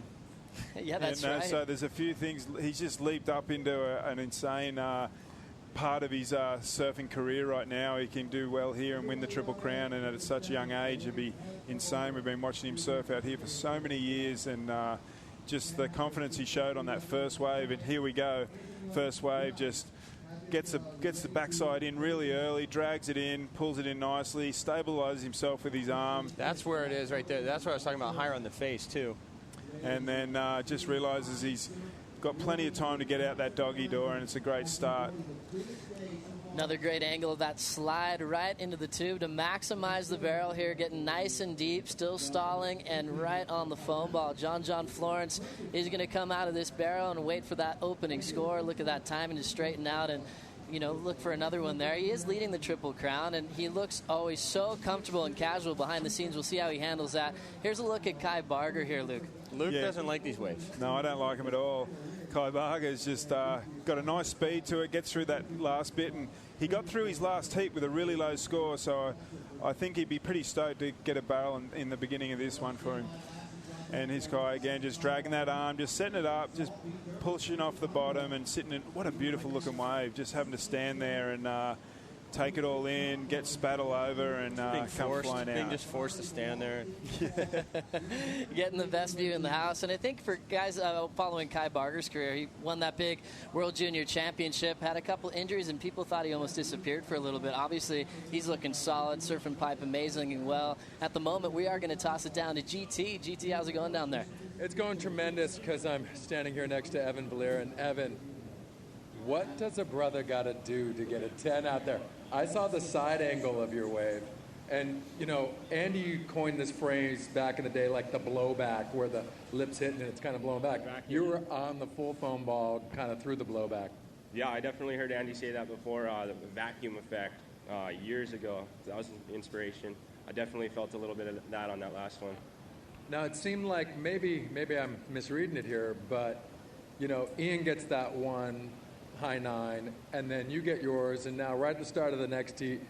So maybe you guys opened it up in that one. Yeah, I mean, there's some really good waves coming in out there.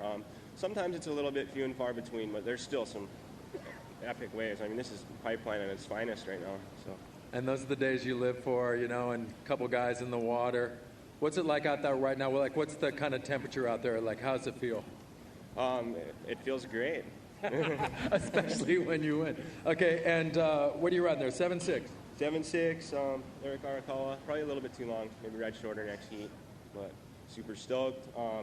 Just been thinking about this guy for a long time now, and just thinking about him all the time, actually, and just happy with my other sponsors as well, Flow Water and iPath Shoes, and Hurley, of course, and Thomas Surf Company back home, as well as Kicker. So there you go. There's all my sponsors for you. Well done. Well, hopefully you can give them another sponsor plug in the next round because you're surfing again. Congratulations, Evan. Well done.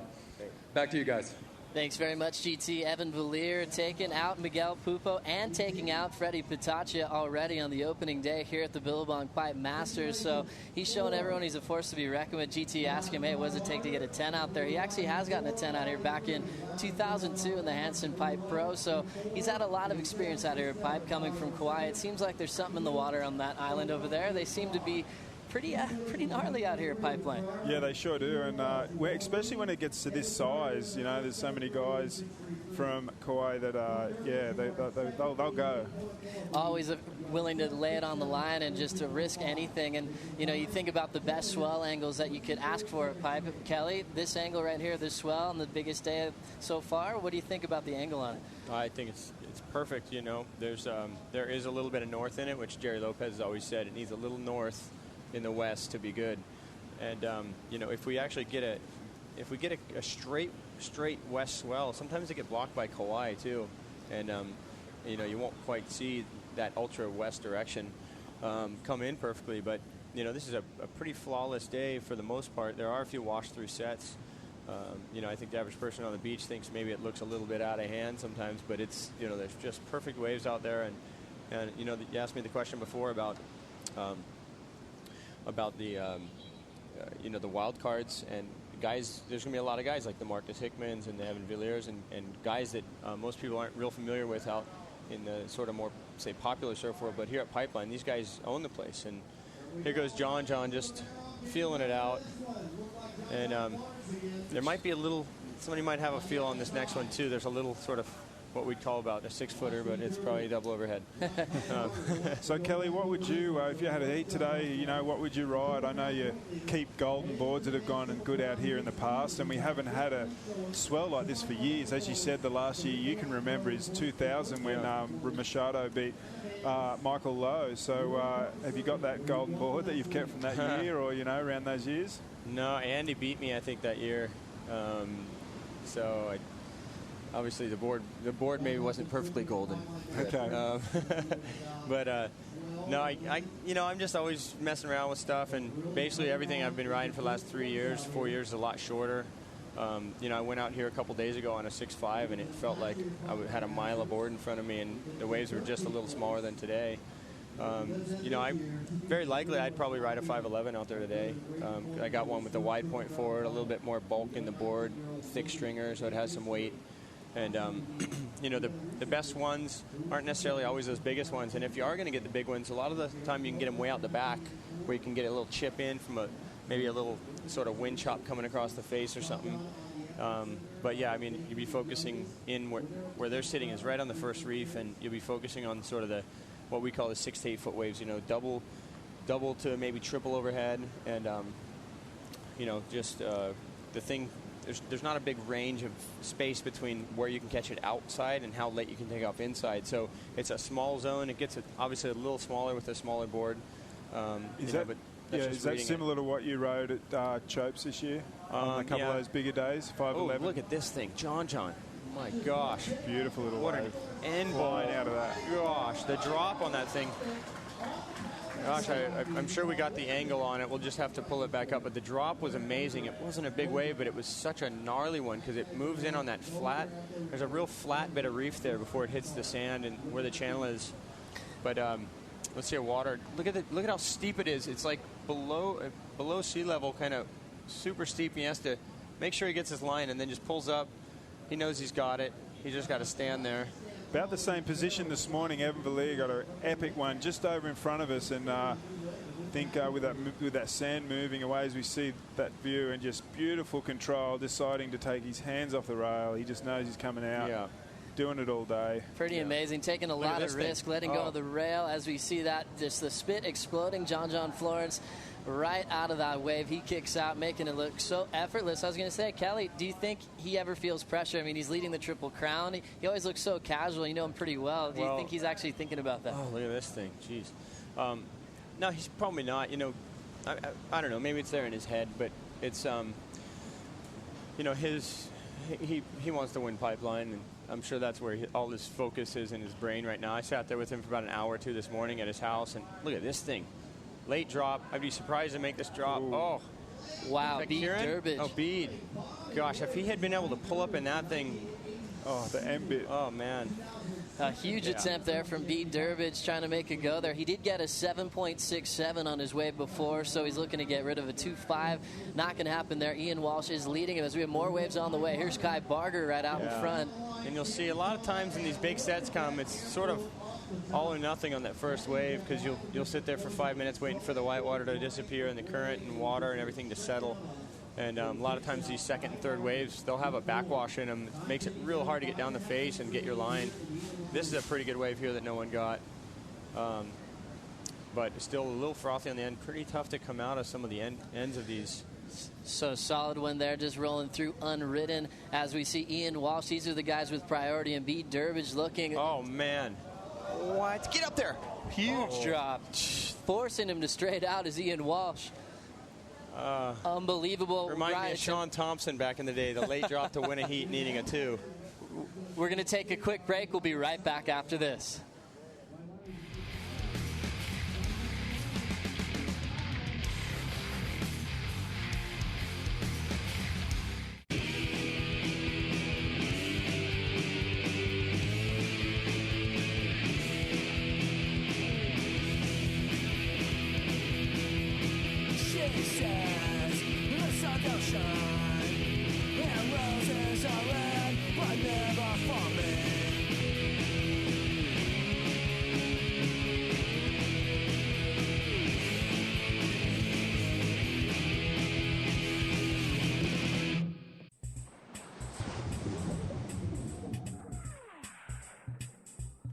Hey guys, if you want to win one of these sweet little Motorola Zoom tablet thingies, go to VerizonInsider.com and click and win.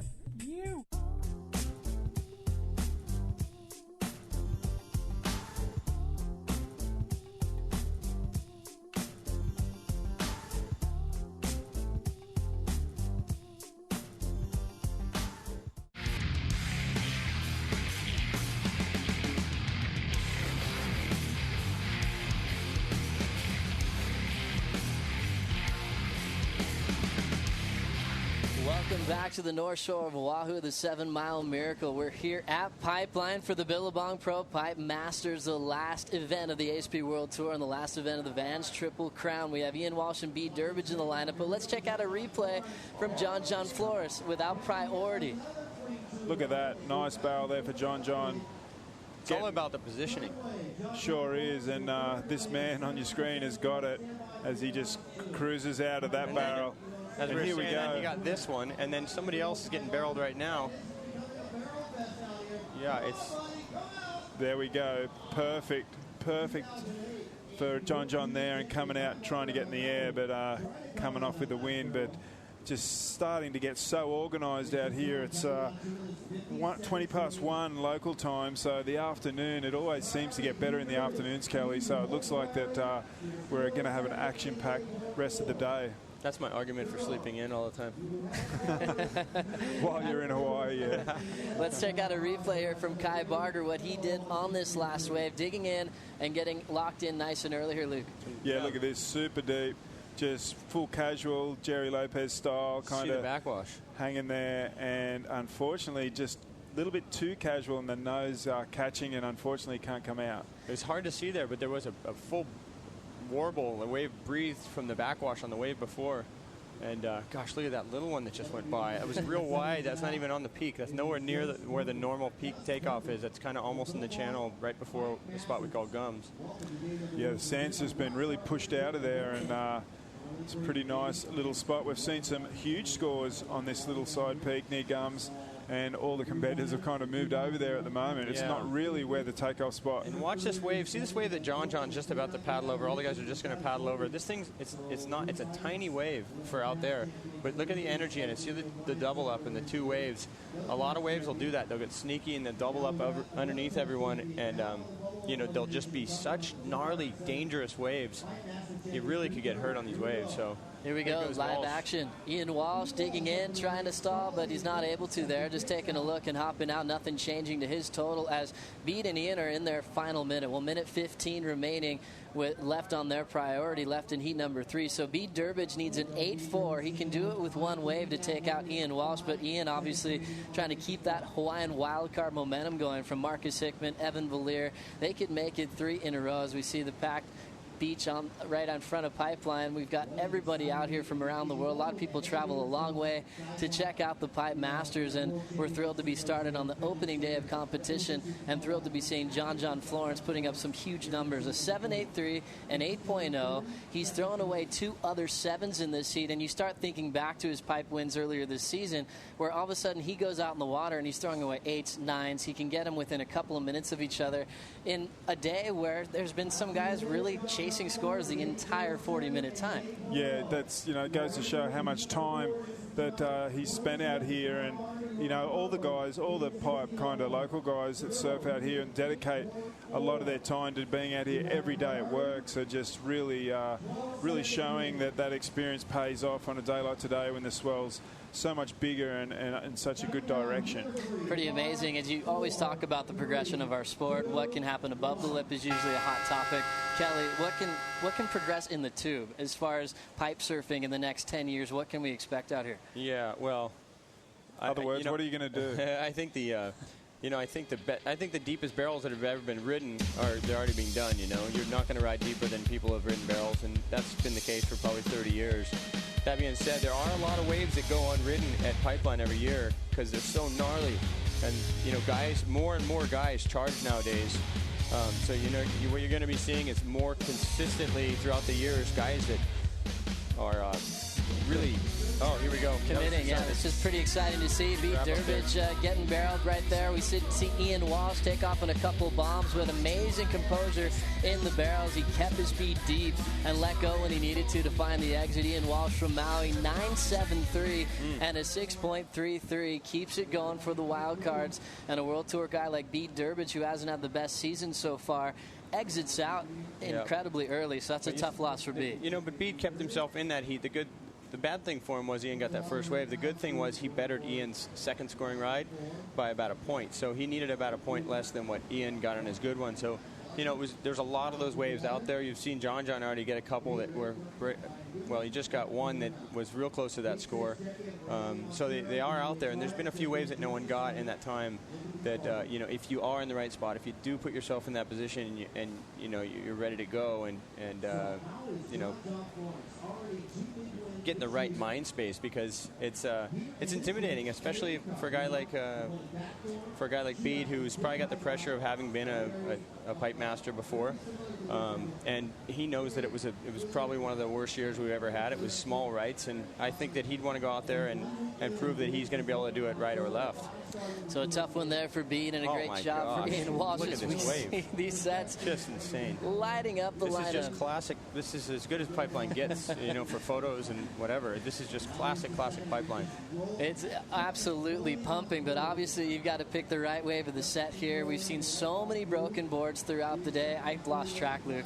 Yeah, and there's maybe a few more as we see a bunch of guys getting stuck under this set. I think all 4 competitors right here negotiating where they're going to throw their boards and getting out of each other's way. So this is like Jerry Lopez, take the first wave. I hope you brought your wallet because you're going to pay. Yeah, I just saw there's one broken leash for sure.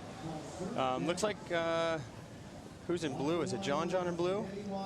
We've got the blue-white, I think it is. Did he get over? So this is going to just show you the experience of a guy like John. He knows where to paddle to.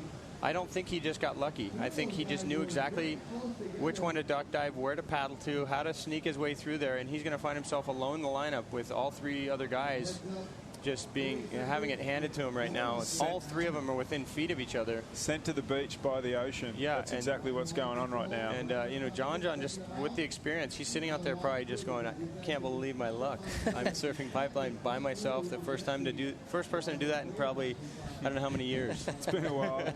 These guys are still trying to get out through the lineup, but let's hope it's the facial hair warriors in the next heat. Look at these guys. They are ready to do an arm wrestle or something. I thought November's over. That's awesome.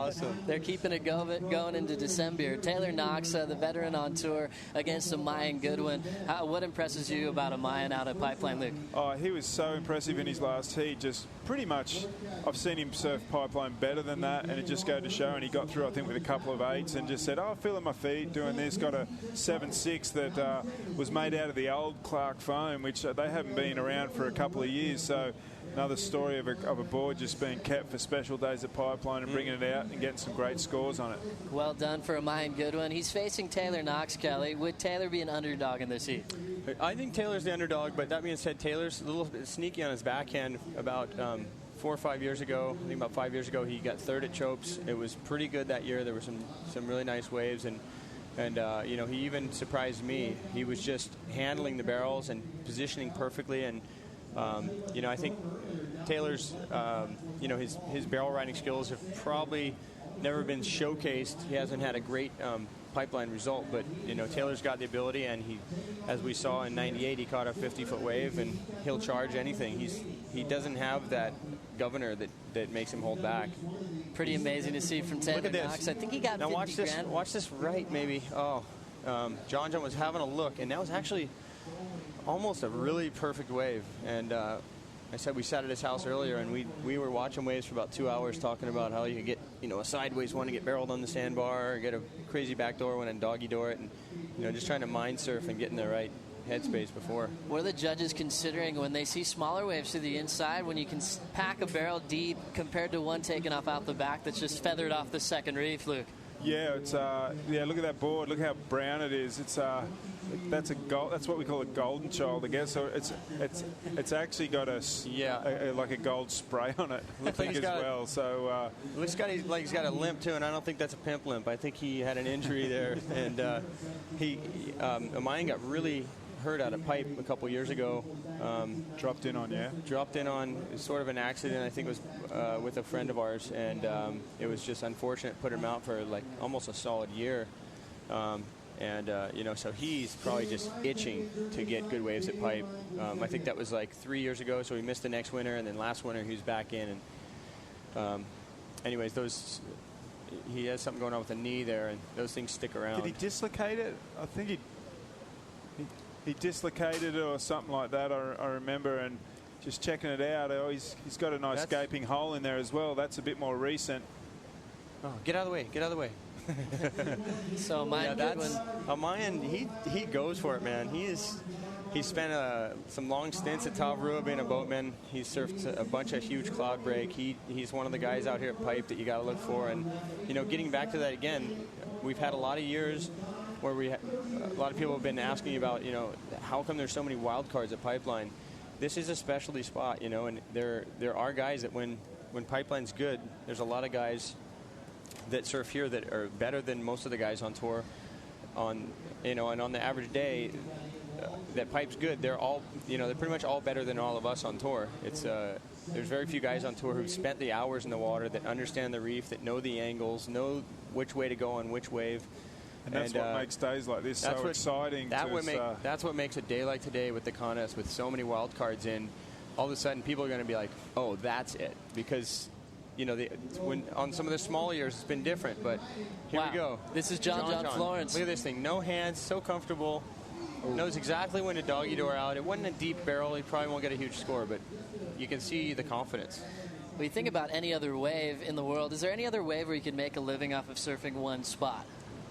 Well, a lot of the pipeline guys, they go to Tahiti for the season, for Chopu as well, and we saw that huge swell in Fiji.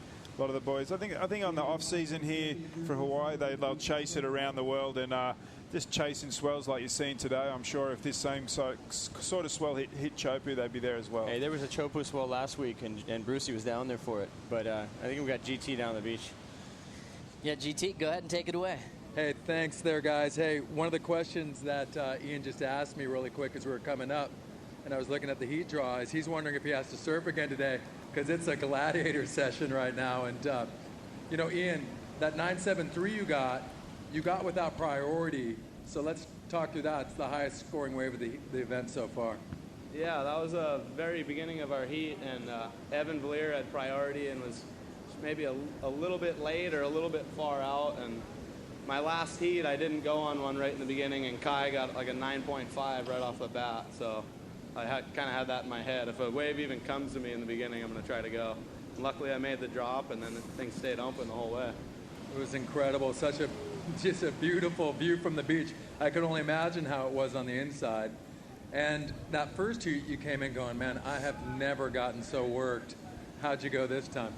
Yeah, that was a little bit better go around that time. A little bit less duck diving. I still got pounded a couple times, but this morning definitely warmed me up for that heat. Well, congratulations. Before I let you go, what are you riding? What's the board of choice for you? This is a 7.0. I broke my 7.4 this morning, so I was riding a 7.0 and backing up with a 6.10. So, feel good. And so as the day progresses, the tide's going to kind of stay at the same kind of level throughout. Hold on. Here we go. We have Kai Barger. Yeah, Barger. Okay, Barger upper riding, late stall bottom turn. Here he comes right into the pocket. Such a beautiful bit of positioning. Is he going to squeak it? Nice! That's Kai Barger right there. And that's what we all show up for. That's it right there. Haiku Maui. Well, here we go, right behind him. Looks like it's Taylor Knox. Taylor with the paddle. He's on his back end. He drops in late, grabs the rail. Oh! That's not what we want to see. No, that's not it. It's good effort, though.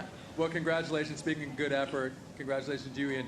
Now, stay around, though, because you may surf again. With this overlapping heat format, things happen quickly, so don't go too far away. Cool. Thanks, you guys. Congratulations, Ian Walsh from Maui.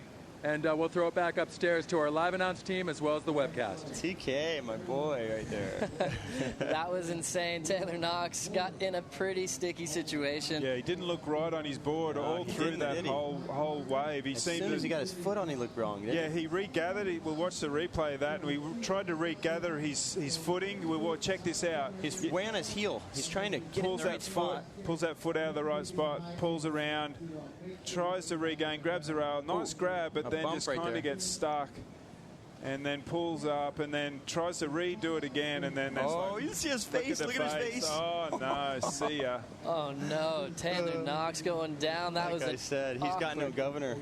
He just goes. So let's check out another angle here from the water here. See if you can see his face. There's the boil we were talking about before. His front foot. There's a little. See how the wave kind of bounced in the beginning, and then watch these chops. Watch his rails not taking a pure line. His rails bouncing a little. He tried to readjust, and he didn't get the foot and the weight in the right spot, and he just went, "Oh gosh, Todd Holland, where are you?" If you remember that one, do you remember the moth? Yeah, I did. Remember Todd just doing the straight over? Todd Holland had the greatest wipeout of all time from Florida back in about 87, 88. And he just got stuck on his back and just straight over on a wave probably a couple feet bigger than that one even. Yeah, for sure. I think it was against Tom Carroll maybe, as we see on the outside. Kai Barger again looking at a nice it's a small one, but it's going to open, isn't it, Luke? Yeah, and he coming through and got a bit of backwash to it. He just stands there high and comes flying out.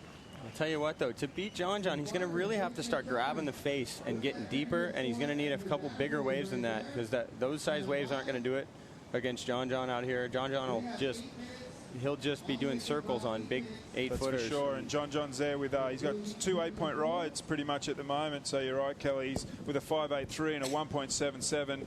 That wave's going to come in at a nice score. There's dropped to 7.7 already. So he's going to narrow the gap a little bit, but he's got to do a lot more. Yeah, he needs 16 points, so he basically needs 2 8s. If he gets this one's going to come in around the 8 zone, so he's going to need another wave just slightly better than that. As we check out this heat coming up next, Reone Montero, Jamie O'Brien coming up. Reone Montero obviously full-time on the World Tour, and this is what Jamie loves to do best. He won the Pipe Masters a few years back, and he's looking to do it again, and he looked pretty comfortable in his heat before. That heat against Dane Reynolds was one we were looking forward to. And Kelly, the other day, you were kind of looking at that opening round of the draw and noticing some of the heats. We'll get back to that. Let's check out this replay. Luke, take us through this as Kai Barger. Yeah, just holding there, and he needed to slow down a little bit more. That way was so wide open. He could have probably done without that pump and been at a nicer speed. But anyway, comes flying out. Could have, Kelly, could have been a bit more of a score if he had not done that one pump and sat there a little bit closer to the foam ball. And we're talking about the tube monster. You know, it's one of our favorite terms. A tube monster tries to grab you, and you see he wasn't on the tube monster. You're not going to get up in the excellent range unless you're on there. Look at right here. It's starting off small. John's going to sneak through this thing. Watch him come out, fade, and get into this sandbar thing. Oh, another bit. Look at this wave. This is what he was looking for this morning, talking about those double barrel waves, and such a great wave. John Florence is on fire, throwing away a couple of 7s already. He's counting 8s, and this is what he loves to do. He still has 6 minutes on the clock, and you add up all of his scores, it's the highest numbers we've had all day today on this opening day, and this is what you want to see from John Florence. Doesn't look like he's feeling any pressure in the world on him right now. He was just able to finally...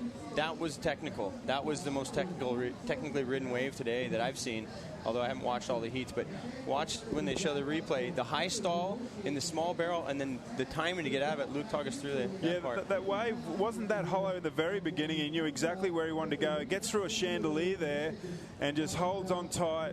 He brushed off speed right there. Yeah, he knew he was going to have to come out slower and wait for it. Fades down. Probably had a little bird's eye view of his house there and went, yeah, I know exactly where I am, and just nearly the Larry Bertelsmann layback. Knew it was that hollow that he could do whatever he wanted in that wave, and comes out and goes, yep, that's what I've been looking for.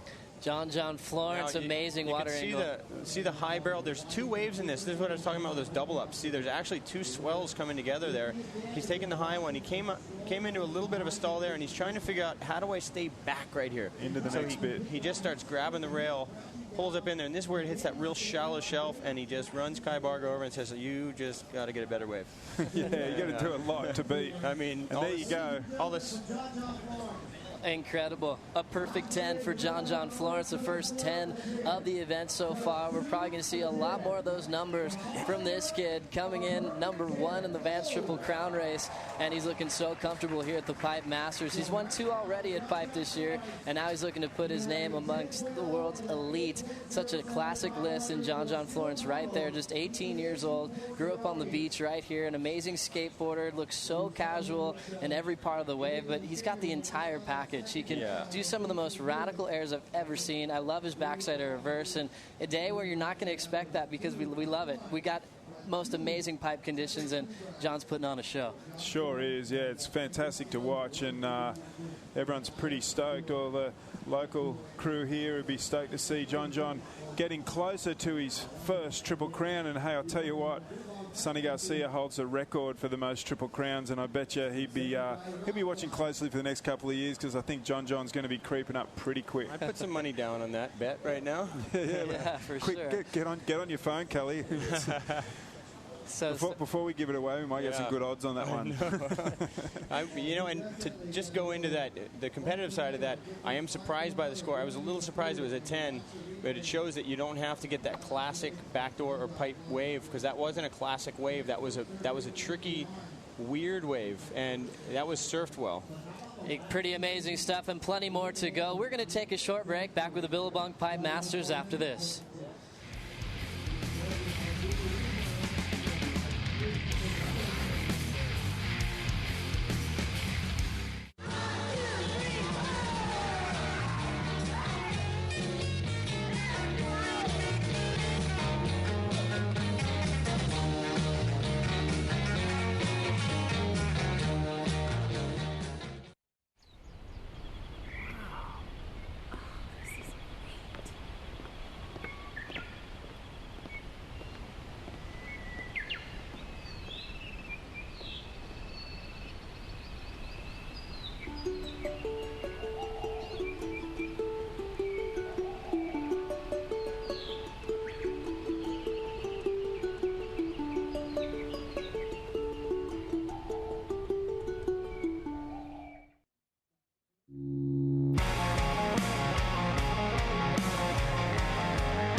I'm Roy Powers. Come ride with us.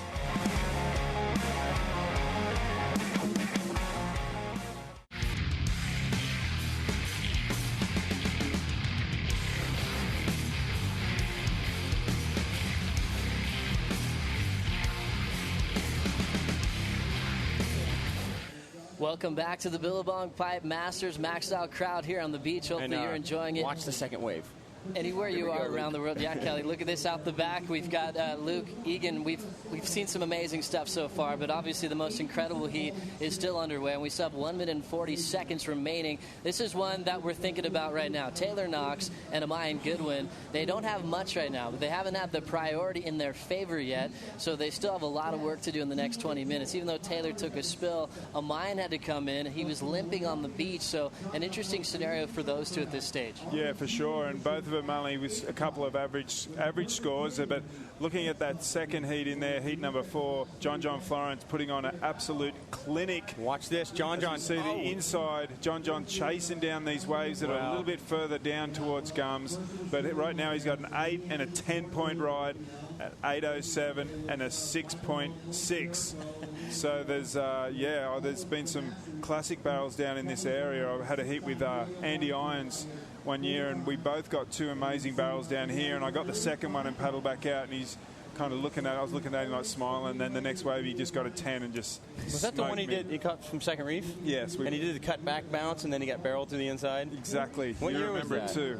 I can't remember. They're all blurred to me, Around Kelly. 2000, it was a big, that was one of the years it was real big, and there weren't, we've gone through the string of half a dozen or more years where we haven't really had more than a sort of day or so of good surf, and that just sometimes happens with the weather systems. But this is the first classic good day of pipeline this year, and the sand's all gone, and it just turned on for the first day of the wedding period. And pretty exciting to see this big swell come in. I mean, it's this season for the Triple Crown started off relatively slow. It was flat for so many days for Haleiwa. They were just begging for a start of that event. And I was in Florida. It was bigger in Florida.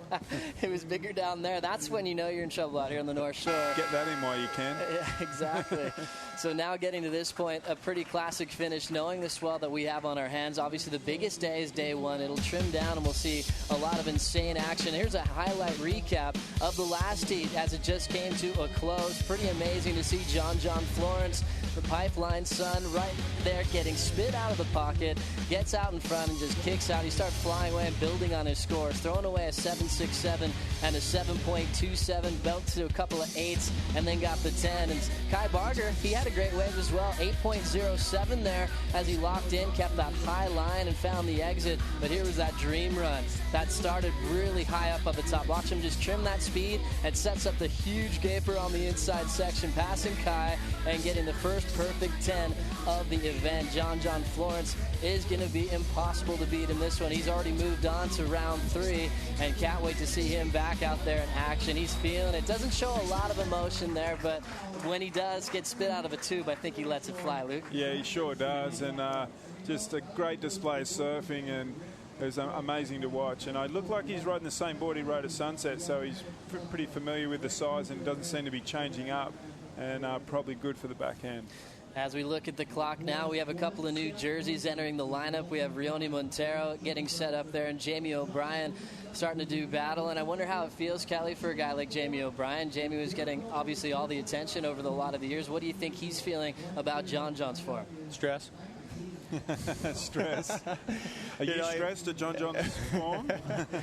You're a bit worried how John's man, I love it. I love it. I think Jamie probably does too, because definitely we've spent a lot of time in the water with John over the years. I've been surfing with John since he was about 6 or 7 years old. I remember one day I think he was 7 or 8, and it was about an 8-foot, maybe 10-foot north swell, and he was surfing across Aokai, which doesn't get as big, but there were solid 6-foot, double overhead plus waves coming through Aokai, and John was like 8 years old, 7 years old, surfing through here, and I was just baffled. At that time we just thought, oh, there's something really special happening here, and now we see the fruits of the time spent in the water. And it's great to see the best guys want to get out there and want to compete against each other, and it just makes it so much better when the waves cooperate, and that's what we're going to see probably for the whole period. It's looking like tomorrow should be really good, and the next day. So Kelly, this event could be done pretty quick, and why not when it's this good? Oh, of course. I mean, we should run as many heats as we can. Hopefully the swell sticks around. Last year we had some nice waves, but it was all backdoor. It was like, 40 out of 41 waves was going right. There was no lefts to speak of. I don't know that I remember a left last year. It's probably 99 out of 100 rides. Here goes Jamie, it looks like. Just getting it started, and you'll see some more technical surfing here from Jamie. It's nice to see those guys sort of back-to-back in the water. You'll see the similarities and the slight differences, but you'll see some serious rail control and a lot of technical stuff happening with the barrel riding. Jamie is obviously a bit bigger than John, and he's got a little bit more strength too, so he can kind of manhandle the waves a little bit more, if you will. When the big ones come, he's just a little bit stronger to handle it, but that doesn't take anything away from John, who's obviously technically as good. So, yeah, that was epic there. Just working on it's all about your timing coming out of these barrels. Just see him dragging his body just to slow himself down, so disappear from the judges a little more, and lifts it out as soon as he thinks he needs to come out, and just slipping off that one and getting out of there. Yeah, not a big score, but just get the heat started and make sure you don't end up with one of those heats where you have 2 3s. You get a 4 or 5 for that wave, whatever, and sort of get it going. You top that with a 9 or a 10, and all of a sudden the other guy needs 2 7s to catch you. So, he's just getting his heat started, and Jamie catches a lot of waves. If he was out there with 70 guys right now, he would catch a lot of waves in the next half an hour. He would definitely catch 5 or 6 good waves. So, which is pretty impossible to do, especially with the crowds you have on a normal free surf session. I mean, Jamie O'Brien, obviously being the local boy out there, and knows how to get waves amongst the pack and knows how to weave around this heat right now in the water, just getting started against Rioni Montero. But touching on last year, it is unfortunate that we don't have Jeremy Flores back to defend that title, because that was such a huge win for him last year. So, Jeremy Flores, we hope that you get well soon, and can't wait to see you back in the jersey again. We're going to toss it down to GT on the beach. Take it away, GT. Hey, thanks, Joe. Well, I'm standing here with John Florence, and John, we're kind of just talking right now coming up, and you had a 7.67, an 8, and an 8.7 before he even went to priority. But obviously, the first thing we need to talk about is that 10. That was incredible. Take us through it. Yeah, well, I got that barrel kind of right off the takeoff, and then it pinched, and I couldn't see anything, and I knew that double up was coming, and I was scared. I thought I was going to go over the falls at first, and then it was just really sketchy until I got up into the barrel, and yeah, it was fun. I mean, from the highline takeoff into that double drop into gums almost, it was just absolutely incredible. Now, are you coming here with a fair bit of pressure, seeing how you're currently leading the Triple Crown ratings? Or are you just like, hey, this is my spot, I'm just going to have some fun?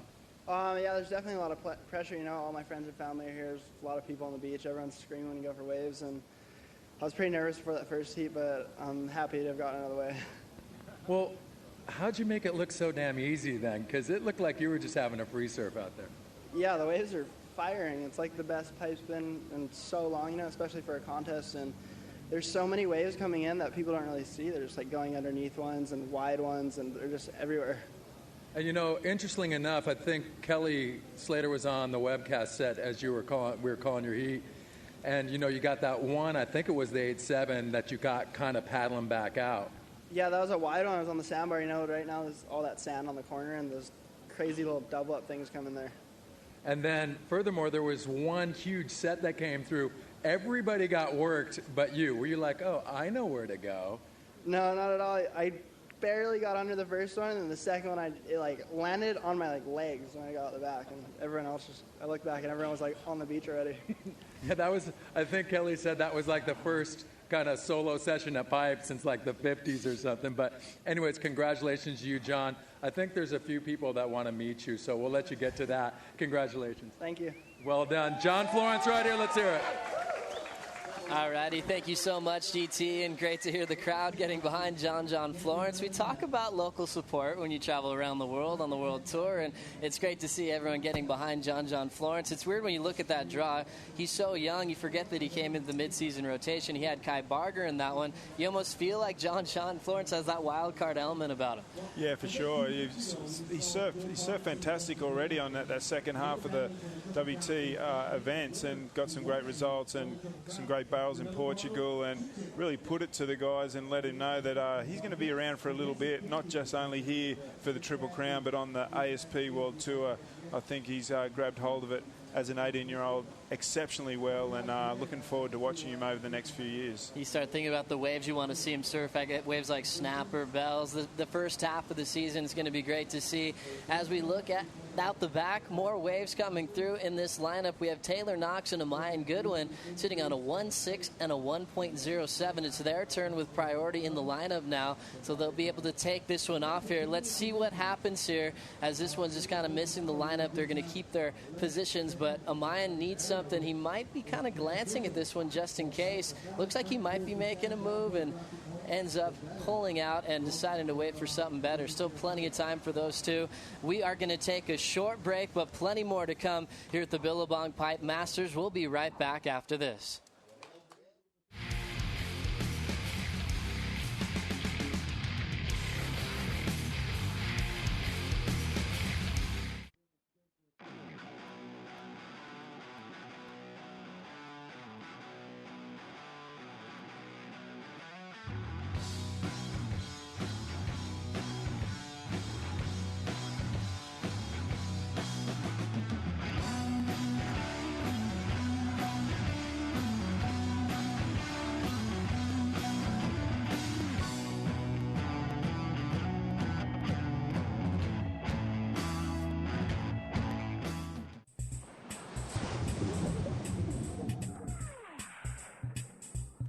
Hey guys, if you want to win one of these sweet little Motorola Zoom tablet thingies, go to VerizonInsider.com and click and win.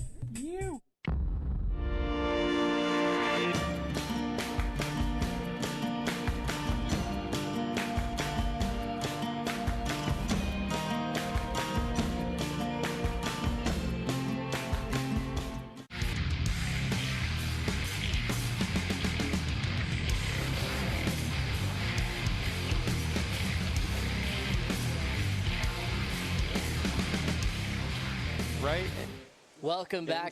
Welcome back to Pipeline. We have 10 minutes remaining for Taylor Knox and Amayan Goodwin. They haven't had a whole lot so far, so we're really looking for them to really lock into it because they know there's a little sense of urgency there. Jamie O'Brien, without priority, picked off a 5.33 just like you'd expect he'd do in that one. And Kelly, you talked about the opening round. You were mentioning it on Twitter. You're saying, you know what, some of these heats are pretty insane. Some of them are pretty lopsided. How did the first round unfold, and did everything kind of go the way you predicted it would happen? Yeah, the first round was lopsided based on the swell forecast, so that just goes back to talking about the number of wild cards we have in here, the pipe specialists. When it turns on, who do you want to be out there? You know, you don't want to leave anyone out of this contest that's one of the best guys. So, you know, in years past we've had a few sort of small conditions, a lot of even maneuver surfing at backdoor and pipe. Where you're just like doing turns or doing airs. You know, Taj and I had that final the other year where I don't think we scored one barrel in the final. It was all turns. You know, in those years, the tour guys are going to be able to capitalize. And in conditions like this, where there's big, gnarly pipe, the guys who know this wave are going to be the ones to capitalize. And I would say it's almost unfair to a lot of tour guys that don't spend the time in the water.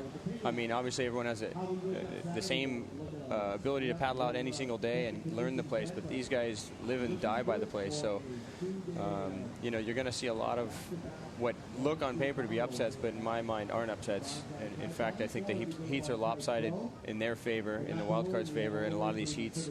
And a lot of them are probably laughing because they're just like, I get to go surf pipe with one other guy who doesn't know it as well as I do. Exactly. Thinking about for you, Kelly, I mean, the last couple of days you've been out here getting some waves, but before that, when was your last session at pipe? Probably last, I don't know, in January sometime last year. Actually, I had to leave right before that really good swell that came for the Volcom contest. And I was dying. I had to leave and go to Florida. I had some stuff I just couldn't pass up. I had to go home and do. But, God, the waves were good. It was amazing. Here goes Amayan, and he's just looking for anything because that'll put him in first if he's not already there. Just standing up will put him in first. These guys have really had nothing in this heat, and you know, I will say they have to have missed a few waves out there, but that being said, Jamie's out there now, so he's going to show what the possibility is. He won't skip a beat. He might miss 1 or 2 waves in a heat, but he's not going to make a big mistake. And he's only got a 5 in the last 10 minutes. So pretty exciting to see what could happen. Thanks for joining us, wherever you might be around the world. Joe Turpel, Luke Egan, and Kelly Slater calling the action. Pretty exciting to see what we've had so far throughout the day today with guys like John Florence. Hopefully you saw that one. If you did not see that one, Billabong had the Heats on Demand just breakthrough in Tahiti with the heat analyzer. You can just scroll your mouse over the 10s, the wipeouts, the interviews, anything you want to see. It's a pretty amazing feature. The heat analyzer is great, isn't it? So good. You know, you can go through, and even on days when you've sat on the beach all day and watched the contest, you can just get on there and just relive the waves that you really want to relive, and you can do it within a second. So it's a fantastic innovation there by the guys, the production team at Billabong. Pretty exciting as we look at the time. 6.5 remaining, and Amayan Goodwin, just with the 1:07 on his last, as he's looking to kind of battle through that injury. And I mean, how important is your knee out here at Pipe, Luke? Oh yeah, for sure. It's everything. It's It's like, how important is your eyesight at Pipeline? Yeah, and onto another one is Taylor Knox. He nearly died. He got a 1.60. I've never seen Taylor's face look that scared in my life, and I've known him for over 20 years. And I don't know if we can get a replay of that, but we got to get the beach replay and show his face slow again. It up when he's just going over the falls. I'd love to see it. Here we go. Though. Here comes amazing. a real west set, and this could be one of those double barrel ones where you take off, slot in. No one's in the spot. I hate to say they're sleeping at the wheel out here, but I'm really surprised to see. I've just seen 2 really good waves that even Jamie didn't find. So maybe it's just moving out a little bit. The sets didn't look that big, but they moved out just a little bit. So they probably got caught a little bit off guard.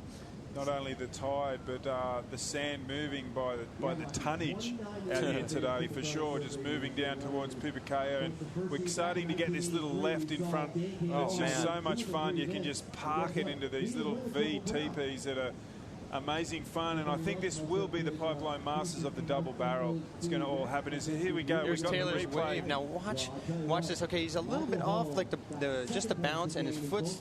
He's got it on the rail probably where he wants, but here he adjusts and he doesn't get his face. Watch his face. Watch his face. From here on, just keep an eye on his face. Look, this bit.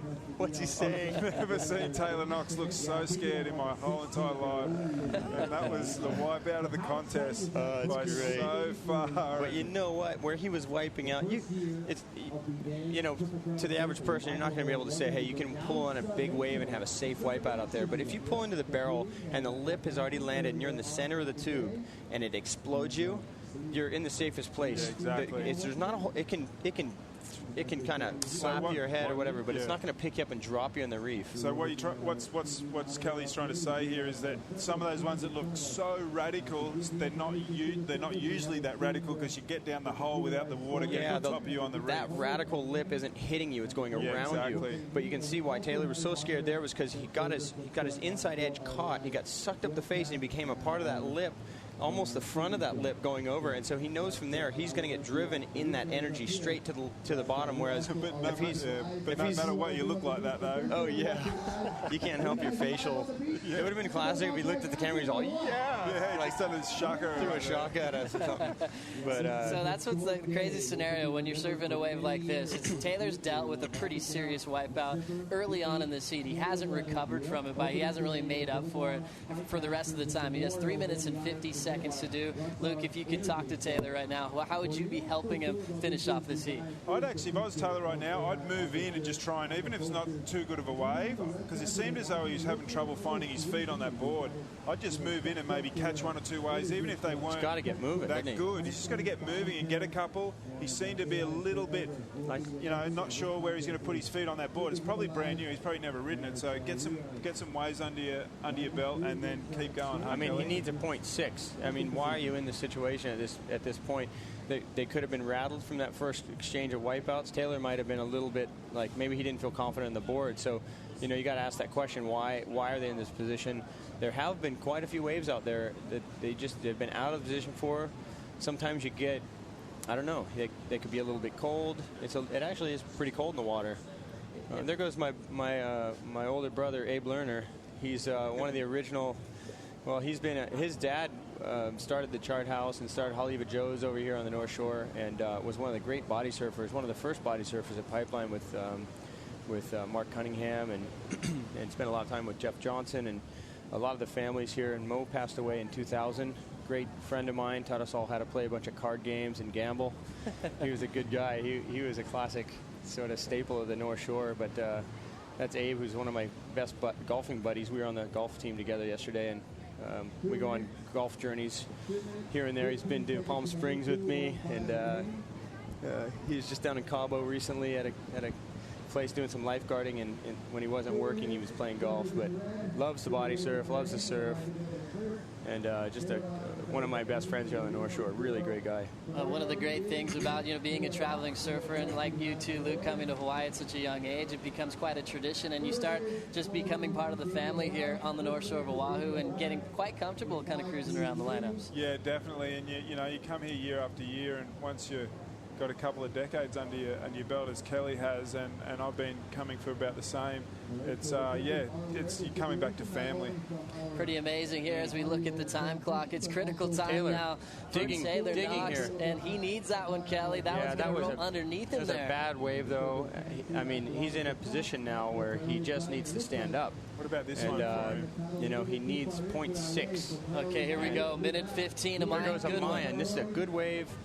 He would have lost priority right there if he had it. I think I've got a funny feeling mine has on a different board. The other board that he had this morning wasn't a spray, and I think he's on a bit shorter board, Kelly. Even the way he paddled into that this morning, he would have got something like that. Look at this thing. Jamie O'Brien's going to be frothing and freaking out to catch this wave. Taylor Knox is further down the line. Taylor's going to... Oh, my gosh.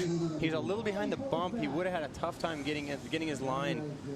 I would say you're going to need someone like John or maybe Jamie to be where Taylor was, and maybe be able to pull that wave. Had a couple of chandeliers in it, would have been a pretty difficult wave to ride. There's 40 seconds left. Taylor needs a 0.6. He just needs to literally stand up on this wave. And here he goes. It's a gnarly wave. He might not make the drop. Wow, late drop. Taylor Knox does make it. He will get the 0.6 as you see the explosion of white water behind him. Not the way that he wanted to exit out of this lineup. He wanted to get a big shack and come out to glory, but if that's going to do the trick, it's going to hopefully put Taylor in a better position for round 3. Amayan still has some time, 10 seconds, and he could probably take off on just about anything. He's not going to be required to have too much as the clock is going to tick down. I think that'll do it, and Taylor Knox might have saved himself on that last ride. What a horrendous heat for those guys. We'll see what they give him, though. There's a couple of scores coming through. One judge gave it a 0.2. A 0.5, he's not going to get a score. He might not get his score here. He didn't even end up pulling into the tube. He needed to do something, wiggle. Even if he had a go at that closeout, then he would have been better off. Something, but I mean, Amayan, at least on both of his waves, he actually did pull into the tube. We'll see a heat recap here.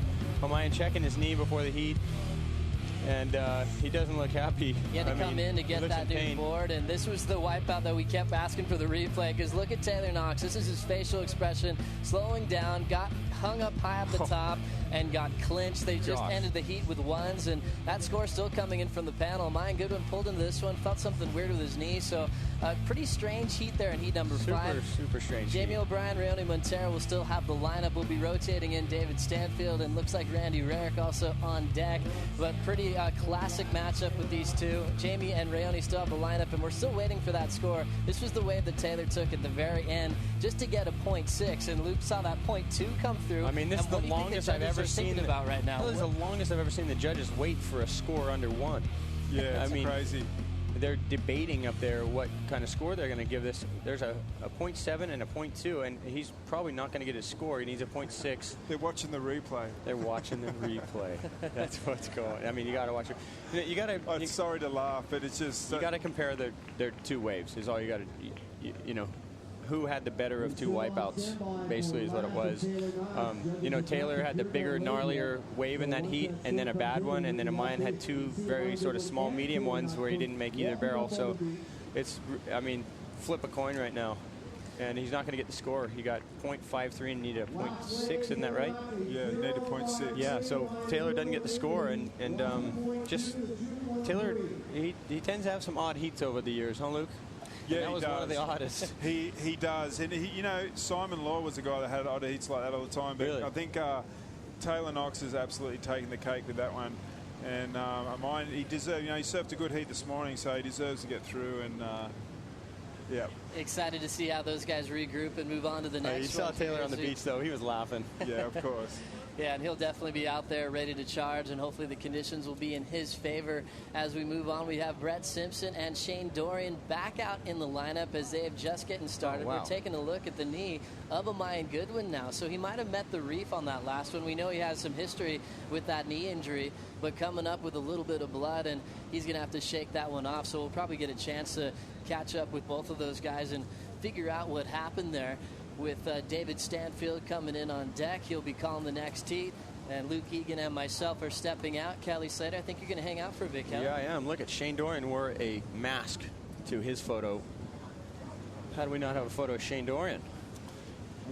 He's been busy hunting somewhere on the Big Island. He has been. He's been in camouflage, and he didn't want to be seen by us or animals. If you watch, the Outdoor Channel, the Hunting Channel, he will have a feature on it soon. I think he's going to take a big-time hunter out there. Yeah, I do think some he bow does. hunting. I think he does. Shane's like a sponsored hunter. I don't think people understand he spends a lot more time hunting than he does surfing. What? And he's going to be hunting a few big bombs right now and try to get some barrels that he didn't get this morning. Why didn't he just go to the market and buy food? Well, I think there's a certain sort of solace he has in the ocean. I mean, in the ocean and in the mountains by himself. So we're gonna throw down GT, and I feel like a professional announcer here. Look at this. I'm throwing down to GT. Hey, Kelly, don't be biting my gigs over there, okay, bro? Come on. Anyways, Kelly Slater throws it down to me. Amayan Goodwin. Okay. First of all, Dave, did you get there's a little bit of white meat right here on Amayan. So, first of all, Amayan, let's talk about the blood on your knee. What happened? Well, right when we got out there, one of the bigger sets of the day came in, and we were all right on the spot. Just got smoked, all of us, all four of us. I think me, Taylor, and Barger got it the worst. Somehow John, he might have done like a duck dive to the reef or something. But just slammed me on the bottom right away. Straight to the bottom, pile drove my knee into the reef, and kind of hurt a little crack, but I don't think it's very bad. It's just a flesh wound, But my leg's a little sore. It's just a flesh wound. And Amayan, you lived through a pretty bad knee a while back, so we're hoping for the best. I noticed, secondarily, you had a board change this heat. Yeah, back to the bad knee. That's actually the same knee, so it's taken a hit lately. But yeah, the board change, my plug popped out on the first wave of that set, and one of my caddy, Joel Sintail, came in and gave me a board and back out there. But I don't think I caught another wave. Okay, well, let's talk about that. Now we'll go to the dramatics at the end of the heat. Taylor needs a 0.6. You're like, oh my God, he's just got to get to his feet. Yeah, that was just weird. It's got to be the lowest heat total of all time, so I got that going for me. But I thought he got it, 0.06. He stood up on a wave. But I don't know, maybe the judges looked back and saw I pulled into two closeouts and gave me the nod. You know what, I'm kind of thinking that as well, that it probably ended up. I think the result was right. How about that? So I'm on your side on that one. Too bad for Taylor, but good luck to you. Get that knee tended to, Amayan, and we'll see you surf again, my man. Right on. Thanks a lot. Back to you, gentlemen. Thank you very much. David Stanfield with Kelly Slater. Kelly's continuing on. That was a very tight heat. 0.07, Kelly Slater. How exciting was that? And survival of the fittest. Jeez. I don't know. I think it was exciting for them dodging waves. I don't think it was exciting for us. It was exciting for them paddling it and caught. They got caught by a massive set at the beginning of that heat, and I'm sure the adrenaline was flowing the whole time. They're probably expecting some more big sets at the back half, and there was more of the sort of mid-size, what we call sort of 6-footers, 8-footers maybe, and they were a little bit inside for them. And they're probably both kicking themselves. But it's a game of chess. Scores don't tell the whole story. It's a game of chess because if you take off on a wave that's like you're going to get like a 3-point ride on it. Well, it's not too hard for the other guy to go on. He knows his standard. But they got blocked into a situation. As we see, is this Rayoni? It is Rayoni. Pretty good little wave, but just not a barrel there. And he's been sitting for so long. He must be freezing up by now. And I think Jamie's going to probably flip it on this one. No, he's not. He's not in position. And actually, the wave before the one round he just caught was a really good wave. And Jamie paddled hard for it, but he set up wrong, and he paddled himself too far in and down the face before the swell got to him. And by the time it got to him, it was already feathering above his head, and he had to duck dive almost going towards the beach and turn around underwater. So I'm a little surprised. I'm obviously surprised by their scores in the last heat, but seeing as how Jamie hasn't been able to put together much of a heat out here, it's probably a little trickier than it looks from the beach. Like I said, Jamie can usually go out there and pull out, any potential that the ocean's throwing at you at Pipeline, and it doesn't look like he's able to get much today. He's got a 5 in this heat. He's been out there for 28 minutes, and that's the best Jamie can do. I think it's probably harder than it looks from here. And John set a bar, and Jamie might also be trying to match that, so he might be looking for some classic wave. I think Jamie O'Brien probably said the word sick 3 or 4 times when John was riding those waves, especially that double barrel. Just that high line into another section, pretty heavy. Now, we do have a heat in the water with a couple of scores. Watch Shane Dorian. You can see him digging right here. Shane's setting himself up. He's got a little corner. You can see he's just got that bump, and he's just setting it up. He's got kind of a big board. He's going to draw a nice straight line. Finally, somebody makes a barrel here. It's been a while. And Shane just getting it started. It is just an opening wave in the heat. Nothing. I'm sure Shane isn't too excited about that one himself. He's just getting a score. Look at all the bump on that wave compared to a couple heats ago when it was a little bit cleaner. There's just a little more wind and bump right now. But that is the first wave of the set. Shane right through a chandelier. Spit kind of blows him out the end of the barrel, and it's definitely a good start. It's the best wave in the last half an hour. 40-minute heat. Shane Dorian and Brett Simpson take to the water. Simpson in white, Dorian in the black sleeves, and Dorian comes in at the number 39 seed. He's 39 years of age from the Big Island. Brett Simpson checks in at 26 years of age. He's been on a tear, currently number 17 in the world rankings, going for that world title that Kelly's already won. But he's had an injury, missed Rio. But we're going to take a quick break. When we come back, we'll see if Jamie O'Brien can better his 5.33. Stay with us.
Hey guys, if you want to win one of these sweet little Motorola Zoom tablet thingies, go to VerizonInsider.com and click and win.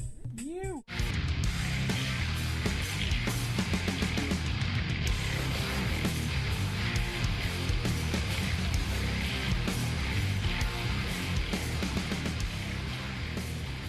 Here we go. We're back, and just in time for set coming out of the west. A couple of big bombs. There's 2 waves in line. The first one doesn't look like that good of one, but the second one looks like it's cornering pretty good out the back. And they're going to have to paddle a little deeper maybe to catch the corner of this. But we have 2 heats out there, Rowney Montero and Jamie O'Brien in the back half of their heat with priority. And then Shane Dorian and Brett Simpson kind of going for scraps. And here goes Rowney, and he actually it was a good line, but he there was that end bowl, a little bit of north bowl on the end, and by the time it had gotten inside, it wasn't very big on the end, but it got into such shallow water, the end bowl just kind of caved on him. So he didn't have much of a line there. And Dave Stanfield, leave me out to dry here. I'm commentating by myself. Oh, there you are. I haven't got a word in Dave. edgewise. He's over here writing. He's like doing. No, I'm not writing. I'm waiting for you to run out of breath. I got a couple questions for you. Have you ever been injured out here? Yeah, but not too bad. I almost took my heel off one day. I got a big cut on my foot, and I ended up with staph for about 5 months after that. That was probably the worst. I've had a few. I banged my elbow out here about 3 years ago on probably the best backdoor wave I've ever caught. It was in a heat, and I didn't make it. And surviving out here is the key. I see Jamie O'Brien take some crazy stuff. Obviously, John knows how to do it. It looks like, Adam Melling maybe coming up next in a heat? It looks like he's lost at sea, open ocean. Yeah, he looks open ocean. Look at all the current and bump around it. But to survive this wave, you're going to take a couple of beatings. Yeah, I mean, not necessarily. If you're going to surf this wave, you're going to take some beatings. To survive, you can paddle out there and watch all day long. And you can actually stay on the shoulder. You can be real safe. You can, even as a young kid, I paddled out here quite a few times and didn't really catch any waves. And you can sit there safe and watch and see what guys are doing and start to, just take baby steps, get a little closer, and eventually you're going to have to put yourself in threat of getting hurt if you're going to enjoy pipeline. Otherwise, don't paddle out there. Shane Dorian with a 6.0 on his opening wave. He has 26 minutes and 57 seconds in his heat against Simpson. Simpson's looking for a wave. Those guys are taking the back seat to our heat number 6. Jamie O'Brien with a 5.33 and 2 quick waves for Rhino and Matero. Let me ask real quick, how's your daughter? Good. How old? She's good. My daughter's 15 years old. Oh, I was going to say, if she's like 17, you're going to be competing against guys your daughter's age, basically. Well, I probably will be in the next couple of years. But, yeah, she's. I'm hoping she might want to come to Hawaii this year. We're trying to figure that out. But she's never. She was here when she was 2. But hasn't been back since. The press conference the other day was great, and I didn't have to talk. It was great. You didn't have to talk, but Gabriel Medina, he actually said it in 3 words. They asked him, "How do you feel?" And he says, "I'm nervous." Yeah. Basically, that was it. Well, he's got a whole day to watch. Luckily he's surfed well enough this year to not have to surf the first round. So he's going to the first 2 rounds. So he gets to. He's going to get to watch. He's actually he might be one of the, I don't know what place he is. Anyways, I was trying to go into seating there, but he's in the top seeds now. He's in heat number 7, yeah. Yeah, and, Julian, being a rookie, he's in that same round as well. Owen Wright, second full year on tour. Josh Kerr. Is Josh Kerr a rookie again, or is he not? He's been back on and off so many times. I don't know if it's considered a rookie if you get back on. Yeah, I don't think so. Pretty in fact, experienced. I did ask Dave Prodan about that rookie rule. So you got these guys that are doing so well the second half. No, their rookie year, you have to compete the entire year to become a rookie title, and that's in the rule book. Right now, we're closing things down this one heat. Now, 5 minutes and 10 seconds remaining. Jamie O'Brien usually is surfing with another 100 people out in the lineup. What's going on? He's just not finding the waves. He's paddled for a couple and kind of put him in a couple of weird positions, kind of too far in. So these big boards that we're seeing out here, I'm assuming you're going to be something on a 5'10", a deep 6, or some trick stuff where the board looks like it's cut in half. Out here for me? Yeah, what are you going to do? Oh, look at that back door wave. Somebody's looking at it. But do you have any tricks? Do you have any trick boards? Not really trick boards, but I like short boards. If I can, I don't know. My theory's gotten more and more to where, like, if you can body surf it, you can catch it as a bonus on a board with any kind of flotation. So I try to design my boards so that, they'll handle the speed and a bigger wave. But, if you look at tow boards, guys are riding 60-foot waves on 6-foot boards. They're not using 12-foot boards. But they're being towed in. Towed in, yeah. But once you get on, it's about the performance. Here goes Brett Simpson. And I think a lot of people were surprised by Brett this year at Chopu. Pleasantly surprised. He charged. He got some great barrels. He beat a lot of really good opponents. And we'll see Shane paddling, stroking for this one. I think he's just trying to get some scores. Here's a little slot he's going to get through here. And, he's kind of sort of verified his scoring so far. He's probably just going to get like a mid-range score on this. Probably be in the 5 zone somewhere. It's probably not quite as good as his other one, but Shane's just going to try and maximize. I told him to try and just get the wave count going. Don't sit out there and wait for that one classic wave, and then if you do have it, it might not be good in the end. So, well, Kelly, you won this event, whether it's been a 4-man final or a 2-man final. Obviously, the 2-man final is a little easier. There's some warping there was waves. An incredible backdoor wave that 2 guys looked at it and no one went. And I'm baffled by Jamie O'Brien right now. Who I've considered to be the best guy out here for years, and I have actually seen quite a few waves go through in this heat that were good waves, and I know if there was more guys out, Jamie would catch those waves. Maybe he's used to surfing with so many guys, and he's waving his hands trying to get his situation.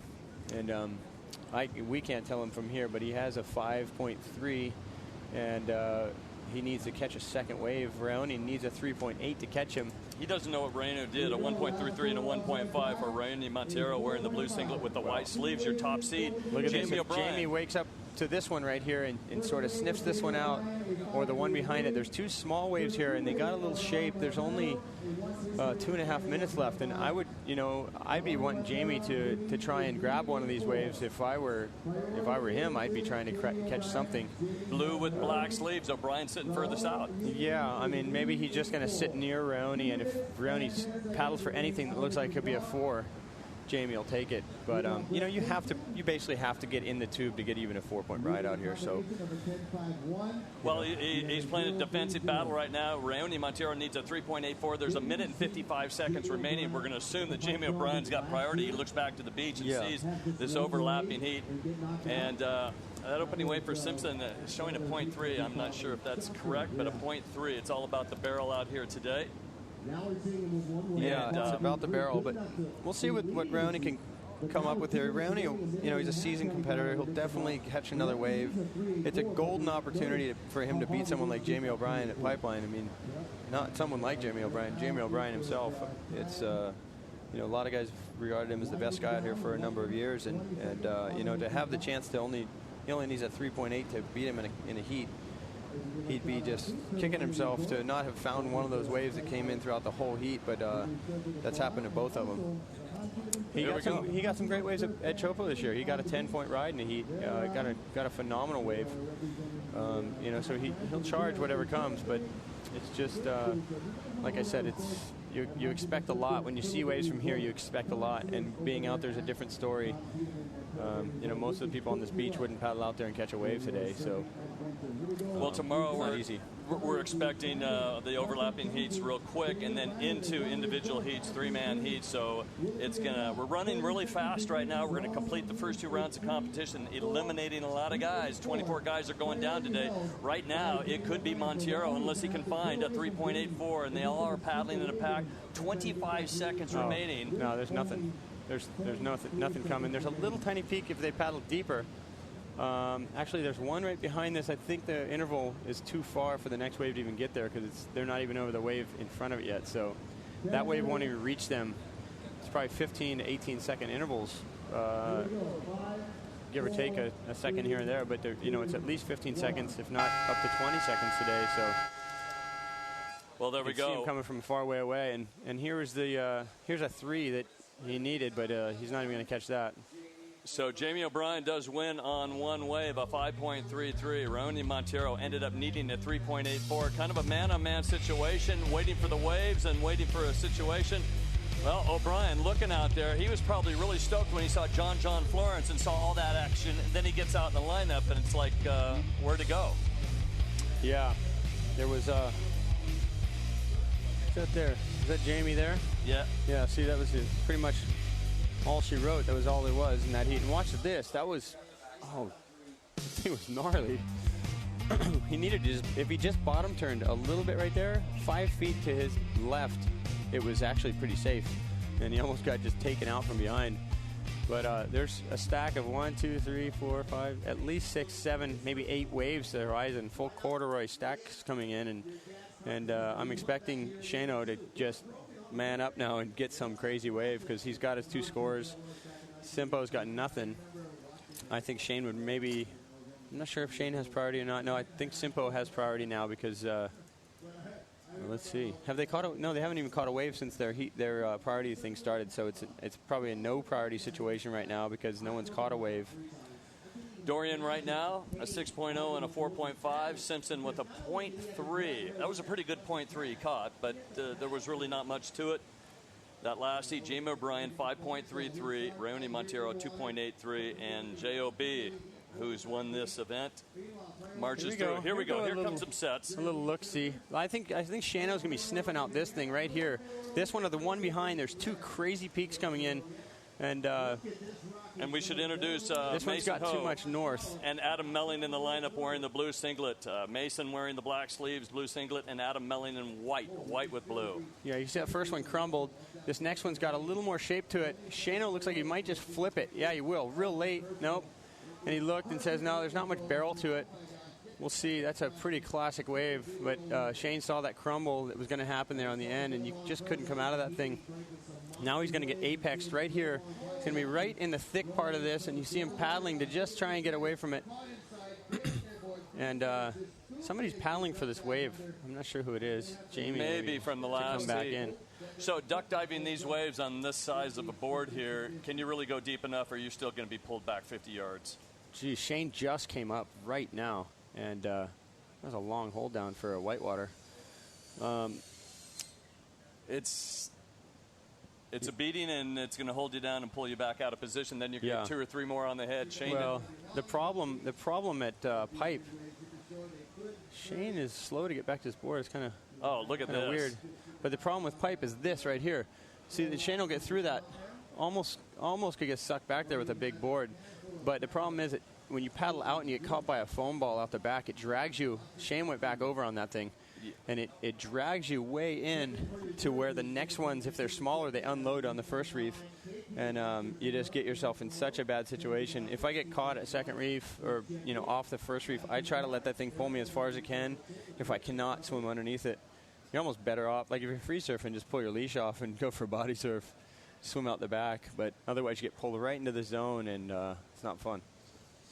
Well, they wait and wait for a set, then all of a sudden a cleanup set comes and they're out of position and they take a couple on the head. Shane Dorian with a 6.5 on a 4.5 last heat. Rayoni comes through. It was a tough one. His best wave was a 1.5. We've seen some low scores. Amayan Goodwin got through with a 2.20 over Taylor Knox, a 2.13. Two phenomenal surfers walking to the beach, limping, and just glad to be out of the water. They go, oh my gosh, what a workout. Yeah. Now, when we do come to our final day, it looks like the swell will ease off a little bit, more performance surfing, but it will be a long day for somebody that has to march through the finals. Yeah, it could be a long day. I mean, but, you'd gladly go out on a day like this if it was uncrowded and free surf for 4 or 5 hours. So you've made the finals plenty of times. You've won out here a lot. How many heats have you surfed in one day out here on one of the final days? Have you surfed 4 maybe heats? I don't know if I've done 4, 3 or 4, but maybe 4. I mean, when the waves are good and I think it's like 3, because usually I remember a few times being in the quarters and making it to the finals. That's just 3 heats on that final day. Well, there you go. You've got the scoreboard right there showing that Shane Dorian has a, it says 10.51. See this little wave here? This is a real west wave. Didn't have much north wall to it, so it's not going to barrel. It kind of pushes sideways. Those are great waves to body surf, but not great waves for barrel rides. So I assume that Shane Dorian with 2 waves at 10.51 is the 2-wave total he needs. He's looking to replace a 4.5. And for Simpson, he's got 1 wave, and he's in the combination situation. So that's what it meant. Combination situation, Simpson needs a 10.51 to overtake Dorian right now. Dorian, did he survive that? Yeah, he's back. He's back out there now. He's all good. Oh, he's on this. He's at Gums. Does anyone know why Gums is called Gums? Do you know why Gums is called Randy Gums? Rarks knows why it's called Gums. That guy with no teeth that used to surf out there all the time, right? Well, he lost his teeth on the bottom there. Yeah, I actually met the guy in. Oh, here we go. I'll talk the story in a minute. Look at this thing. This is Brett. Oh, he's going to get a weird bend, weird elbow going the wrong way going kind of away from him on that wave. And here's a small wave. Somebody might have a little sniff of this thing. This is actually a good little corner. It's got a good line to it, and it's a short one, but it's got a cool little line to it and real hollow. Is that Mason? I think that's Mason. Sorry, Mason. Come out, Mace. Oh. Looks like he's way up on the nose on that thing, riding a pretty big board. Just didn't quite squeak out the end cut. Probably got a little greedy there, knowing it wasn't a huge wave or a huge score, so he's probably staying in there as long as possible. But okay, Gums. Now, I met the guy Randy, you might want to hear this. I met the guy who lost his teeth out here. He lives in New York, and I believe he was surfing with Dick Cattree, who was my first surf coach. Who you would know Dick from back in the 70s. And he wiped out, and teeth got knocked out, and then they were at home that night, and he goes, "We should call that spot Gums." And so that was coined Gums at that time. And I've spent a lot of years surfing out there, especially with Benji and Benji Weatherly and Jack Johnson and a lot of guys who grew up right here. Love that little sandbar wave. Here goes Shane flipping around. Look at this little left wave. Back door. Oh, he's going to go back door. Dorian back door. Look at this. That left was amazing. It's too bad Shane was on the wrong side of that peak because the left was incredible. We're going to take a quick break. We'll be right back with more action. It's live from the North Shore of the Billabong Pipe Masters, the 41st annual event, the Vans Triple Crown of Surfing. Stay with us.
And welcome back to the 41st annual Billabong Pipe Masters. David Stanfield and Kelly Slater, who's going to be running off any minute. Kelly, you going to be around tomorrow?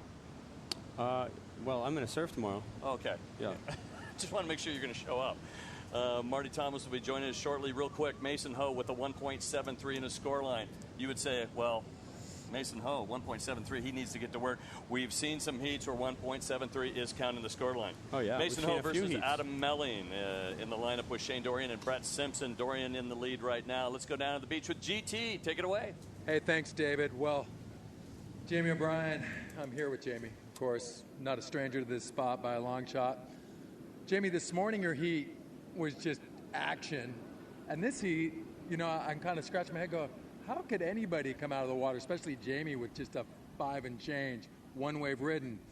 You know, what went on? Well, you got the wind. It's blowing from the east-northeast, and what happens is that the straighter waves that come in at Pipeline are more chandelier, so you got to look for the west ones. Call them like Aokai Express. They go all the way down, and you get a free ride to Aokai. And yeah, it's hard, you know. John's heat, he had a lot of killer waves. I think he took all the waves from our heat. He's a wave magnet. But, yeah, I mean, he put on a good show, psyched me up for the next heat, and there was nothing. I got that little wave. I didn't even think I would count it, and didn't catch another wave. And now you chose to ride a shorter board. You're riding a 6.9. I mean, some folks are riding 7.6s. You know, what's your philosophy on your board choices? Well, I rode a 6.11 this morning. I watched Fred eat it pretty bad on a bigger board, I think. I watched Mason said that his board was a little big earlier and he didn't make it. And I mean, when you're surfing Pipeline in a contest, there's only a few guys out, so you could ride a smaller board. Usually ride a bigger board to get away with the crowd and whatnot. So bigger board doesn't fit in the pocket as good. It'll still tend to stick. Smaller board, just it fits right in. And for those of you who might have missed it on the web, how was the little coffin coming in after the heat? Yeah, just trying to have fun, you know. Like I don't know. I was kind of in the barrel. I was looking up and I was just kicking my feet. It's fun. Yeah, Jamie got more tubed on his butt than most people do on their feet. It was pretty awesome. Well, congratulations to you, Jamie. You're making it through. Any final thoughts before I toss it back up? I'd just like to thank Billabong for putting on an awesome event. I mean, this is the greatest surf contest in the world, and hope you guys enjoy the rest of the event. Looks like we're going to get great waves every day. Well, former event winner right here, Jamie O'Brien. His house is right there. Everybody knows him around here. Let's hear it for J.O.B. Thank you, GT. Kelly, I got to ask you, what's the craziest thing you've seen Jamie O'Brien do? Because he does a bit of everything, whether it's bodyboarding, skimboarding, switching stance in the barrel, his errors. But what's the craziest thing JOB's done that you've seen at Pipe? At Pipe? I don't know. He had a rave at his house 2 days ago. It was like dance music going up. Everybody blaring. It was annoying.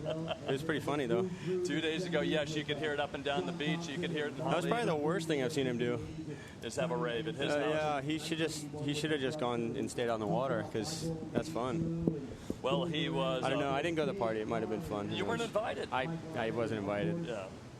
Fourth place in 2001. He won it in 2004 with Sonny Kalani and Bruce in there. But do you remember when he won it and he didn't take his jersey off until midnight? Oh, he was over crossing the school, I think, kicking around. He kept his jersey on through the whole party, and he didn't take it off till literally the next day. That's respect. It's funny.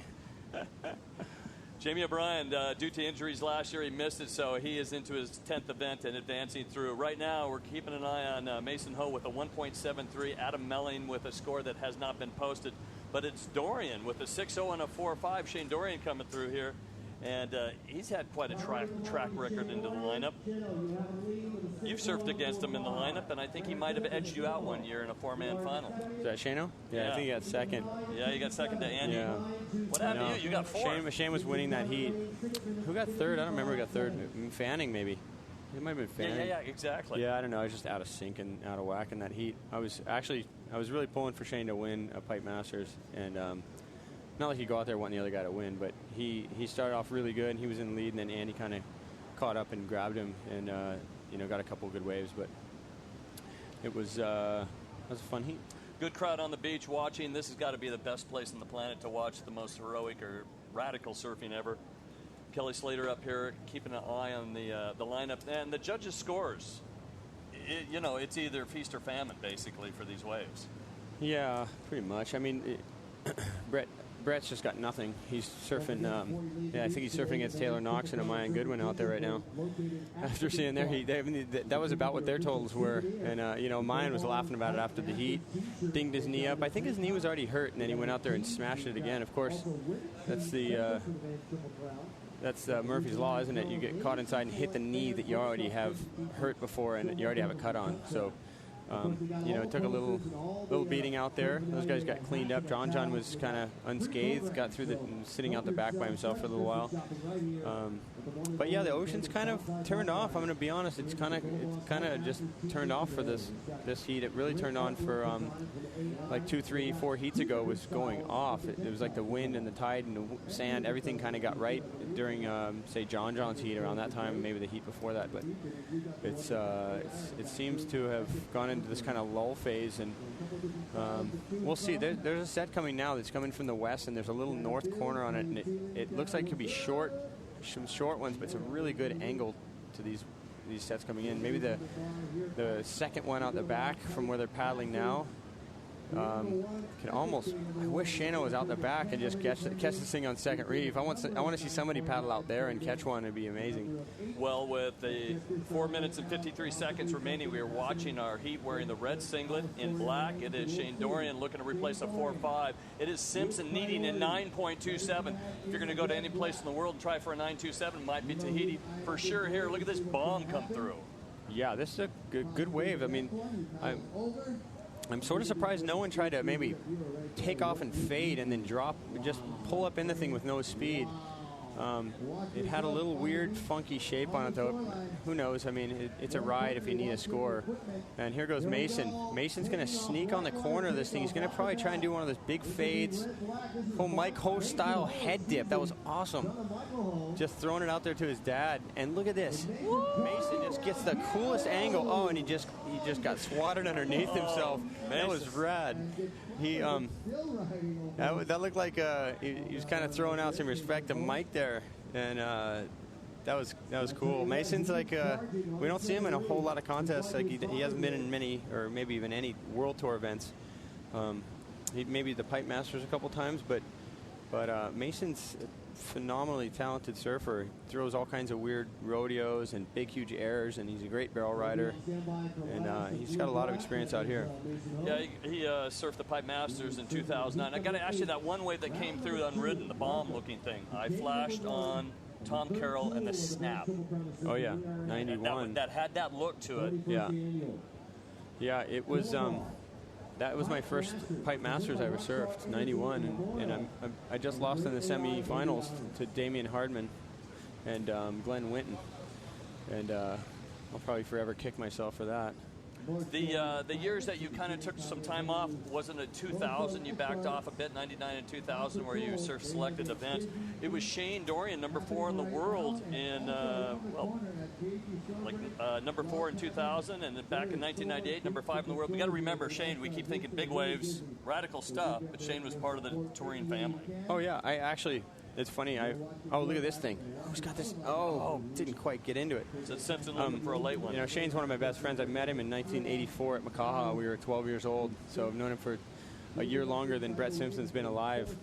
Here we go. Somebody's sneaking around on this. This actually is a good, clean wave, and it looks like Brett maybe has the line to it, and he's going too fast.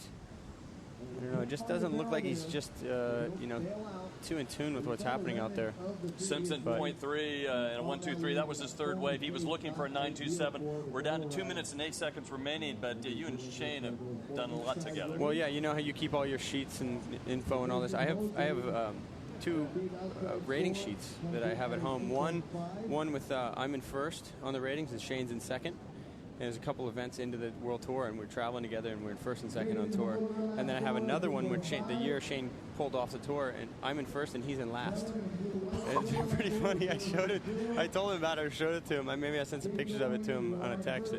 He just thought it was classic. But he was in 02, I think it was. He surfed 1 or 2 events, and then pulled back until the Pipe Masters and surfed the last event of the year. So he was obviously going to be. He was in like 43rd or something throughout the whole year. Great collectible one that is entice you. The collectibles, the trophy for this event. Keep an eye now. Dorian gets the priority. So doubled up and gnarly, but watch this one. Shane's going to try and find a line onto it. He might be a little late. He's a little late, and there's a backwash and a weird north. He might have lost priority. Yeah, maybe, but, Brett needs a score. He's going to need a pretty big score to catch up. He's going to have to paddle really fast to get back on the lineup. Adam Melling and Mason Ho in the lineup as well, mixing things up. We do have that secondary swell now and then, a couple of scary-looking double-ups now and then. Really scary. You got these new swells, and they run over the top of the old swell that was already there, and you'll see what we call double-ups. There's just 2 distinct lines, 2 distinct curved surfaces on the wave of one swell. And the one's just kind of overtaken the one in front of it. Paul Naudet and Graham Stapleberg of Billabong have made the most amazing trophy, and you knew about it, and this is incentive for you to win this event. The trophy is exactly what? The trophy is a surfboard every year that is shaped by Jerry Lopez. It's an original Clark foam blank, shaped by Jerry. And then the first couple had pictures of Jerry on them. And then this year it's a picture of Andy, airbrushed by Phil Roberts. The photo taken by Brian Bielman, and all of them signed the board. Oh, look at this thing. At the end of the heat. Oh, a little too and Brett late. Simpson goes to his feet, and that will not count. Dorian wins with a 10.50, and Simpson, unfortunately, can't muster the 9.27 he needs. Well, Shane's going to come in thinking he had a pretty average heat, or even below average heat, and Simpo's going to come in believing he had a terrible heat. It just looked like he never got himself. You got to make your own luck out here. You see Shane knifing that one from takeoff on a pretty big board, so you really have to take off deep on a big board to get that right line. There's a small one, just a sort of secondary wave. He's just trying to get a score there and live another day. And there goes Brett. He had a great line there, but there was a weird bend in the wave going away from him and shutting down. And they're just trying to hear what's happening in the water. Brett Simpson, we will see him next year, definitely number 17 in the world rankings, and number 21, I believe number 22, he's a shot. So Dorian does win that. Brett Simpson moves on. Kelly, you going to hang? You going to stay? We got. I think I'm going to. I might be bailing out here. Okay. I know what you're going to do. I'm going to go surf. Yeah. Well, how many more heats we got here? I want to get in the water. We've got 4 more heats. Kieran and Tanner. Then Dusty and Kalohe. Tiago against Trav Logie. A couple of Quicksilver boys I travel with. And then Jadson and CJ. That'll be an interesting heat. You know, here we go. Somebody scratching in here on the corner. Melling. Needing to stay in there and do better than John on this contest to win the Triple Crown. And that was a good try. It was a pretty good start there. You can see he's throwing his hat in the ring to be part of this heat. And here's another. I'm still waiting for somebody to score the first real great backdoor wave of this contest. And, you know, it could happen before the day is out with a guy like Kieran. Tanner Gadauskas, can't believe there's no photo of Tanner, but he is wearing the black singlet. Also, Kieran Perot in the lineup. KP, the Charger, the 34-year-old out of Byron Bay, New South Wales, Australia. They enter the water. They've got a 40-minute heat. We're finishing up now. We're down to 17 minutes and 53 seconds. Overlapping heats, and developed by the man right to my left, Kelly Slater. Kelly, you going to go surf? Well, unfortunately, I can't paddle out here yet, but hopefully we'll clean up later this afternoon. But the wind's got just a touch of north to it, and it's kind of putting a little chatter across the waves. But you know, these trades pick up in the afternoon and kind of can blow it out sometimes. But before dark, it usually gets pretty good. So we'll see you out there, Dave, right? Oh, we'll see. I'll be out right for a there. surf after? Your backup board. I'll be on your backup board. Awesome. Great. Yeah. So just try to get some of those rights, like some of those off-the-wall ones even. That little Force 2 you're riding. Yeah. 5.6 maybe. No, I got a 5.11 that rides like a 7.0, so I think I'll be on that thing. Yeah. All right, we're gonna have Marty Thomas coming here, and this guy's taking me out on the golf course a couple times. Marty knows how to play golf, doesn't he? Yeah. Hey, is looking at Pops in the lineup, Pops. Mason Ho in the water. I wonder what that white towel's for. Yeah, I wonder. He's not throwing it in. Yeah. He waves that thing. He waves that thing. Look, he's yeah. And yeah, they're watching the webcast. They know. What are you doing, Mike? No, he's what hiding. you just. We see you up there. Playing the game. So they've got their coconut palms. And every time now, if they tune in on Mason, you'll see him looking back up to the top, and you'll see that's the connection. And everyone's got a guy on the beach. Not everyone, but most guys will have somebody on the beach kind of directing them. And there's no one better than Michael Ho up there, unless of course his uncle Derek steps in and helps out at the same time. But I don't know. Maybe they'd be fighting like, no, you should go right, no, you should go left. Who knows? Well, congratulations to equal third yesterday on the golf course for the Bud Light Lime team. Benji Weatherly, Kelly Slater, Taylor Easley, and Abe Lerner. Abe Lerner, who we saw on the webcam earlier. And Abe, once upon a time, did a lifeguarding stint for Obama on the North Shore a couple years back. When they spent a year on the North Shore, a day on the North Shore every year, and Abe was selected as one of the lifeguards to go and help out, look after him for the day, and it was a cool experience for him. I was talking about backdoor. Watch this. Oh, and so little North Shore fact. Nice. Abe Lerner in the lineup, and he knows how to play golf. A great lifeguard. Well, the Hawaiian Water Patrol have been very busy. And look at this thing. Looks like Abe Lerner on that the was ski. Abe on the ski that I was talking about here. Here goes Mason on this left, and that's a good little barrel there. Drew a nice line. He's got the look back going, and that was a classic sort of Mike Ho style, almost like he's looking down at his foot, but I think it was just a style thing. And let's take a look at Mason Ho again on the replay. Beautiful shot. Look at how far up he is on the board. Look at the line. He's got his foot kind of on the heel, way on the rail, kind of on the side of his foot. And see him do the look back there. That was a classic Mike Ho style. Wasn't it, Mike? I know you're up there listening. His son. He's definitely your son, man. And Mason, he's a really dynamic surfer. He could probably almost imitate anyone on a surfboard, I would imagine. He's kind of got that style where he could just sort of do whatever he wants. Look at that thing. That was awesome. And if you remember back, Mike Ho won the Pipe Masters with a broken wrist back in the 80s. And he also made the final, what was that, 97 with Johnny Boy? And Johnny Boy won. Two wild cards going through. Two wild cards, the two oldest guys in the contest, and they got 1-2 and took all of us out on tour. And that was a classic here at Pipe. Big second reefers. Well, I believe we had a split of the peak as well, and I think maybe Adam Melling went right on that. Here we go. Take a look at Adam Melling and backdoor. Yeah, it wasn't much of a wave. You know, this probably comes down to just experience out there. You know, I think a more experienced guy isn't going to even bother taking off on that wave. Here goes somebody on a nice left. He got a good line into it, and I think that's Tanner Kudowskis. But yeah. Those backdoor ones, you want to make sure they're good waves when you take off, because you don't want to get caught inside and have to do the round or just get pounded and stuck in that spot between inside and outside at off the wall backdoor. So, well, let's go down to GT, who is with Shane Dorian. All right, I'll check out. See you guys. Kelly, thanks so much. We'll see you tomorrow in action, or we'll see you out in the water. Hey, thanks, David. Thanks, Kelly, for giving us some of your words of wisdom on the webcast set. And I'm standing here with one of the webcast partners. You're doing double duty today, Shane. You've been webcasting, you've been surfing, and your first heat this morning probably wasn't exactly how you wanted to go. I mean, you got a win, but a bit better effort out there. Tell us about the difference from your first heat to your second, besides the board change. Yeah, it was a little tricky. In my first heat, I rode a 7.3, but it was pretty thin, and I wasn't able to get the big ones, and I switched to a world record old, just the things like 10-year-old 7.6, but it did the job. It's just a lot better paddling, and it allowed me to catch a couple waves. So, you know, there's something about those 10-year-old 7.6s that you can never get rid of, right? Yeah, I think on my end, Goodwin was also riding an old board, and you know, the old board's got to get ridden too, and they work really well, and I was just stoked to get a couple fun ones off the bat. And then I saw you go right on one or two. Yeah, I'm always looking for the rights, you know. I always see them, but they're so hard to get when I'm out there. And, you know, I was just hoping for one sick right barrel, but maybe on my next heat.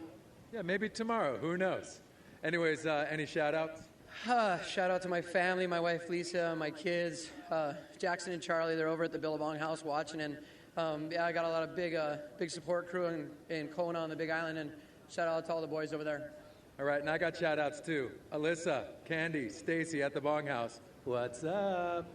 Okay, that's for the Bug Girls right there. Okay, let's go back upstairs.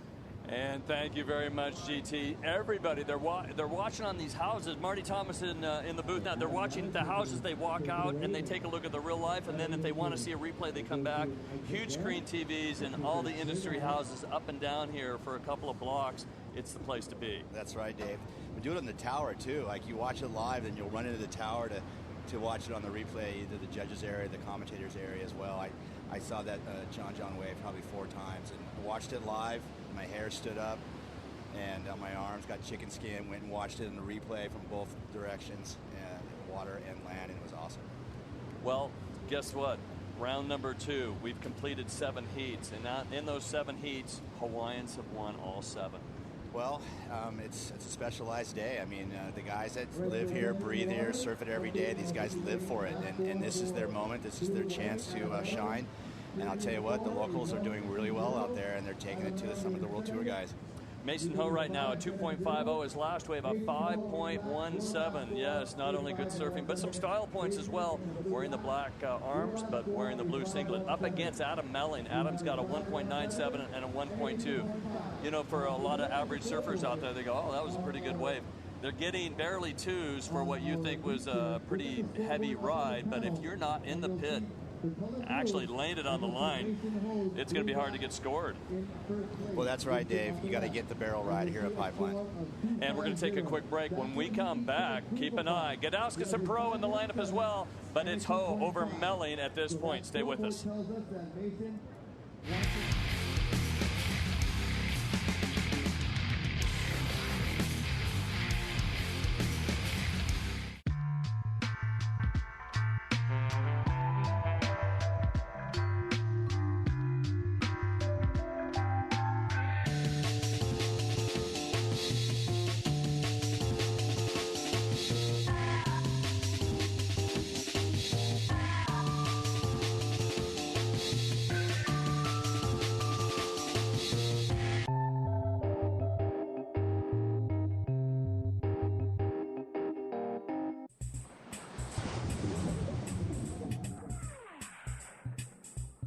Hey guys, if you want to win one of these sweet little Motorola Zoom tablet thingies, go to VerizonInsider.com and click and win.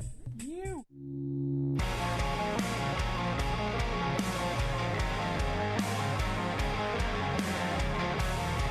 I'm Reef McIntosh. Come ride with us.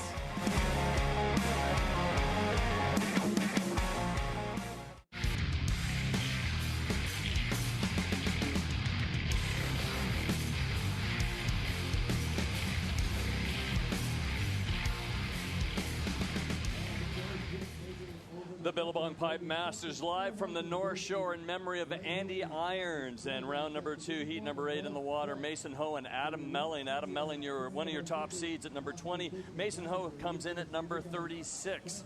And there's some waves marching through right now. They're hard to find. Where are you going to go? You see these things line up and stack on the horizon, and sometimes you're out of position.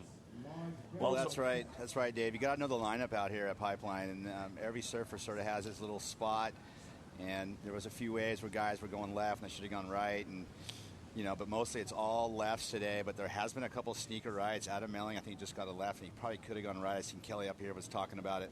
And you got to know the lineup. Which wave to go for. And it's wave selection is so important. And some heats have a lot of waves with big scores, and some other heats are lower scores. We do have overlapping heats, 2 heats on the water right now, but they are against one another, the 2 heats, as we take a look at this matchup. Dusty Payne and Kalohe Andino. There's Dusty to the right from the island of Maui, and Kalohe Andino to the left comes in as the ASP wildcard seed. And quite an exciting matchup for heat number 10. Followed by Thiago Peters and Travis Logie. Jadson Andre and CJ Hobgood could be our final heat of the day. We're down to 7 minutes and 10 seconds remaining in this heat, and there we go. There's Uncle Mike right there giving Mason some encouragement there, maybe some hand signals. Mason Ho getting in as a local wild card. You threw me for a loop. Yeah, everybody knows him as Uncle Mike. It's Mason's dad. Yeah, that's right. That's Mason's dad, Mike, the legendary Mike Ho. Won the Pipe Masters out here in my first year on the North Shore, 1982, with a broken arm. Uncle and Auntie, a lot of the names, although they might not be relatives, it's a sign of respect here on the North Shore, in all of Hawaii, if someone calls you an auntie or an uncle. That's right, everyone's family here. Well, looking at the lineup, and it is Mason looking to better a 2.50, and for Adam Melling, he needs a 5.70. Well, the Rockstar Energy Drink is presenting this Vans Triple Crown of Surfing, the 29th annual, and our leaders is John Florence. We've seen his show already. Adam Melling right here is in the second spot. He needs a good result here. He needs to get out of this if he wants to have a chance at that event. Adam Melling was second at the Reef Hawaiian Pro and a third at the Vans World Cup. So Melling has had quite a run here. A little paddle here. It's like Kieran Perro going deep, and that wave's just going to shut down there. But Kieran Perro, one of the international surfers, no stranger to a big pipeline, backdoor lefts, and off-the-wall rights. Well, remember, he was last year, he was second place. He needs to replace 8,000 points. To win, you get a 10,000.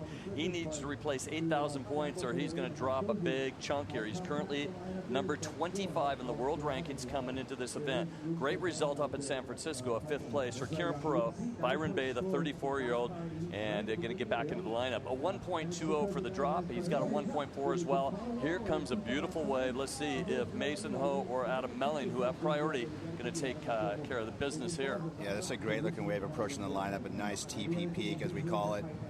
A nice little hook on it. Mason Ho having a scratch. He's riding a bigger board. He's really pushing hard to get into that wave. Late drop. Grabs the rail. And the spit blows his eyelids back as he looks back into the barrel. Mason Ho. Nice.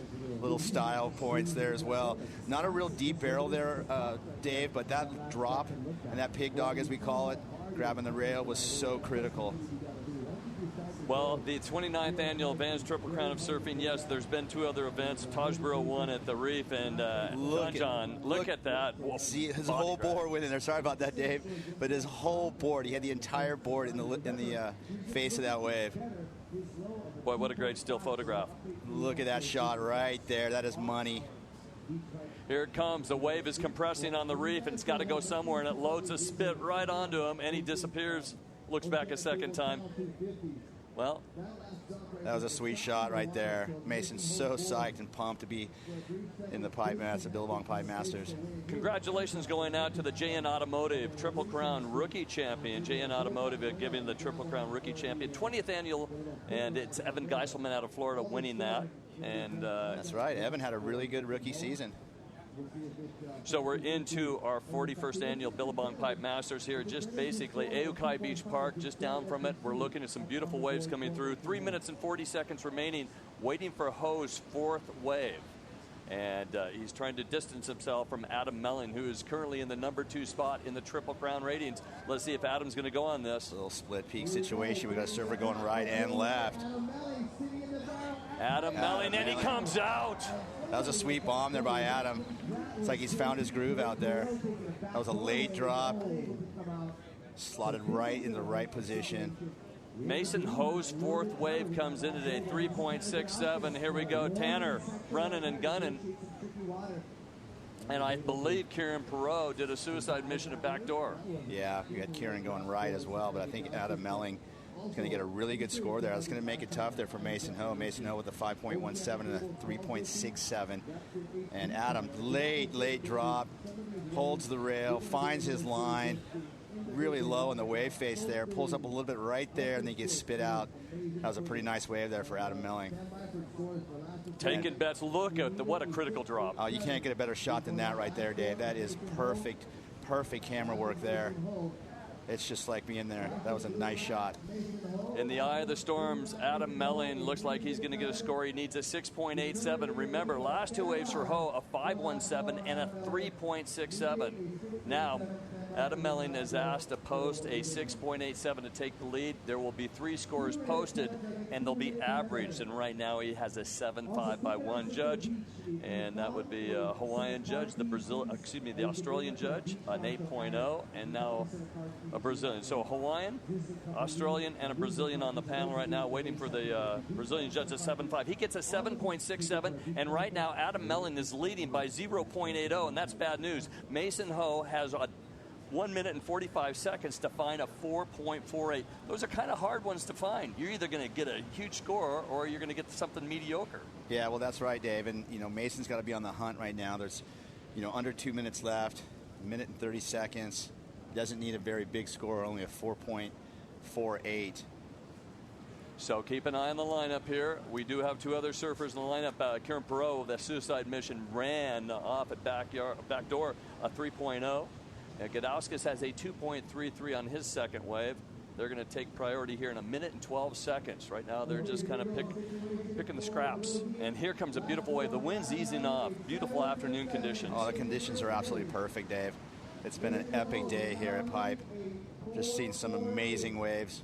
55 seconds remaining. Anxious times for the Ho family. Mason, the 23-year-old, whose dad is up giving him some singles, won the Triple Crown in 83 and 85 and was number 3 in the world in 1978. Watching, he's looking at dad. He goes, you better do it, man. You got 40 seconds. Is there a buzzer beater? Does he have priority? I believe so. Looking for a 4.48, and basically you got about 2 waves with the wave intervals coming through. Yeah, well, that's right. Time is not in his favor right now with 25 seconds remaining. Whoa, playing hardball there. He lets the first one go. Adam Melling looking to improve on his low score. Okay, so he saw that, had a crumbly corner. This is it, now or never, with 12, 11, 10, and it's a suicide mission with a double up in front of it and no option for Mason Ho, and what a bummer for him. Yeah, it is a bummer. He just he wants to compete and do well. It's not about the points or the prize money. It's about just doing well on the North Shore, especially here at Pipe in front of all his friends and family. Well, let's take a look at what happened in that heat number 10. Adam Melling coming through. Yeah, phenomenal Triple Crown so far for Melling. That's right, Mason Ho with a big bomb. Unfortunately, that wave, not much of a barrel ride, but still some style points nonetheless. Took a little beating on that inside section with the crowd cheering him on. This was a nice little wave. This was his number 1 scoring wave, a 5.51. Decent score there for Mason Ho. Mason Ho with the style points ends up with an 8.84 to Adam Melling's 9.64. So how does Mason Ho get edged out? Well, it was Adam Melling with a pretty spectacular drop right here in grab and rail. That was the one. That was a solid 8-foot wave at Pipeline. Late drop behind the peak. Great water shot there. Adam just holding that line, getting spat out, and that was enough to get through. Well, in the water right now, it's Chloe Andino and Dusty Payne. They've got 38 minutes and 58 seconds remaining. And Mason Hill, unfortunately, there's the smile and a little disappointment. Love the boy, an 8.84. Adam Melling, good for him, a 9.64. And there's the lineup next up. Hopefully to get some good sets coming up. And we're going to pass it on over to the boys. So thank you very much, Marty Thomas and David Stanfield stepping out in the booth. I'm Joe Turpel, and bringing on in 85 Pipe Masters champ Mark Occhilupo is getting all set up.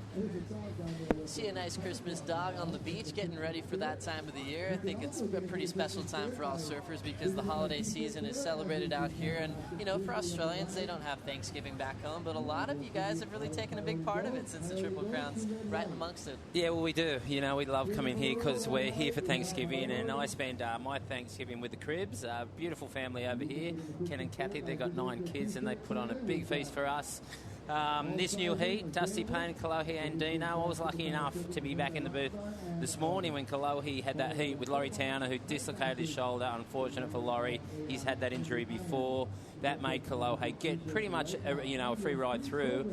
But this probably won't be a free ride. I mean, Dusty Payne is an excellent pipeline surfer, Joey. Oh, he's pretty amazing.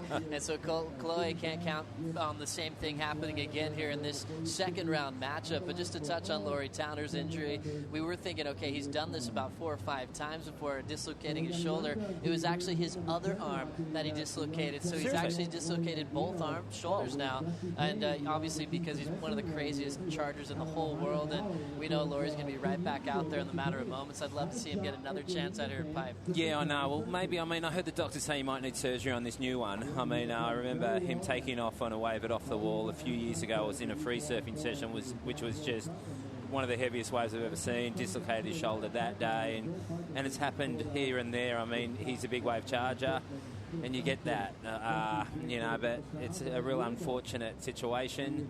But Kalohi Andino, he's going to have to, step up to the plate. Here we go. We've got a taker, Joey. Having a look on the backhand. Kieran Perot pulling up, grabbing his rail super deep on this section. And even Kieran Perot is not going to find a way out. Kieran doesn't mind pulling into closeouts. He made it practically his whole career off surfing just down the beach. Add off the wall. Here we go, Ock. Late takeoff. Looks like Tanner Gudauskas. Oh, is he coming out? He could. There's that little bit of trade when the wind's gone a little kind of onshore, so it's making it tricky out there. But Tanner really charging, as we can see someone bailing, and could have been Kalohi.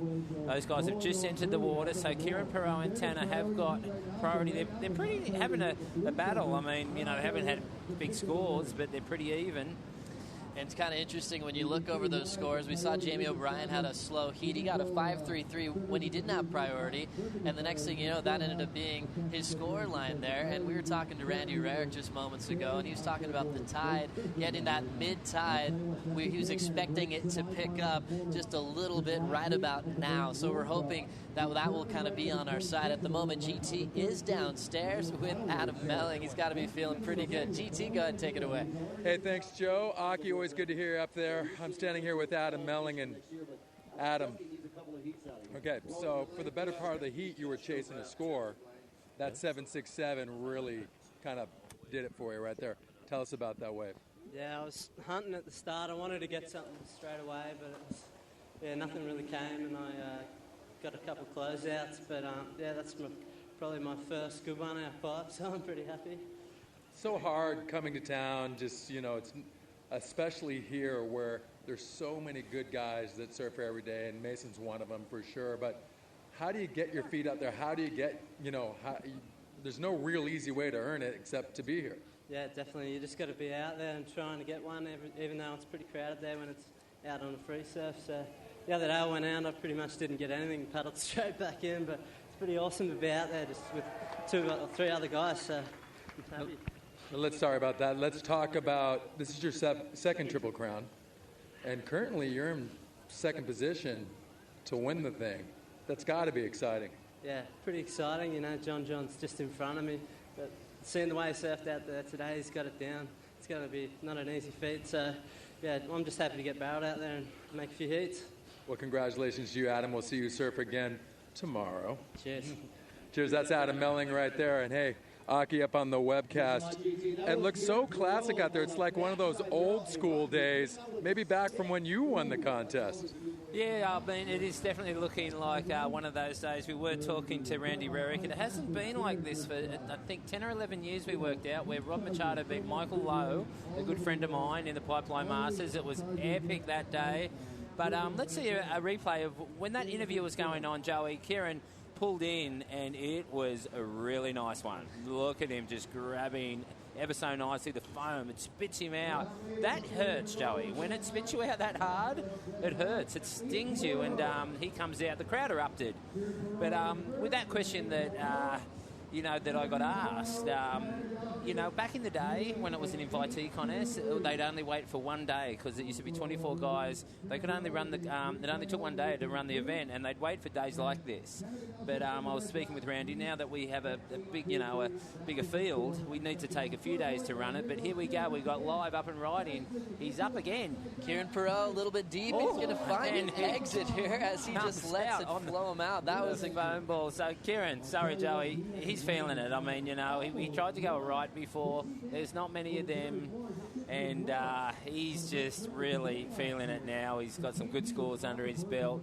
And Tanner Gadauskas, when we're talking about old school, even he kind of looks like one of those Jeff Crawford kind of guys. Remember him on the big red board, pulling in, super or old Ronnie school, Burns, one of the first Pipe Masters. Yeah. Looking so classic anyway, here. But he's going to have a hard heat because Kieran seems like he's on a bit of a roll right now. And when the waves are big, it's, in the afternoon, he's feeling it. We could see a good heat right here, but let's not forget about the next heat. Dusty Payne and Kalohe Endino, the new kid on the block. That's right. Those guys can catch waves if anything comes their way, if they luck into it without priority. But this focus is on Tanner Gadauskas and Kieran Perot for the next 11 minutes and 50 seconds. And Tanner in that first heat against Jack Freestone earlier this morning, he took a tour of the reef a couple of times, paddled out the back, broke his board, had to swim into the beach. He had to do it again, pulled off on a bomb, and then just got waxed. And next thing you know, he comes in exhausted. He was pretty tired. Let's see if he can come back in this one. We are going to take a short break. Heat 9 and 10 continues right after this.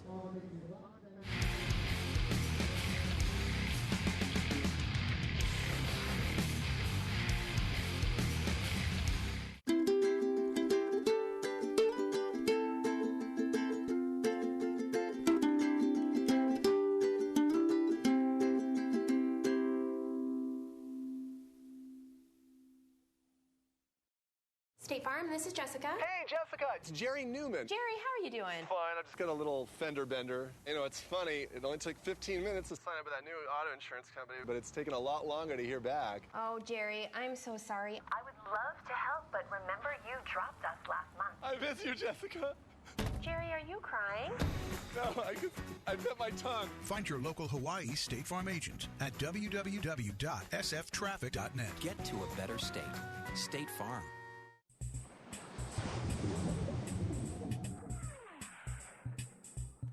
Hey guys, if you want to win one of these sweet little Motorola Zoom tablet thingies, go to VerizonInsider.com and click and win.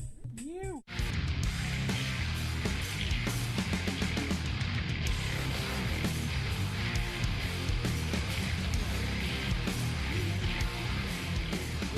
Welcome back to the Billabong Pipe Masters. Joe Turpel with former world champ Mark Occhilupo, former event champ as well back in 1985. You come here for so long, but the waves stay the same, right? Well, the place has stayed the same. I mean, thank goodness for the North Shore community, keeping the country. I mean, obviously the houses have been renovated, but there's been no big shopping centres, buildings. The place is the same. It's got that beautiful country vibe, and we can see up and riding Tanner Gadauskas, is it? It is. Just pulling in deep. He might come out. We saw the nose of his board. But yeah, the country's still the country. We love coming here, even though, I retired a couple of years ago. I mean, I was competing in. You're not retired, Doc. I'm never retired. But it's just great to come back. I bring the whole family. We spend 6 weeks here, and I couldn't have it any other way. I mean, I couldn't be sitting on the Gold Coast just thinking what's happening in Hawaii. Obviously, I'd be watching it on Field TV. I'd almost feel like I'm there, but there's nothing like being there. And if you get a chance to come to the North Shore of Hawaii at this time of the year, you could spend a couple of days in Honolulu, but you'd have to come and see the big waves on the North Shore because there is nothing like it. Nothing like it in the world. Get a spot at the Turtle Bay and just head on down the road. You can see all the best breaks, all the way from Haleiwa to Sunset, and now here at the Pipe Masters, the last stop of the Triple Crown, the last stop of the ASP World Tour. Obviously, the world title is already decided. As we focus on the guys in the lineup, we're checking out the Jerry Lopez Pipeline House right on the beach, right out in front of the break. 3 stories there as Volcom has taken it up in the last couple of years, and everywhere is maxed out. All the houses right here on the beach have team riders, friends, family. It's the best place to watch, and obviously across the entire beach, you're not too far away from some of your favorite surfers. Oh, well, it's everywhere. I mean, I was just up at the Billabong house, and they've put on a beautiful lunch, and people are watching it live on TV. I guess that's Oceanic Cable. Back in the day, it was just totally different. It's just come so far these days. We can see Tiago Perez paddling out. It must be for the next heat. He's gone out early. But it's good to do that sometimes, Joey. I used to like to do that, just to get out there and feel, how big it actually is. And, sometimes it scares you, though. Big set comes on in and you go, where do I actually take off on that wave? I mean, people have different ways. I mean, Kelly, for one, he's been up here commentating just before us. I love his commentary. It's really insightful. He will be in Heat 7 tomorrow, or in Heat 6, actually, and Gabriel Medina's in Heat 7. But he's never one to watch. He'll paddle straight out there. Here we go. Split peak situation, Joey. Kolohe Andino on the left, splitting it with Dusty Payne. Nice line there for Kolohe as he gets spit out on this inside section. We will catch up with Dusty Payne and what he did at backdoor. But a nice look there as we see the other 2 guys sitting out the back. Let's see what we have here. Late drop for Kieran Perot. That wave has got a lot of big backwash in it. Don't think he'll come out, but you've got to keep watching. That wave really had a lot of backwash in it. It won't have as much tomorrow with all this sand getting washed away with this big northwest swell coming. But that split the peak situation was great. Look at Dusty Payne going right. Threads it, just comes through there, and another section, not totally deep, but you've got to get a pretty good score for going right today because it's scary. And here we go. It's Kolohe, is it? Kolohe Andino on the split with Dusty Payne. Had a nice line there, had his hand in the wall the entire time. There's a spit right there. Looking at Dusty's and Kolohe's, a little bit of both. What do you think, Hawk? I think they'll be pretty similar scores, but what I did really like was, just Kolohe's approach right there. He's got a pretty good stance right there, holding his line well. You can learn a lot in a day at Pipeline. I mean, not on a free surfing day because you probably won't get any waves, but, if you're competing out here and you get a few heats and there's no one else out there, you can, especially when you're such a good surfer like him, you can almost, master. Well, you can't master it in one day, but you can learn a real lot. We're watching him grow right in front of our eyes in such a short period of time just because he's had this advantage of just being out there with not a couple of guys out. He has been free surfing every single day out here, and sometimes he's come in and he's gotten maybe 1 or 2, but you can't get too many opportunities when you have all the best local guys. Everyone's practicing for the Pipe Masters. It gets pretty tough to pick off a wave, so Kolohe trying to use this experience that he's gaining right in front of our eyes, and the judges will try to see what they think about that exchange. And looking out the back, we have a couple of more waves coming up. We do. They're pretty west, though. I mean, it's funny, Pipeline, we can see them really drifting across west. Someone actually is going to take that. He's deep, and he's pulling up. It's Kieran, and, he's just too deep there. Kieran's had a couple of good scores already. He's had an 8 and a 6.5, so now he's just going to have fun. Most guys would probably just not, try and, save their bodies and their boards and not keep charging, but Kieran does not do that. Not at all. He always wants to go for it. Anytime it's barreling, Kieran Perot is going to be a big threat. He can find barrels in any kind of conditions as he's sitting number 22 on the One World ranking. So it's looking fairly decent to keep going into next year. And he's, the surfer's rep. So a big part of the changes that happen on tour, he always has a voice and he tries to represent all the top 34. Yeah, it's true. It's great to see because Kieran, before San Francisco, before he had that good result there, was looking, like a bit like he mightn't have been there anymore. He was on the bubble, but I think he's pretty safe now. And he's through to this far, and if he gets through this heat, he's in round 3 and he should be safe. But I guess the main thing that we're worried about with Kieran Perot is he did make the final last year, so he does have about 8,000 points on the One World rankings that will disappear if he doesn't match it now. And so we'll see if Kieran Perot can make the final again. And if he doesn't, we're going to see that drop a little bit there. So we'll see what happens to KP through his role here. So he does need to do a good result here. You're right. I only just learned that the other day. So it goes year by year. So whatever event you had exactly that time, which was pipe, which was a great result for him, he will lose that. So he has to replace that here right now. Correct. He's been sitting on that for a while. Was in the final with Jeremy Flores last year, so now he needs to at least match that to keep that point total, sitting 22 in the world right now. So that's a big ask. He's probably feeling a little bit of pressure, but for Kieran, the conditions are on his side. Here goes Tanner G. Here goes Tanner. Whoa, nice, beautiful takeoff. I love the way he put 2 hands in there. He doesn't look like he's on that big of a board, but it kind of worked. We heard Jamie O'Brien talking on in his interview. He said he rode a bit bigger of a board this morning, but he really likes to ride shorter boards. Seeing guys on longer boards get a bit stuck, but how was that takeoff? Total commitment. His back foot was nearly off, so he puts both hands in there. He doesn't get totally deep, but geez, I like his style and I like the way he rides pipe. Such a radical approach. Tanner Gudauskas, watch him slide in on his toes, pulls up into that inside rail hockey. Incredible. I love it. I'd give 5 points for that takeoff. Right but there. Obviously it's not all about the takeoff. They really want to see it deep in the tube, which he wasn't totally deep, but hopefully just looks at, he paddles so deep. Look at that takeoff. It's over vertical. And his back foot, look at that. He's on his tippy toes there with his back foot, so he gets both hands in there. Beautiful slow motion. Excellent camera work, but we can see the nose of his board. That's the angle the judges are looking at, so I guess it won't be over a 4-point ride. Yeah, so now obviously he needs a lot right now. He needs a combination of 14.51. Kieran Perot with an 8 and a 6.5 is Tanner taking advantage of the Vans wild card, getting into this event late. And, he didn't get to experience pipe in his first year that he qualified on the tour because he had the mid-season rotation take him out in Tahiti. So all of a sudden he's getting to experience what it's like to compete at pipe. And I know he's thrilled to do it. Pat would have been there, if he wasn't injured. And now Tanner, his younger brother, gets to take that charge, and obviously well worthy. Well worthy for sure, because he's great out here, and I really like his approach. We've got Jadson Andre getting ready for his heat, I believe. He's a live wire, and it'll be great to see him surf out there. Jadson Andre will face CJ Hobgood in that one. Wow. Who are you taking, Ock? Well, I'd have to take CJ. Are you kidding me? Yeah, so quickly going with CJ Hobgood, obviously 2001 world champion. And, pretty incredible what he's done in his big wave career. riding speaks for himself. I mean, it's ridiculous. Were you impressed with Jadson in Tahiti, though? I sure was. I was really impressed with Jadson there. He charged, and let's see how he does at Pipeline. I mean, because I was impressed with Travis Logie in Tahiti, but this morning against Bruce Irons, he didn't do a whole lot, and he will have another heat this afternoon.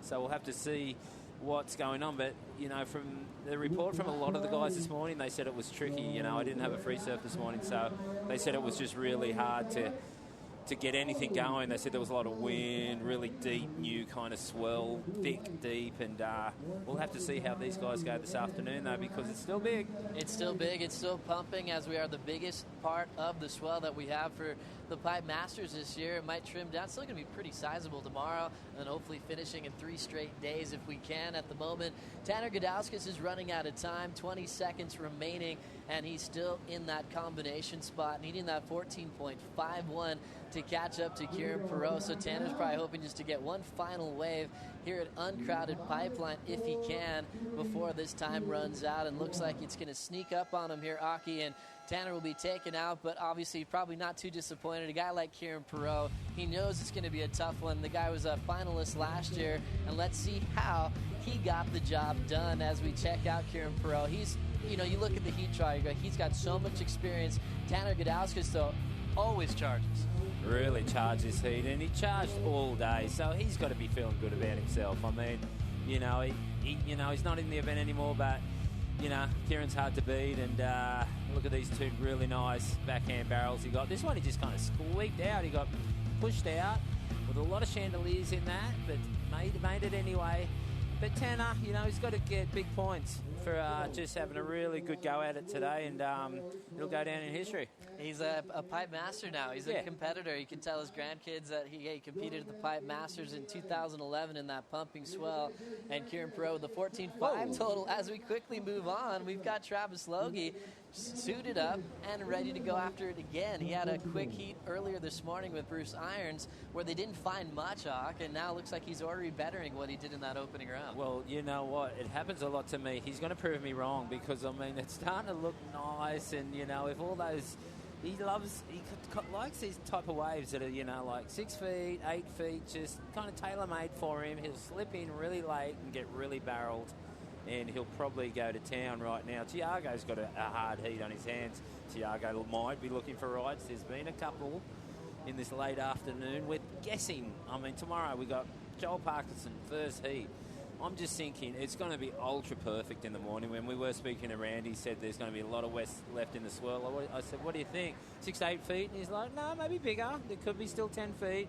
So we got this heat. Tiago Perez from Portugal and Travis Logie from South Africa. Yeah, pretty exciting matchup here, regular versus goofy, and obviously both great in the tube. And Tiago kind of building on his one world ranking score by making the final at the Coldwater Classic in Santa Cruz, California, and now looking to get the job done out here at Pipeline. We see round 2, heat number 10, which is Kolohe Andino and Dusty Payne. They have priority for the rest of their heat, so they'll be able to pick off the best rides. We saw Kolohe on the left at Pipeline getting a 4.17. Dusty Payne did get a little bit better, 5.5 at Auck, like you were saying, in that similar range there on the split of the peak. And some people have talked about before where sometimes backdoor ends up scoring higher than pipe just because of the positioning of the panel. Do you agree with that thought? Well, I kind of do. I mean, when I used to compete, I'd always complain about that because, you know, there's no way I'm going right. But, you know, today I think you should just get maybe another point just for going because, you know, it's just sketchy going right. I mean, especially like we saw Shane Dorian in the last heat. He went right, didn't get a barrel, but he flicked out and almost got so cleaned up by a 15-foot set. If you're going to go right, you're going to put yourself in a really risky situation. But the judges aren't looking at that. They should just look at how deep you are getting. And this angle does make you look a bit deeper going right. But I think he was a little bit deeper than Kolohe anyway. I was thinking it was about a point more, so good on the judges for getting that right. So these guys are pretty even. The heat's on. It'd be, you know, it's interesting to see if Kolohe can pass Dusty Payne. But Dusty's a favourite out here, and always, you know, has been, you know. It's been pretty young, but has been for a couple of years. Pretty incredible. Dusty leading Kolohe right now. Travis Logie leading Tiago, and we are going to toss it down to the beach with GT. So GT, I'm sorry. Hey, sorry about that, gentlemen. We were sitting here watching. Keep Dusty watching. Keep watching. Oh boy, and there's a few more to come right now. KP, really quick. I'm with Kieran Perot, and we're kind of looking at the ocean here because there's a bit of a set of note coming. Let's get the interview started, and if someone rides a wave, we'll pick it up. So, KP, we were talking before we came up on the interview that, man, you went on that one right. That couldn't have put you in a good spot. Yeah, on a day like today, going rights are definitely a risk. So I was planning to really not look at going right at all, and a couple poked up, so I thought I'd give it a go, but that was a pretty big one, and it ran off a little quick, but it was pretty nice inside it. Now, as you turn around and look, does anything get better than that? Here we go. We have blue with the paddle. And if I'm not mistaken, this is Kolohe Andino. Kolohe comes around the corner. Oh, nice kick out. And then right there, there's Dusty Payne just going, oh, no, not me. So this is why you have the best job in the world. Yeah, it's amazing out there. It's exciting, and it's kind of hairy and really big borderline pipe. We haven't had it for a long time since I've been competing here. It's probably the biggest day I've surfed out there in a heat, so that was great, and looking forward to the next few days. It looks like it might settle down a bit and hopefully be absolutely perfect. Well, it certainly makes your job as the surfer real easy to make the call to go out on these kind of days. Now, really quick, on the World Tour news note, I know that this was, I believe you came second here last year, so this is a big event for you because you're going to need all the points to kind of maintain your status. Yeah, that's true. It's for sure I need to do pretty well. Maybe not quite as good as last year just to stay on tour, but I mean, really I want to do one better just to be able to win a pipe would be amazing. So I'm looking forward to the next day or so and just go out there and try and enjoy it. I caught heaps of waves in that heat. And I think you've just got to try and get in a little rhythm and catch a lot of waves, and a couple of good ones came to me. Congratulations, Karen Perro with an 8 in that last heat. Surfed it so exceptionally well. And someone has maybe a not-so-dark horse favorite to win this event when it's like 8 to 10 feet like it is today. Congratulations, KP. We'll see you surf again. We'll throw it back upstairs. Thank you very much, GT. Great to hear from Kieran Perot, as he knows what's at stake. He knows how well he needs to do, but obviously so comfortable putting himself in sticky situations if he needs to. He pulls into the craziest closeouts at off the wall, and obviously right out front here at Pipeline. It doesn't even matter. He did an amazing job in that last heat. Pretty exciting to see, Hawk. Yeah, you're right, Joey. And last year, I mean, he would have better memories because he had that final one last year against Jeremy Flores. It was wasn't big, but it was 4 to 5 feet, and he had Jeremy on toes. Made a priority mistake, and Jeremy got that wave right at the end. I mean, Kieran Perot's name should be on that list of Pipeline Masters because he surfs here amazingly. I mean, he mainly goes backdoor and off the wall, but anyway, it doesn't matter. He surfs this just part of the beach, surfs Pipeline, and so he could win this year. I mean, and it'd be great to see him. You really felt for him, too, when you saw him on the podium last year. You saw him, the look on his face. He knew he was that close to taking probably a dream he's had ever since he was a little kid, and hopefully this year it could be the year for KP. As we look out the back and we check out our heat sheets, we've got heat number 10 with 12 minutes and 50 seconds on the clock. We've got our 2001 world champ CJ Hobgood already jerseyed up, and coming up against Jadson Andre, a pretty classic act here with the two goofy footers. Jadson's trying to learn the ropes as far as charging goes. CJ maybe a bit of an edge on him there, obviously with his experience out here in Pipeline, but like we were touching on earlier, Jadson in Tahiti was willing to go on anything that came his way. Yeah, and I want to know, and I reckon he's going to do the same today, and if he does, CJ's going to have to go with him. You know, I mean, CJ's a really smart surfer. He's going to check out what Jadson does, and if he's kind of pulling back, CJ won't charge so much. He'll just take what he needs, a couple fives, but if Jadson starts just pushing himself over the ledge and getting big ones, CJ's going to have to go with him. So if that happens, we're set for an epic battle. An exciting one to come here as we're flying through the day. Looks like we'll probably finish on round 2, and then we'll have round 3 all matched up with some of the top seeds like Joel Parkinson, Kelly Slater, who didn't have to surf on the opening day. So still plenty of action to come here with 11 minutes, 50 seconds on the clock. We do have a paddle right out in front. It will be Kolohe Andino pulling in. Let's go the rail. Didn't get deep enough, but he's just flying out. He's looking a little bit more comfortable just in his stance and the way he's looking at these waves, even from earlier this morning up. I think he is too. I mean, the ocean has somewhat settled a bit, and it's a bit more organised. We had that wind. It was a bit blustery before. Let's see the front angle, but he's kind of got it down. Didn't really need to let go there. Just a bit more of a stall, like a bum drag maybe, just put his behind in the water to get him deeper. But, you know, but the more waves he catches, the more he's going to get it down. I'm guessing that won't be over his 417. But that's all you got to do. You got to chip away, get another wave like that, maybe a right. See what happens here for Kolohe Andino on the lineup, and we were just joking around earlier talking about how you were in the same situation and it was a bit scary for you out there. I'm going to ask Doc, start thinking about it a little bit. Your scariest moment out here at Pipeline when you had to get rescued. We're going to take a quick break. We're going to come back with a lot more action right after this.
Welcome back to the Billabong Pipe Masters in loving memory of Andy Irons. Round 2, heat number 10 on your screen. Dusty Payne and Kolohe Andino. In a bit of a rematch. These two met earlier on in the year in the Lowers event, the Prime event there, and they had probably the heat of that event. They went blow for blow. Some people still talking about maybe Dusty won that one, but Kolohe put on a huge display of surfing, including a stalefish reverse, which was quite incredible. We see Travis Logie and Tiago Perez also on your screen in live action. Dusty Payne. Dusty's deep in this barrel. He won't be able to come out. So what Dusty needs to do is just settle a bit, because he doesn't want to break a board. Leave Kolohe and Dino all out there by himself, as Laurie Towner did. And here we go. Kolohe and Dino. He's down the line. He's near gum section. He's going to straighten out on that. And Dusty Payne just jumping off his board there. His board's in one piece, which is a good thing. Big second reef wave just going through there. It's a good sign that the swell's still solid. But Joey, I think the conditions were a fair bit different at Lower Trestles that day than they were today. But that's a good thing about the ASB. We go to many locations. We started off in Australia. We went to South Africa. We've been to Europe. I mean, I wasn't obviously at all the events. You were at most of them. Portugal was an amazing event at Super Tubes this year. But we pretty much, all in all events. Tahiti was incredible. We've had a good year on tour, and obviously Kelly's ended up on top. The waves have been incredible, and when the waves are incredible, you've got to look out for that man. So he's won his 11th world title, but I'm just saying it's been a great year. And today, I don't think I've ever been so excited to sit in the box as I am today, Joey. Just to see Pipeline just, in its element. It's great. Completely, Aka. This is the best place to be right now, the best place to be watching the world's best. This is how you dream of the scenario coming to life. You want to see the swell charts pulsing, and big thanks to the guys at Surfline for guiding us into what we could expect throughout the first couple of days of action here, because we've been so stoked to see some of the performances, some of the guys like Evan Valier this morning, who this is his chance to make a name for himself. He's not traveling around the world competing in other events. This is his specialty, and he proved to us why he's so incredible here at Pipeline. Now with 6 minutes and 55 seconds to go, Dusty Payne leading over Kolohe Andino, and Tiago Perez needs a 1.18 to catch up to Travis Logie. But in conditions like this, you're always on your toes, and when someone takes a bad fall, it kind of takes your breath away sometimes. So Aki, for you, coming to Pipeline for so many years, what was the scariest moment you've ever had out here? Yeah, well, I guess it was when it was the invitee event, when it was the Offshore Pipeline Masters, and there was 24 invited, and there was no jet skis, and I think I pulled into a pretty big barrel. I mean, I'd hate to say how big it was, but I knew it was. Eddie Rothman was out there doing the water patrol, and I didn't come out, fell off deep in the barrel, but hit my ear, and I came up, everything was yellow. I don't think I got knocked out, but he paddled up to me saying, "Are you all right?" He could tell I was dazed, and I had too much adrenaline going. I said, "Yeah, I'm all right." I said, "Was that a good one? Was that a good one?" And he's like, "No, you didn't make it." But and I promise you that I have still got a ring in my ear from that wipeout. I think they call it tinnitus in Australia, where your membranes have kind of damaged in your ear. So when everything's silent, I still have a buzzing ring in you can in hear my Pipeline. Ear. I can hear my Pipeline. That's still. But and there's another situation too. When I first ever surfed Pipeline, I think I surfed it once when I was 3 to 4 foot. And people, this is my last story. People say my stories do drag on too long. We love it. But I was with a guy called Rod Kersop, and we were staying down near Randy Rarick at Sunset. I was staying with Buddy McRae, and it was 15, 18 feet. It was almost 20, and Randy's like, "The contest is on." I'm like, "You kidding me?" I'm like, "It can't be. Is Pipeline breaking?" He's like, "Get down there." So me and Rob Kersop ran down. I had my 710. There was 2,000 people already lined up on the beach. I'm thinking there's heaps of people out there. I need to practice. Walk through the people, and there's no one out there. And everyone looks at me and Rod Kersop just going, "Okay, let's see it." And I had no choice. I'm like, we had to run and jump out there, and they pulled a fast one on you. Yeah, no, and I did actually get away from Second Reef, and that ended up being a good day for me, and my first ever day at Pipeline. So that wasn't a scary moment, but it was it wasn't the first time you were tested by this incredible pipe, and look at these beautiful peaks coming through, Joey. Pretty fabulous. Travis Logie, we just saw him on screen, kick out of a quick one, a 0.43, really quick there as it's stacking to the horizon. Some of these sets, you can see it really feather on that second reef. Some of them completely break. As far as scoring potential, Ock, do you like one that's breaking on that second reef, or do you want it to kind of hold up and feather out? Yeah, it's easier, Joey. I mean, you need a bit of a bigger board, but if we like this wave right here, you might get an easy takeoff on that, and kind of that's what I've kind of used to look for. But and there's CJ, he's having a look at that wave, but that wave TP'd so big and it kind of closed. You know, you just don't know sometimes. I'm going, guys like Jamie O'Brien and John and Kelly and that, they'd rather it not feather out there. They'd rather it stand up, come all together, and they'll take off under the ledge. That's when they can get really barreled. Andy done it, Bruce does it.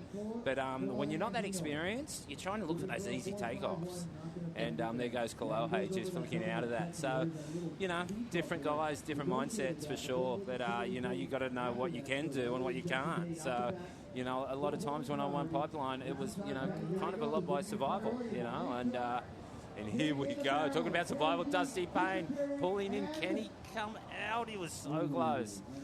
And just getting clipped at the tail end of that one. So a lot of different variables come into the game here at Pipeline because, you know, even with subtle differences in swell direction, the whole lineup can change. Here we go out the back without priority. We're going to see Tiago Perez trying to lock in right in front of Dusty and Kolohe as they duck dive under that whitewater there. So Tiago was trying to capitalize on that one really quick there. He still has 23 minutes in the lineup, but the focus is on Kolohe and Dusty now with 3 minutes remaining. Kolohe still needs a 5.04, and before this heat started, with Dusty being the favorite and how close he's come in the past of almost winning the Triple Crown. I remember that one year where Joe Parkinson had the perfect heat against him out here, but Dusty's one of the best in the world at Pipe, and you know, all the pre-event interviews with him, he's like, are you kidding me? Pipe's my favorite wave in the entire world, and even Mick Fanning is picking Dusty for the win here this year.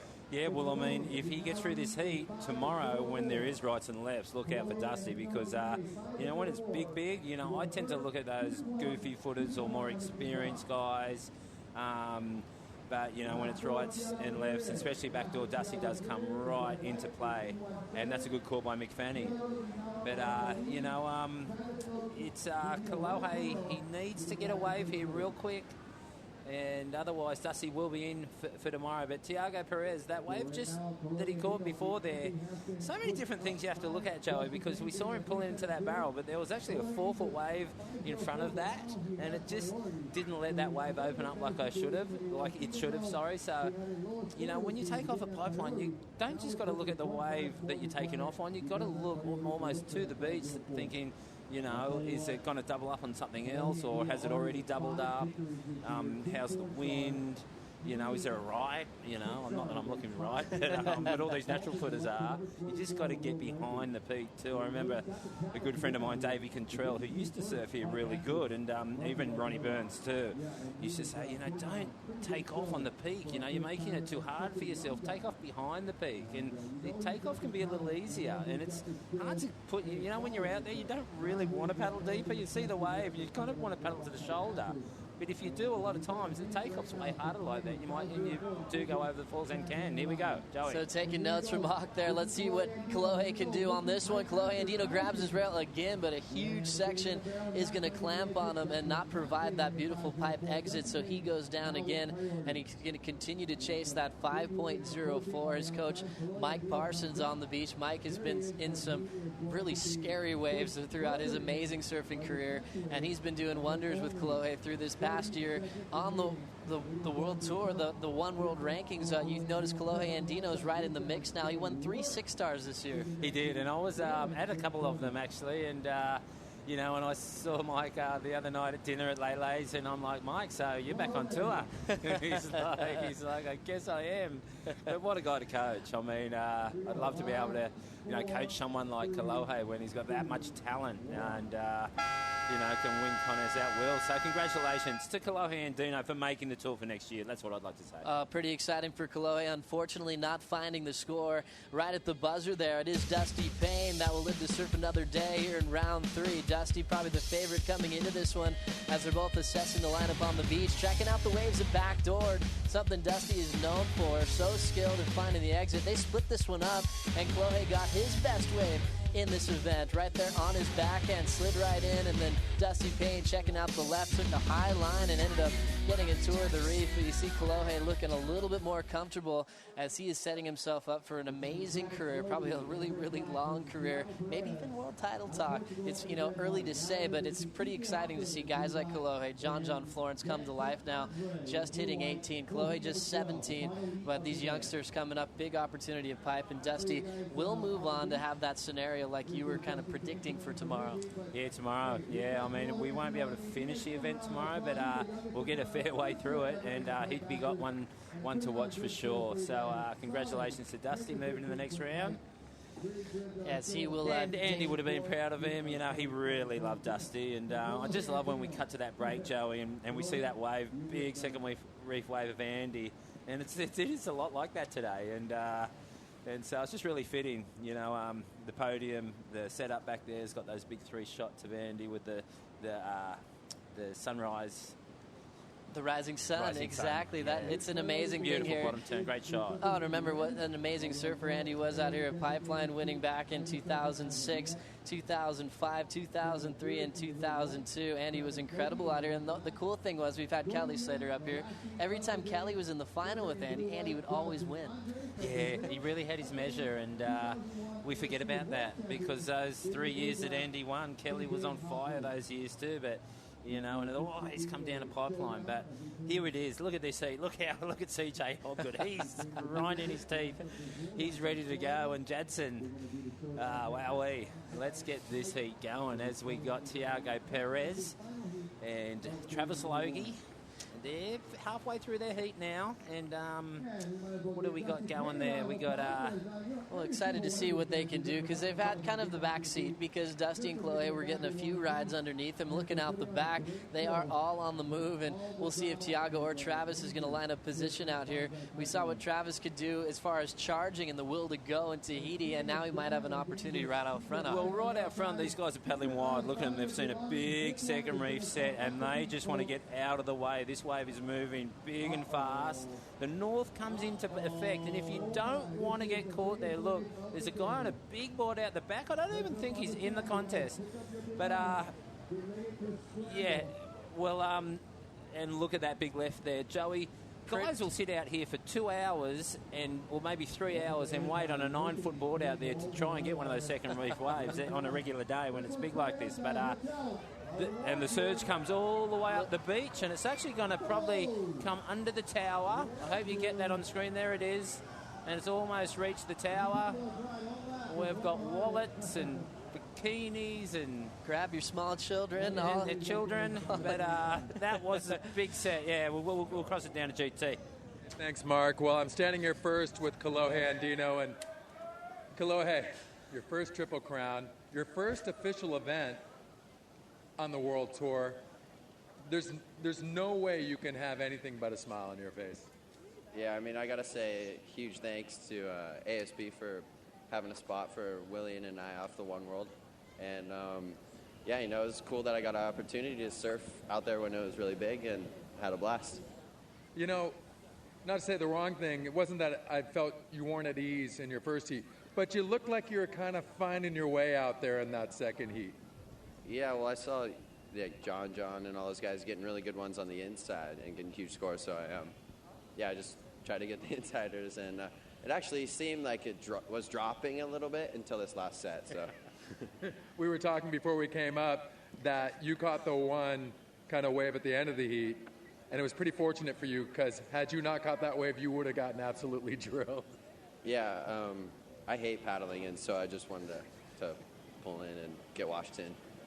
Well, you did. Congratulations, brother. In a losing effort, but still a lot of fun to see you in the water. And certainly this isn't our last interview, I'm sure of that. So good to see you. Tell your old man I said hi, all right?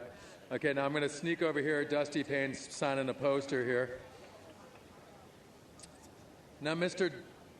Dusty Payne, so tell us about the lineup and what's going on out there. I mean, you had one good score, but certainly you probably left a little unfulfilled because you're one of those guys that we all expect to get that, kind of 10-point range ride. I think I had the wave. I just blew it, but I don't know. It's tough out there. It's hard to make the waves. It's really windy, and yeah, it's weird not having a million guys out there because you don't know where to sit. You know, I've heard that all day. Do you have standard markers that you use, though, that will help you kind of triangulate where you're sitting out there? Yeah, I have a pretty good spot on the beach picked out, and waves seem to always come to that spot, so I just sit there. Okay, now, Dusty, last year you had to kind of fight for your tour life in this event, and I don't think it's quite as severe this year, but you're still kind of in that kind of cautionary zone, if I'm not mistaken. I don't know. I'm just surfing. So are you just heat by heat, whatever it takes? Yeah, I just want to get barreled. And you know what? So do we. Maybe when it's this size, we'll let you get barreled. We like to watch you get barreled. I didn't make anything, so that wasn't much fun for everybody. Well, congratulations on your heat advancement, Dusty. Always good to catch up with you. And we'll see you surf again tomorrow. Sounds good. Can't wait. Okay. Have a good afternoon. That's Dusty Payne right there. Let's hear it for him. All right, gentlemen. Action is in the water. Please catch us up. All right, thank you so much, GT. Great to hear from Dusty Payne down there. You know, nice and casual. You could tell Dusty coming in there wanted a little bit more out of the lineup. We're going to take a short break. We'll be right back with plenty more big sets out the back.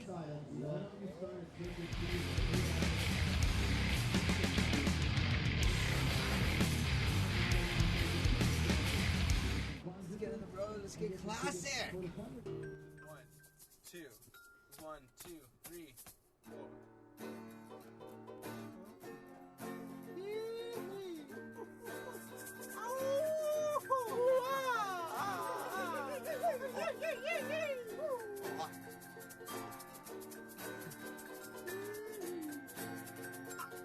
Driving down the road, getting classic. Oh, nothing but the clothes on my back. Driving down the road, getting classic. Just got a fresh six pack.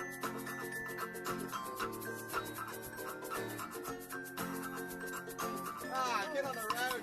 Get out of here. That was good.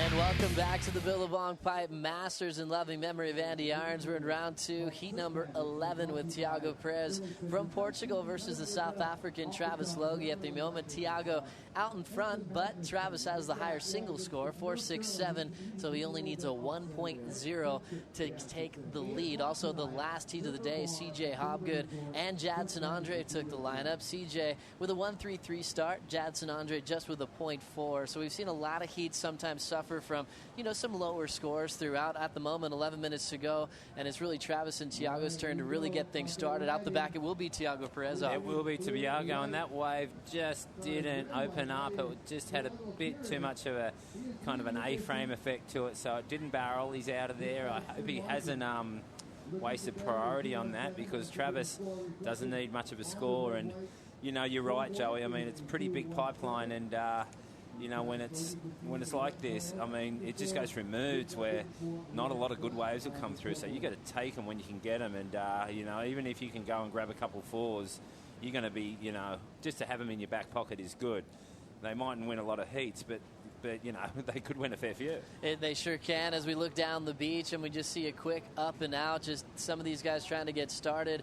CJ Hobgood and Jadson Andre to try to find a little bit of room and give Tiago and Travis a little bit of space here. But Travis, you know, we keep talking about his performance in Tahiti, but let's kind of focus on his entire year. He's been on the bubble, been so close to qualifying, and then all of a sudden he's getting the call up for some events last minute in the first half of the season, and then ASP was like, you know what, you're this close, we'll give it to Travis to be full-time for the back half of the tour.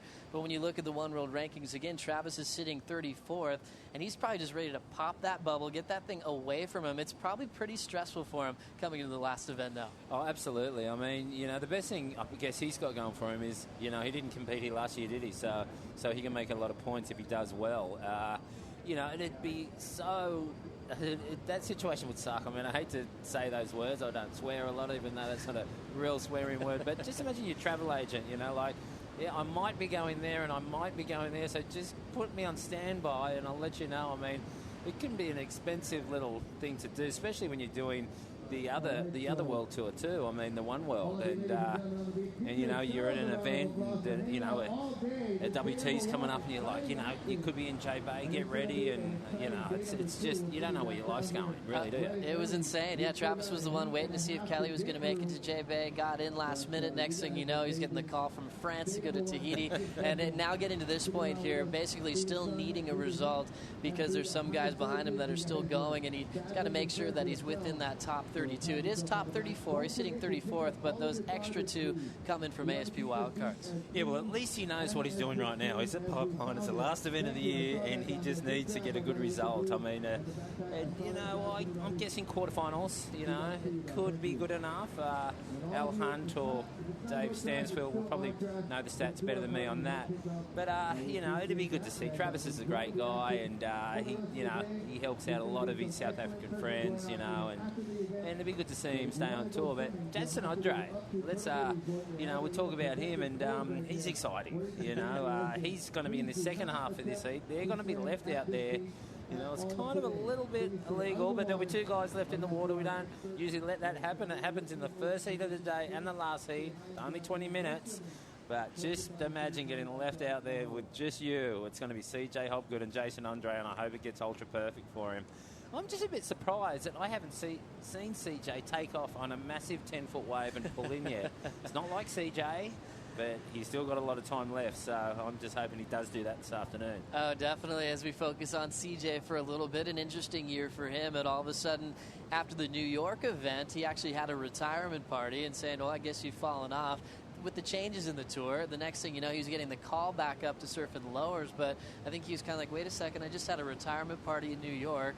Maybe I'll skip this one. I'm not feeling that competition. I think he was ready for that transition in his life. He's about to get married again, and next thing you know, he goes out to the Azores and finds that competitive vibe and takes out that win at the Prime. Unbelievable. I know. I was there. The Billabong was on at the Azores. It was a 6-star Prime. I was there, and CJ was in great form, and I think he took out Nate Yeomans, yes, in the final. Incredible final.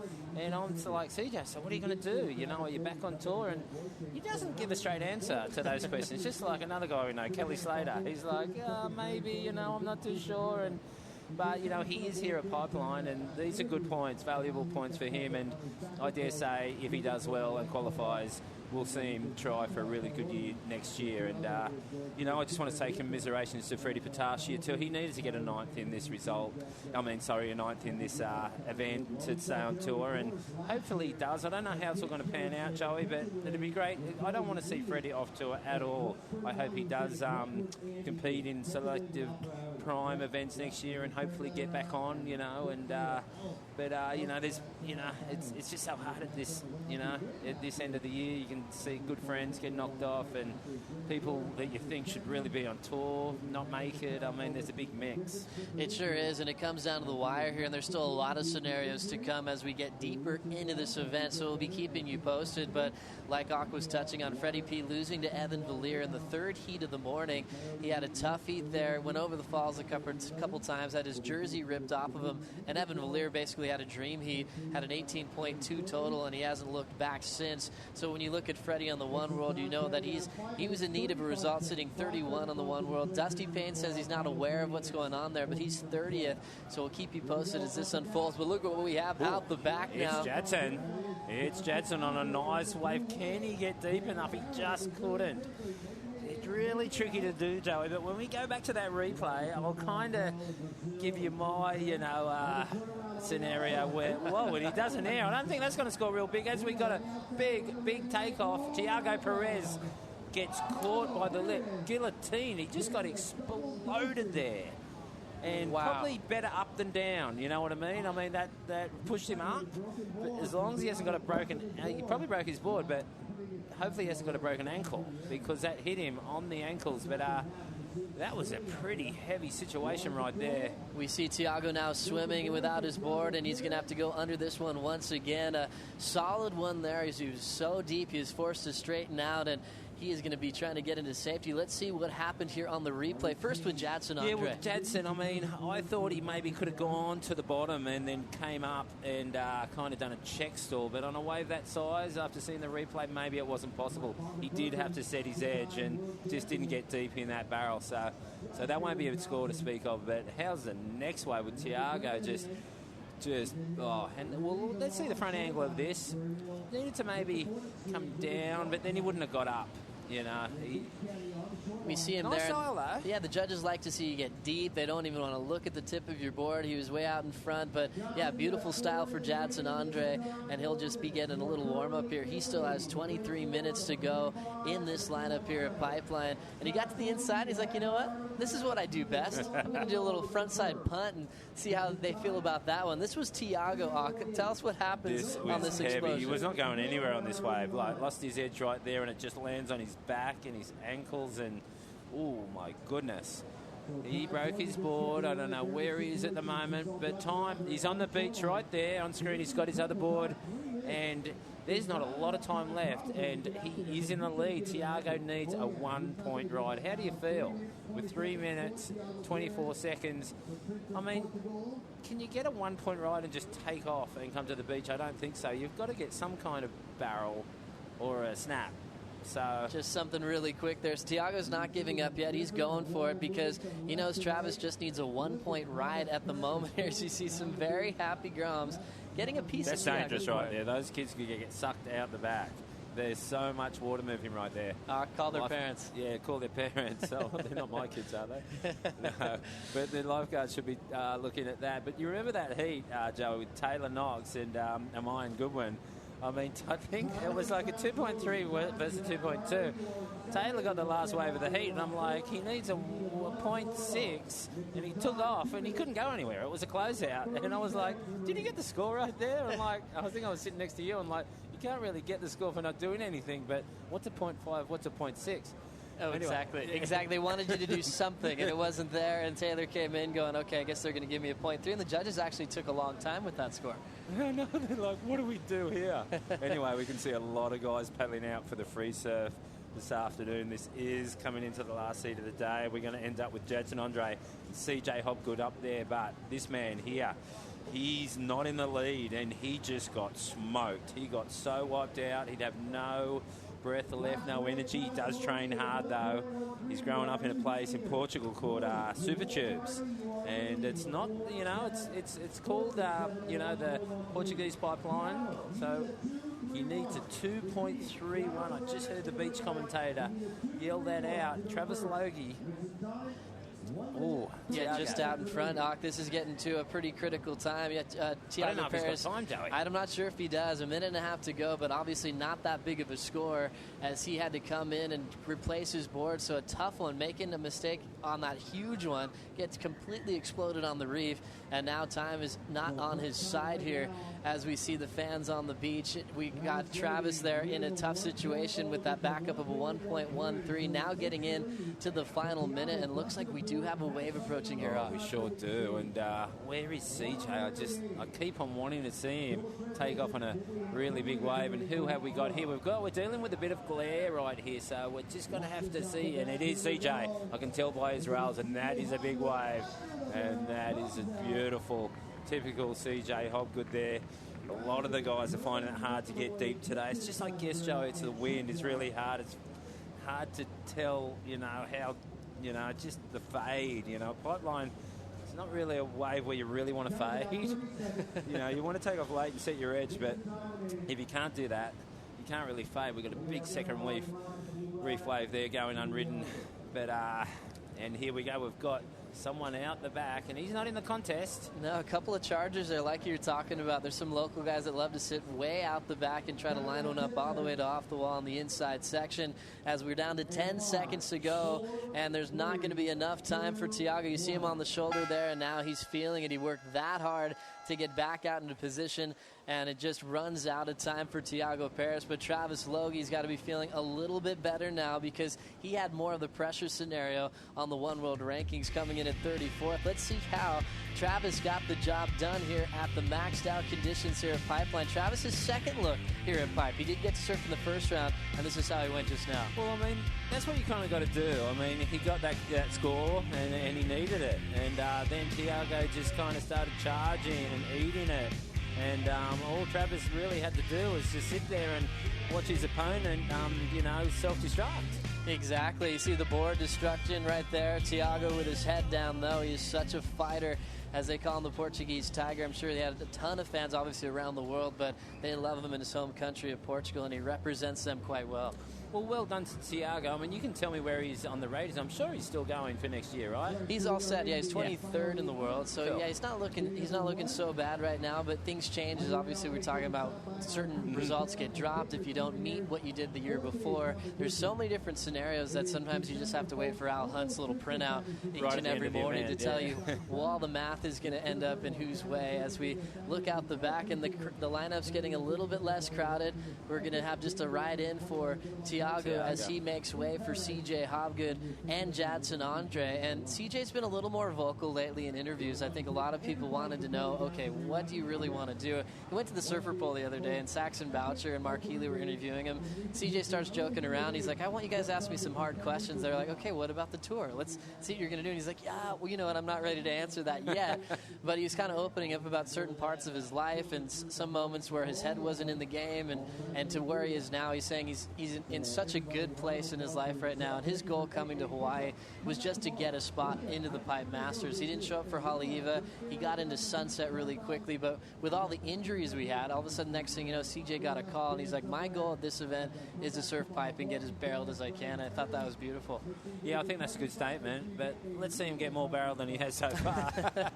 But, he's only got one other guy out there right now, and that's Jadson Andre. So we've got about 40 guys sitting on the side. We've got 2 jet skis there for safety, and we've got one guy about 2 k's out to sea. You can see him in the distance sitting on, let's say, second reef, we'd say. And I dare say, if a really good wave comes through, he might take it. And I hope he doesn't affect or interfere with these 2 competitors, because they've got a heat going on, a very important heat for both of them. I believe Jadson is in a pretty good spot on the ratings, but CJ does need to get a good result here. So I hope that free surfer does not get a second reef and take a wave that one of these guys needs. Exactly. We do have the Hawaiian Water Patrol standing by, and I'm sure the last thing they want is have to deal with free surfing going on, as their focus is on CJ Hobgood and Jadson Andre right now. And Terry Hui, all the Hawaiian Water Patrol guys, they're so good at what they do, amazing watermen, and they're not afraid to let these guys know, the free surfers, to give them some rooms. Yeah, absolutely. I mean, Terry's a great man. He's been doing it for so long, and he's got it under control. But a jet ski could go out and tell that guy to go in, but they chop up the lineup. So I guess they're just going to leave him be.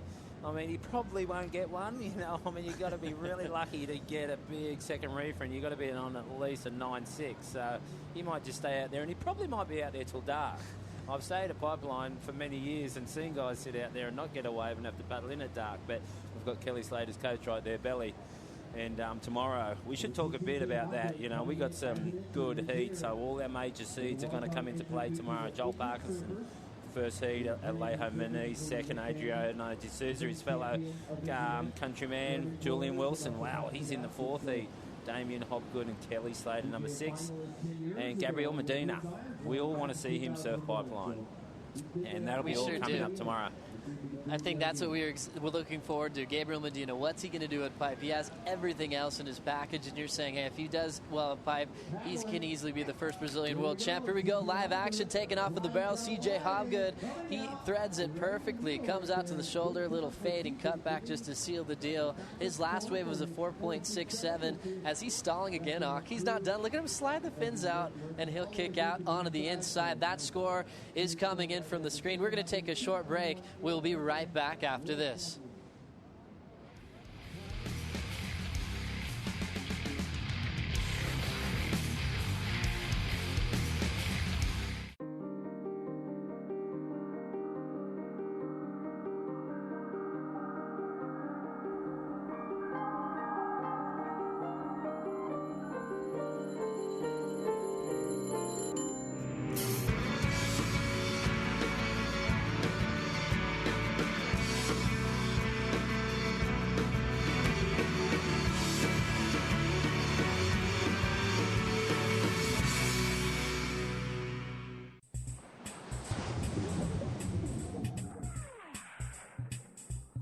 Hey guys, if you want to win one of these sweet little Motorola Zoom tablet thingies, go to VerizonInsider.com and click and win. You!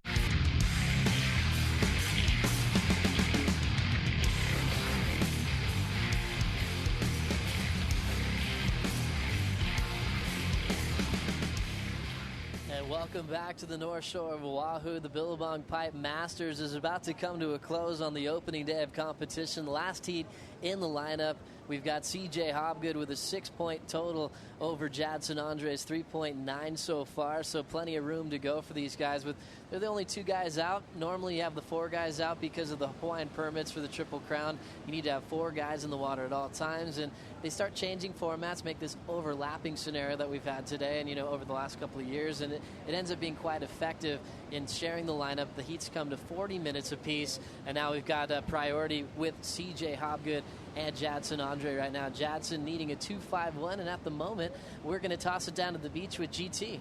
Hey, thanks, Joe. Well, I'm standing here with Travis Logie, and Travis, okay, your first heat I think you got through with probably not the biggest score of the day. The second heat, again, you battled your way through. These aren't large scores, but the drama in the water is nevertheless super significant. Tell us about it out there. Yeah, I think my one wave in that heat was bigger than my whole heat score in my heat this morning. But yeah, it's pretty tough out there. There's a lot of really peaky ones that don't have a lot of wall, so it's just this massive takeoff, and then you can't really get a long barrel. So you got to. It almost feels like some of the smaller ones kind of wall up a little bit better. And I mean, I don't know. I'm no local. I'm just finding my feet as I go along out there, and I lucked through another one. I'm just gonna keep going. Okay, so at the end of the heat, you needed like a 1, and you got a 1.3. You're like, wait, is this Huntington? Oh no, it's 8 to 10 foot pipeline. I know, can you believe that? And I did it doing a cutback. So, but I knew I only needed a small score, and I think Tiago broke his board, so I just took that little opportunity to get that one. And if Tiago was still out there, I might have waited for something better and bigger, but nothing really came through after that, so it turned out to be a pretty good decision. Well, congratulations to you, Travis. Here, turn around really quick and look what's coming. So you're sitting out the back, and you're like, oh, here we go. And it looks like, is that Garrett McNamara on an outside one? It might be. But let's see if this is going to make it through to the inside. But you're sitting on the inside, and you're like on the first reef, and all of a sudden you see that coming. I mean, you're like, oh, boy. Yeah, actually, I got smoked by one of those out there and snapped my board just going underneath it. So okay, here we go. We have a paddle up and riding. That's Jadson Andre. Big late drop. Let's see. He hits the brakes. He's in the pit. He comes through cleanly. Not a super deep barrel, but here he goes. Goes for number 2. Nice top pocket ride. One of the nicest guys on tour, Jadson Andre, gets a bit of a score right there. Yeah, that was pretty sick. That was a real heavy one. Jadson's a hilarious character, so it's good to see him ripping. Always a big smile on his face, and you as well, Travi. Congratulations. We'll take that as a win. So Travis Logie moving on. In the water right now is your last heat of the day, CJ Hobgood and Jadson Andre. So we'll send it back up to the tower and to the live announcers to bring us up to speed. Thanks so much, GT. Great to hear from Travis Logie as he keeps his run alive here at the Pipe Masters. And you forget about the scores, and a win's a win. Pretty exciting to see. Let's take a look at the replay here, of Jadson Andre. Well, this was a heavy wave, like Travis said, and he didn't get super deep. But this is what I wanted to see Jadson do. He stalls as much as he can because he was on the foam ball. And he got disappeared, not by the barrel, but by the foam ball. Check fades, comes into the beach park section, gets another little barrel. So that should be a pretty good score. I mean, I'd like the judges to give a little few more points because, like Travis said, it is hard to get barreled today. But, just for the heaviness of the situation, that was a really heavy drop. And we'll see what the score is. I mean, his last one was a 3.5. CJ got a 5 for that last wave. But it's all the goofy footers. I mean, we were talking with our director, JD, and... just bringing back memories because it hasn't been big for so long. But goofy footers that have just been amazing out here. Guys like Marvin Foster, Max Medeiros, Tim Fritz. Guys that back in the day when it was an invite contest, Mickey Nelson used to just charge so hard. And I mean, and those are the guys that kind of paved the way for charging big pipeline and Johnny Boy Gomes, and all these guys just used to really charge it. And now we've got the new breed, like Jamie O'Brien and John and, obviously Kelly, guys are on tour in a different field, but we're talking about local guys that just have just taken this place on.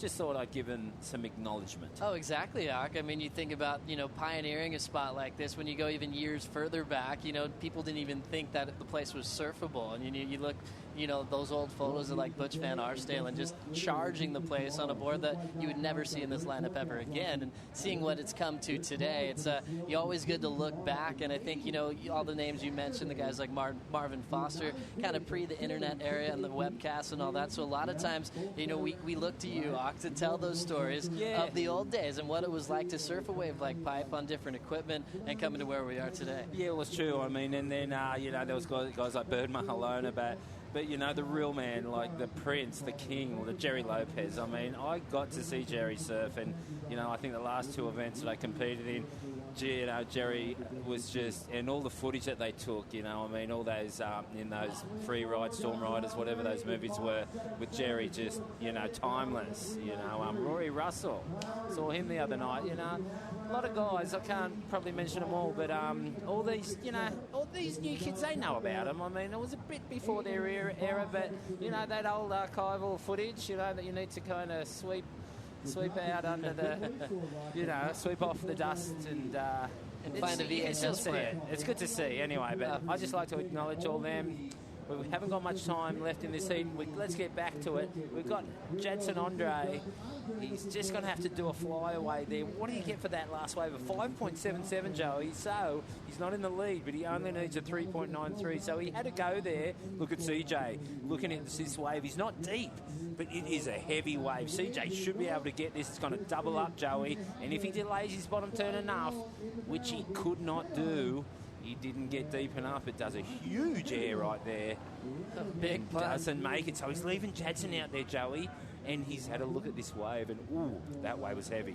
It sure was. So rare to see CJ Hobgood kind of take off on one where he doesn't get deep enough, but you can tell it's probably a pretty critical wave right there. Jadson got a 5.77 for the way he surfed that last one, and now he just needs a 3.93. So Jadson with the best wave of the heat so far. So CJ still has his work cut out for him now with 7 minutes remaining, and Jadson looking as comfortable as he is. I wouldn't be surprised if he took advantage of this moment with another wave coming up. Well, there's another wave coming, Joey, and it looks pretty good.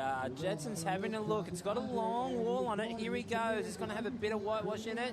If he can stall good enough, which he can, it's just tough out there. It's a 3.93. What's he going to do now? A little barrel? Will he come out of that? No.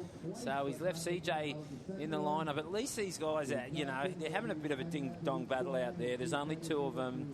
It's good to see. I like them when it's like that because there's nowhere to hide. There's four guys out there you can kind of, hide, saying, oh, no, it's your turn, it's not my turn, but these guys are taking turns, and there's a few more coming, but I just dare say that might not be a 3.93, Joey. Yeah, not at the moment. I think he needs a little bit more. The panel wants him to do something there, and he wasn't able to slow down enough. So we'll see if he can get back out into position in time, because we do have another bump out there, and he's going to be able to set himself and maybe go on another one here. Jadson's a guy that's known for taking off on a million waves in his heats. In a different lineup, he's a guy who likes to have about 7/8 at the end of his heat before he gets out of there. And a wave like Pipeline is much more serious. Let's see how he calms down and starts working on wave selection in the next 5 minutes and 43 seconds to go off. Yeah, for sure. Let's see it. And that score, did that drop in as a 2.33? Yeah, I mean, that was pretty cruel. I mean, it was a hard, steep takeoff, and he didn't get barreled, obviously, but, 3.93 is what he needs. And CJ's out there all by himself. We can see Jadson paddling through the free surfers. They're all sitting there waiting. He hears what he needs. He's still got a fair bit of time, but CJ has got priority, so, he can sit on it. And, even though it's a lot harder to sit on someone when it's 8 to 10 feet. I mean, they're calling it 8 to 10. I'd like to say it's 10 to 12. But it's pretty solid out there. But if I was Jadson, I'd like to sit inside of CJ. But you'd probably notice that CJ will come in and join him in there because, Travis, even though he's not a local, he is right.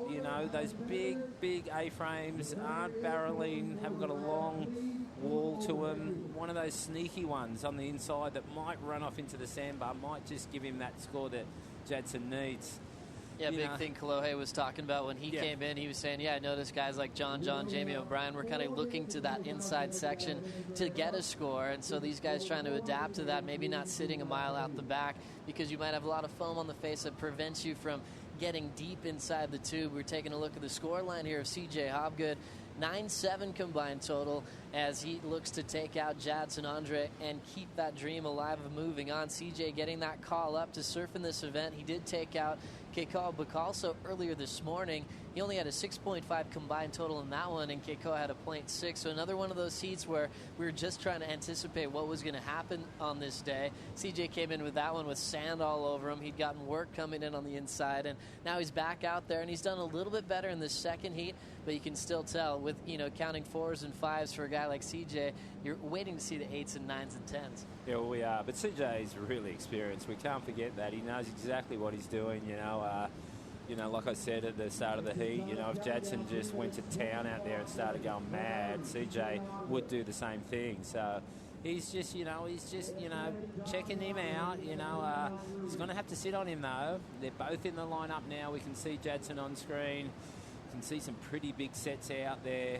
And they should come in with 3 minutes left. So big time for CJ, as we always talk about how he's in a situation where he's not sure if he's going to go in retirement competitively. I know for you, Aki, that was a tough one for you. You actually retired and then ended up coming back and delaying it a little bit further. What are some of the thoughts that are going through CJ's head right now as far as his competitive career? Well, the transition is hard, and it's hard for us. I mean, in any sport it's hard, but when you've got days like this at Pipeline and you go to some events or see some events when the waves are so perfect, you feel like you're surfing really well. You've had a hard year, you feel hard done by, but then you get that inspiration back. Surfing is the hardest sport to leave. It's got to be. I mean, just look at this stuff. I mean, how can you leave it? Here we go, Joey. Here comes a wave. CJ has got priority. It's really west. It looks like Jadson is paddling deep. CJ's just going to check out what he's going to do. Ooh, you'd need that wave almost looked good, but it split there in two pieces, as you can see on screen. The next one's going to come a bit wider. It's got a bit more north in it, but it's got a big double up to it too. This set is crucial. I mean, I don't know if he's going to get a ride. These guys might actually get caught out of position now. So CJ is just watching where he is. He knows he's inside of him. CJ's like, he's not going to get away from there. No way. He's deeper than me. And CJ's just paddling wide this set. The next one maybe. Unless this wave's got a ride on it, but no chance. You can see Jadson paddling there. These guys aren't really too deep, but for this actually size set, that's actually going to feather and break right now on second reef, as we can see a fan of Andy Irons in a shirt there. If we can go back to that big rogue second reef wave that these guys will duck dive under. Not too thick that whitewash. I mean, for the regular pro surfer, everyone else would be bailing. But pretty meaty section out the back there, but this set might have been their last opportunity here. I think it was, Joey. I really do. I think that was it, unless they can get deep on the inside. CJ's actually still looking at him. 1 minute to go as you see them just recovering from that whitewater. What's it like duck diving a big whitewater second reefer like that? Yeah, well, that one wasn't too bad. It's just when they conjoin together. When you get the west and the north, then, it's really thick. It's bad. You don't want to duck dive, you want to dive deep. If you're in Waimea shore break and you can't get in, what you need to do, and you can even do the same at Pipeline, it's good to just stay high. If you feel like you're in trouble, don't dive down too deep. Stay up high in the whitewash, let the wave push you out and you'll get out of the area. You can do that at Sunset, Pipeline and Waimea shore break. It's a good tip for someone that is in trouble, and don't dive too deep, stay up high. The wave will wash you virtually back to the beach and out of the impact zone. Very nice rule to have out here on the North Shore. Good way to get yourself into safety. You might get a little rattled, and your probably first thought is to go deep, but keep yourself up and get to the sand as quickly as possible. Looking at the time, though, 5 seconds to go. What's going on here? And we have CJ looking. This is Jadson's last effort pulling into the closeout. Needed a 3.93, and he is unable to get it there. A little bit of cat and mouse through the entire heat there, going back and forth, trading 5s and 4-point rides throughout. And CJ Hobgood is able to surf again in round 3, just like we would hope that he would. Let's take a look at Jadson Andre, a guy who's proved himself in obviously beach breaks and proved himself in serious conditions. Jadson lay down at all for CJ Hobgood. Look at that perfect style from Jadson. Just wasn't able to get super deep on it, so didn't get a huge score, but looking quite comfortable. And then the classic tube approach from CJ Hobgood, getting completely shacked and coming out to victory. We are going to take a short break, and we will wrap up the day right after this.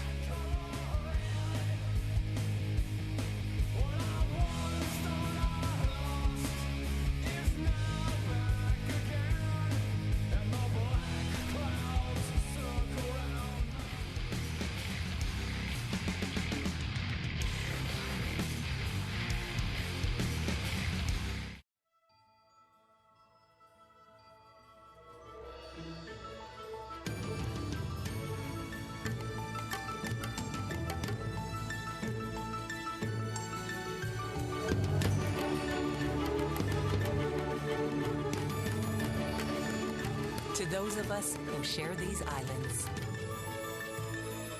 flying is a way of life. Every day, Hawaii flies with us.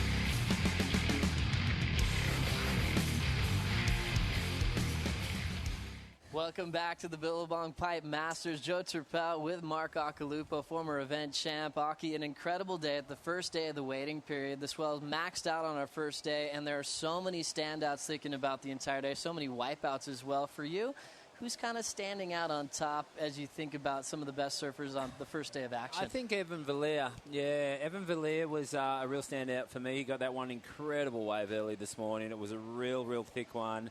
And he backed it up with some more. But, a day to remember. I mean, I've still got chicken skin thinking about what went down today.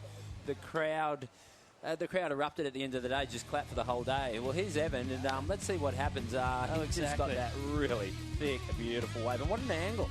Oh, this is solid. We're going to take you through the top 5 best waves of the day. We're probably going to see Evan Villiers a couple of times. Look at him, lock and loaded, looks so comfortable, so smooth, getting blown out of the pit. Are you kidding me, Ak? Yeah, well, that was a 9.33, and that was beautiful. And there he goes with his 9.43, just comes flying out. And he had it dialed. He had it on a string, Joey. Oh, look at incredible water angle there. Water angle, yeah. That's what you see when you're paddling out. And Kai Otten, he was unlucky. He got this 9.50. We thought he wasn't going to make it out of this. Oh, he came flying out. This was the very start of the heat, and he wasn't able to back it up. He did have an opportunity, but he ended up going down. But look how fired up he was. He's so good at starting like that. Here's Ian Walsh, a 9.73, packing it hard, getting blown out. Look at this roundhouse cutback. I love this little finish right there, because you could tell he was on top of the world. Let's get another angle of that arc. Yeah, well, I reckon Ian Walsh was definitely a standout today, without a doubt. Him and John Florence, I thought those two, yeah. Yeah, just talking of John. Speaking of John, let's pull him on I just like up. the way he threaded this wave. He read it so well. He went high, and then he knew he had to go down deep into this next section, which was kind of on the sandbar. But just the way he went high, and then he knew it was going to happen. Look at him. He's up high, and he's like, I've got to come down low right now because it's going to barrel. I mean, it was just an incredible red wave, and it was the only 10 we had today. That's right, perfect 10 for John Florence as he leads the Vans Triple Crown ratings. He says he's feeling pressure, but doesn't look like he has any pressure at all. He slows down off the top and then pulls into this meaty section on the inside, blown out of the pit.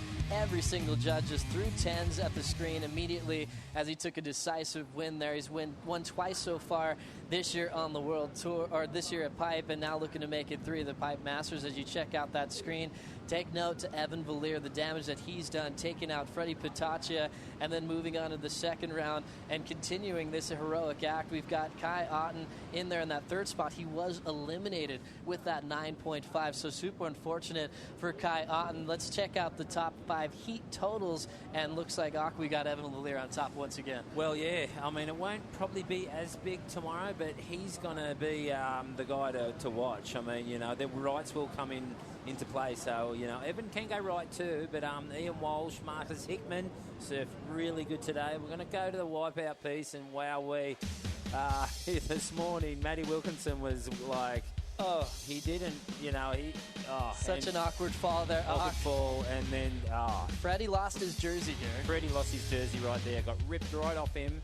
Then he surfed with no jersey, and that nosedive looked really heavy. That could have been a dangerous wipeout. Got his board rescued, and he just had to get his composure and get out of there. And a tough one there to see it go down. Then Bruce, straight to the bottom. A heavy wipeout, but Bruce knows how to wipe out. He was fine there, and who have we got here? Laurie Towner. Oh my goodness, that was probably the heaviest wipeout of the day. Dislocated his shoulder. And you saw the frustration there because he was so excited to surf in this event. Then it's Kolohe and Dino. This was in that heat. He had made an effort there, and he ends up going down. Then Shane Dorian, almost a similar slip to Laurie Towner's, but he was able to body surf out of it. Mike Stewart would have loved that. Mark Cunningham, that body surfing was impeccable. Here we go. We've got Tanner Gadowska's got a lift on the ski 3 times. He charged really hard today. And look at that. All of these wipeouts just look so dangerous. And look, he looks like he's almost laughing. He's like, but, you know, just thank the Lord no one got really seriously hurt today because, you know, it was a day of reckoning. And Jack Freestone real quick there. I saw him right after that, and he's like, you want some water? And he poured a gallon out of his nose after that wipeout. It was pretty classic. But Tanner, he made the runaround so many times in this heat, and here goes Mason Ho.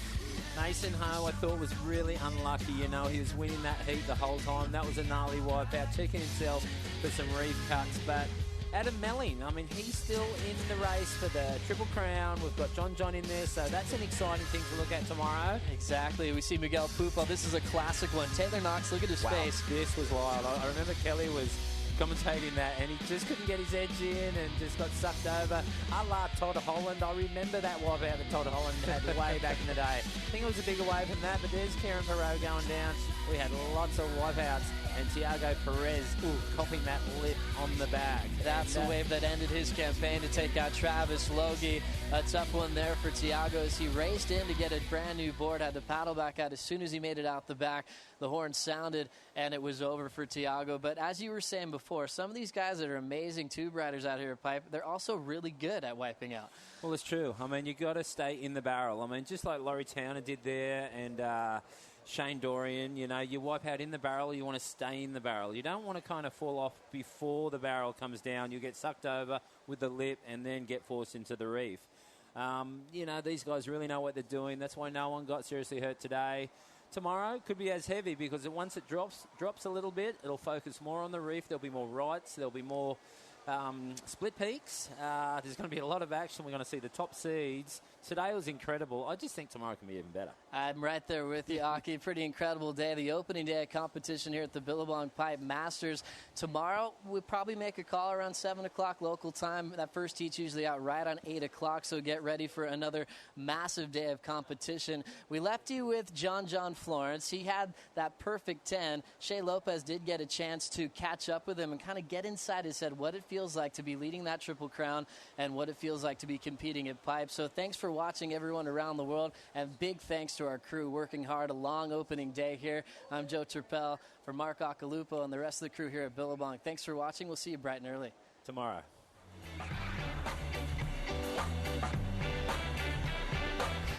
Hey everyone, I'm Shea Lopez. We're hanging out at John Florence's house right next to Pipeline. We're getting ready for the Pipeline Masters. Big stop, last stop on the Vans Triple Crown of Surfing. We've got John Peisel, John Florence, and Poncho Sullivan joining me. Like, this was kind of all three of you guys coming together. This was the team that kind of, you've been working through San Francisco, coming here into Hawaii with some big goals, and I know, John, you've learned a lot in the 6 months being on tour. Yeah, everything kind of came together. You know, I probably couldn't have done it without either of these guys, and Poncho in the channel telling me where to go, and then Paizel's boards. Well, you didn't even like come in between heats. You were staying out there. Yeah, heats. I was just trying to stay out in the water and sort of see the vantage point of, being able to give him maybe some insight of, hey, I saw a few more waves that have gone deeper, but that was sort of, I guess my role was to, that I wanted to try to help John with was, not really talk to him too much about his surfing because he knows exactly what he needs to do on the waves, but just more some of the markers, some of the lineups. Sunset's like such that wave where it's like there's so many different peaks and it's, it was changing out there during the heat. You paddle out and it'd be the deep peak and then during the end, you started your heat way out the back. Yeah, and I wasn't getting anything, and Hank started way inside, and then we kind of switched, and he went out the back, and then it just was bad out the back, and the inside just started firing. Well, you weren't even really on the inside. That one, your highest score, the 9.8, that was kind of a little mid nugget. That thing was weird though. It was not even really a good wave. It was it didn't hit the reef totally. It kind of was just missed the reef. I was on that fat part, so it's kind of at the top, and it was just ended up being good. So me and Ross were watching me drop in. We're he's kind of behind this warble. Yeah. It looked like it had a full little cross warble through it that you had to kind of pump over. Yeah. Inside bowl, it gets out a lot kind of from the big peak out the back. It pushes that thing kind of through. If you don't get over that bump, it gets weird sometimes. From the water angle of that barrel, there was actually a bend in the wave, and you could see right when he pulled in, he sort of was around the corner on it. You can still see the nose of his board, but I'm sure from the beach he was completely gone. And he actually rode around the bend and then out into the second part of the barrel and then busted out of that. Yeah, we were pretty psyched on the beach. Me and Ross lost there. We're freaking out. Oh my god. That was everyone kind of thought it's too far back. All of a sudden just top. So a lot of people talk about having different boards for sunset and pipe. Is there anything you're going to do differently when you go into the contest? No, I'm going to probably ride the same boards. I think this year we've kind of figured that they're both pretty much the same. I think in the past, sunset too, is this guys are always riding bigger boards, and the average guys, everybody's riding boards under 6 feet. I mean, under 7 feet basically now. And these boards work. They're nothing specific for sunset at all, and it's a good all-around turning board, and it's going to work good in the barrel. I mean, it's fine. So, what are your? You got no dimensions on here, John? He doesn't write the dimensions. So everyone always asks me, and I just say I don't know. It's a 6'6". I was thinking, we should, for a 6'0", we could ride a 5'12". Yeah. Yeah, change it all up. Yeah, how's your 5'12"? That'd be sick. He'll be like, what is that? I'm like 5'12". This is a 5'18". 5'18", there you go. Killer.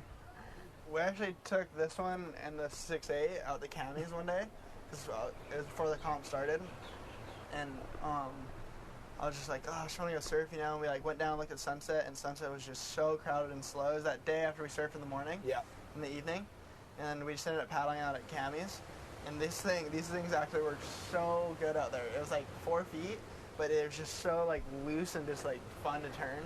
I think that was that session kind of gave me a lot of confidence on those boards. That was the thing that impressed me the most with, and what set John apart from everyone else in the entire event was he was really translating that high performance small wave surfing into bigger waves, and still also applying that variety where a lot of guys were just kind of doing the same turn, more of a safe wrap in the pocket, and where he was just mixing it up. I mean, he was blasting it out of the lip, laybacks, carves, and then mixing it in with the barrels, and it was making just it super fun. Yeah, wow, that's killer. That Instead of I know what that guy's going to do from takeoff to kick out. Yeah, there was nothing. Whoa, what's going to happen next? There was nothing really safe. He believes that he can make everything he does, and that's makes a big difference. Yeah, obviously pipeline's such a different wave to here. Now we're moving to pipeline, and we got a lot of swell coming. I know, it should be sick. Is it easy to sleep at night with the Pipe Masters coming and being in the lead at Triple Crown? I haven't really been thinking about it, actually. Yesterday I was cruising, I rode a mini longboard single fin and gums and bodyboarded and just didn't really do anything all day. That's, obviously it's a big adrenaline rush to win in a contest and be in the lead in the Triple Crown. And that's kind of the best thing to do is get your family here, your brothers, and I saw you hanging out with Sonny's son. And yeah. All my friends are here, everything's the same, and nothing's changed, and I'm just going to keep going about it the same as it's always been, and you know, when the waves are good at pipe, it's fun to surf, especially when there's 4 guys out, and yeah. Wish you the best of the Pipe Masters, and maybe take out a Triple Crown for the Hawaiians. Perfect, yep. Thanks for doing this, John.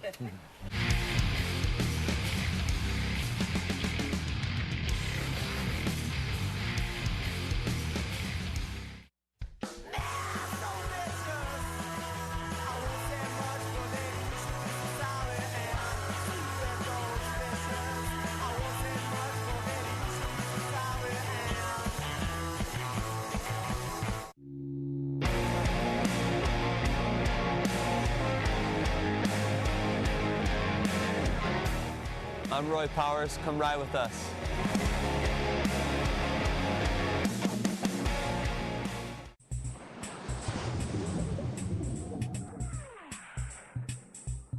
Hey guys, if you want to win one of these sweet little Motorola Zoom tablet thingies, go to VerizonInsider.com and click and win. You!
The Billabong Pipe Masters, in memory of Andy Irons from the Bonsai Pipeline, is brought to you by Nixon, GoPro, Cliff Bar, Surfline, Flowwater, State Farm, Roadrunner, Surfing Magazine, Hawaiian Airlines, Turtle Bay Resort, Climb On Products, Wavejet Propulsion, JN Automotive Group, Hawaii Tourism Authority, Skull Candy, Supreme Sound, Oceanic Time Warner Cable, and sanctioned by ASP International.